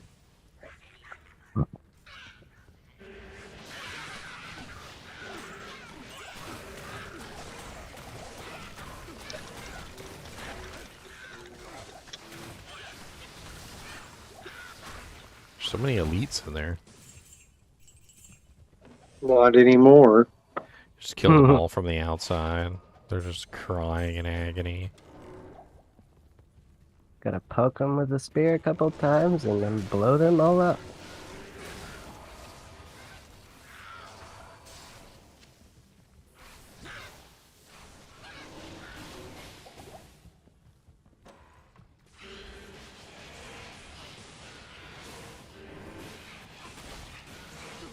I had to freaking do some crazy shifts at work. That's why I haven't been on. But, I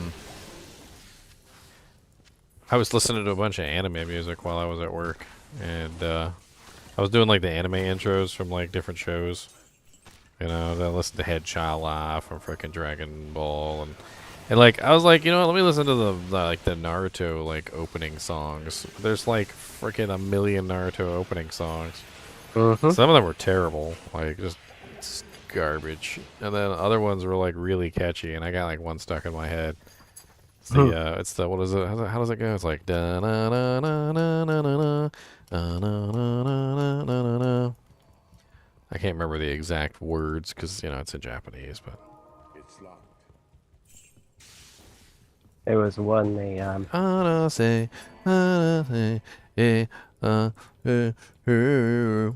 terrible. yeah, they turned one into a one of those animutations back in the day. Animutations? Yeah. Where they take the song, they put incorrect subtitles on it, and then just a ridiculous flash video with all kinds of weird crap happening.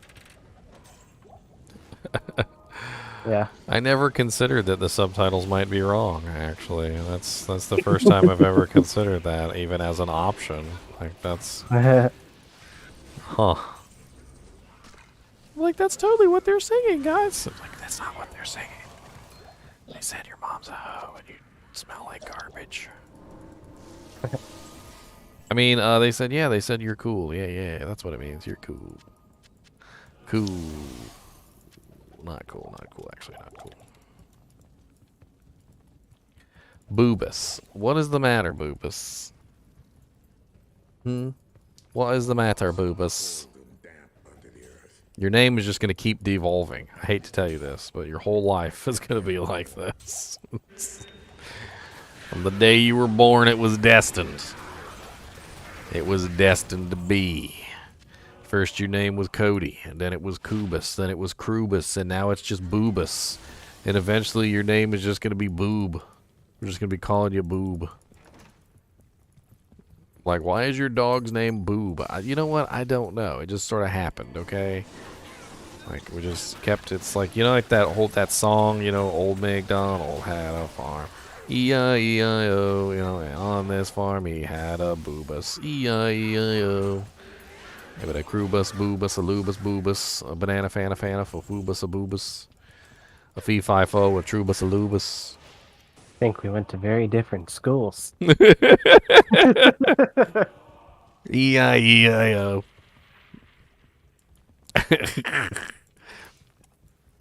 On this farm there was a Boobus. E-I-E-I-O. And everywhere you said a Boobus. E-I-E-I-Go. It's funny how quickly they learn words, and you don't even have to teach them. They already know, like, most of them. Like, you just say random words, and they'll just know something's going on. They're like, wait a minute, I heard the word, that one word that means the thing that I get food. I know that, but I like food. Kubus. Do you have to go... Hey, Doodas. Do you have to go pay? Oh, God, there's so many in here. Hey, Doodas, don't kill me. Oh, be nice. Don't do it. Oh, God, the murk has fallen. Oh, God, it's so painful in there. There's so many. There's so much cursedness.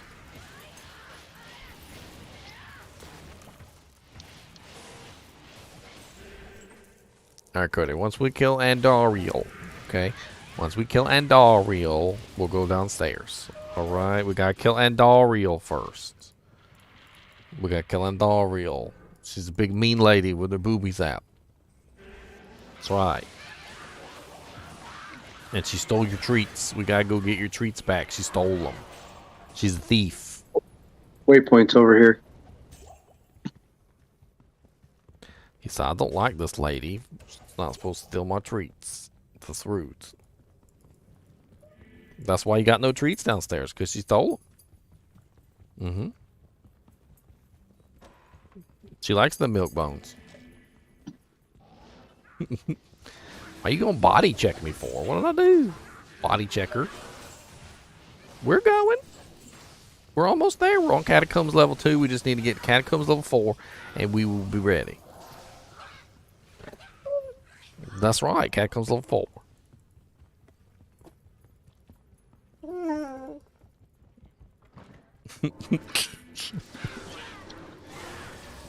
He's so talkative, I swear. Like,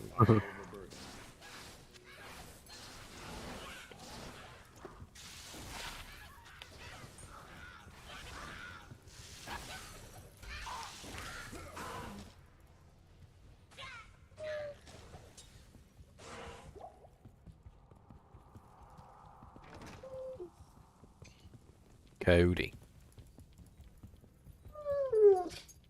Mm-hmm.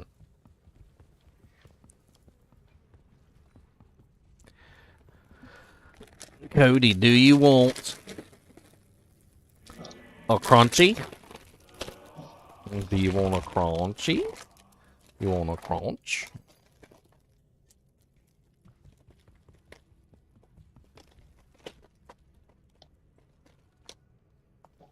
Do you want another crunchy?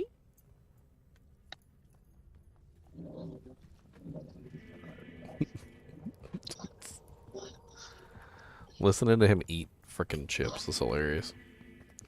They're just like bland corn chips. Nothing to them. They're not even very salty, to be honest. Where the hell did you die at? Over here. Quit dying, Coaster. Yeah.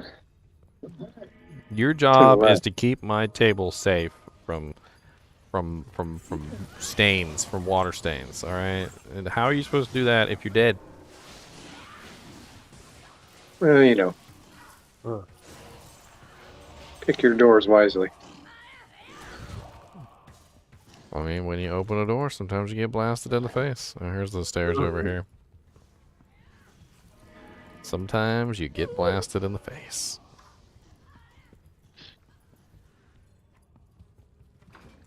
Sometimes you feel like a nut, and sometimes you just get blasted in the face. I mean, that's. I know that's not the saying, but that's actually how it goes. Ow! Freaking champion ghouls and your stupid high damage output.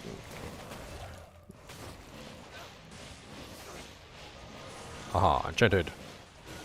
Oh, I've got the fire blades. Oh no, Holy Freeze, my worst enemy. Melee classes suck because literally you spend all this time balancing your character's attack speed so that you can hit the max breakpoint. And then as soon as somebody decrepifies you or uses Holy Freeze on you, you're immediately like back to where you started.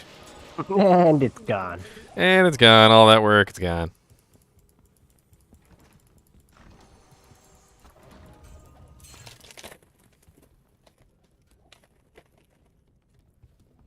Cuba Silver Crunchy. It's funny. He had a little toy when he was a kid, a little puppy. I said kid. When he was a puppy, he had this toy. It was a little blue bunny, and it had a ball inside of it, like a squeaky ball.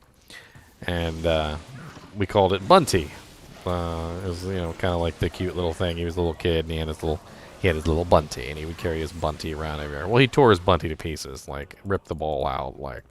But he freaking loved that stupid thing, and it took him a long time before he broke it. And I don't know why he did eventually break it. Maybe it just fell apart on its own, like from just being loved too much. But I got him a new one. It's exactly the same as the old one. That, you know, obviously doesn't smell like the old one, but whatever. I'm pretending that Bunty is back. Like, you know, I'm like, oh look, Bunty's back. He gets all excited and he carries Bunty all around the house. And like, I've got him, like, convinced that Bunty is alive. Like, I'll take Bunty and I'll, like, make him look like he's eating food. And then, like, I even take Bunty and, like, pretend like Bunty is sniffing his butt. Like, I put Bunty up to his butt. And he literally sits there. And he literally lets the Bunty, like, sniff his butt. Like, he's like, huh? He's like, what? He's like, what? Does it smell bad back there? Like, what's going on? And, like, it's hilarious because he actually does, like, this little stance. Like, if another dog was sniffing his butt, he would let it happen, you know? Like, it's like, he's like, all right, like, yeah, okay, let's, you know, get in there and just do your stuff and let's hurry up and say hi. Come on, all right. And it was like earlier there was some food on the table and I had, like, Bunty pretending like he was eating it and then he knocked it on the floor. Right. And then frickin' like, he comes over and takes the food. I think it's hilarious. Where the hell is this level 4? Kubis he's gotta go, so I gotta go.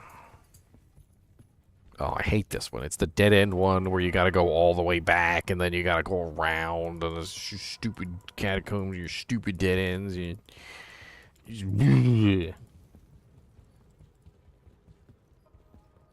That's a tile right there too. That's like the dead end tile. And every time you get that tile, like it's always a dead end there. It's a pain in the butt. Oh, thank you, Battle Brother. I appreciate it. You got your own channel, Battle Brother Gaming. Oh god, there's lots of tainted in here. They're trying to touch my taint.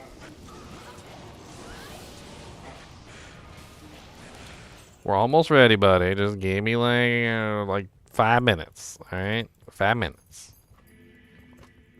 5 minutes. We're in the chamber, and Dariel's butt cheeks are mine. And you got some chips, sir. You got some chips. I seen you got chips. Them crunchies. I saw the crunchies.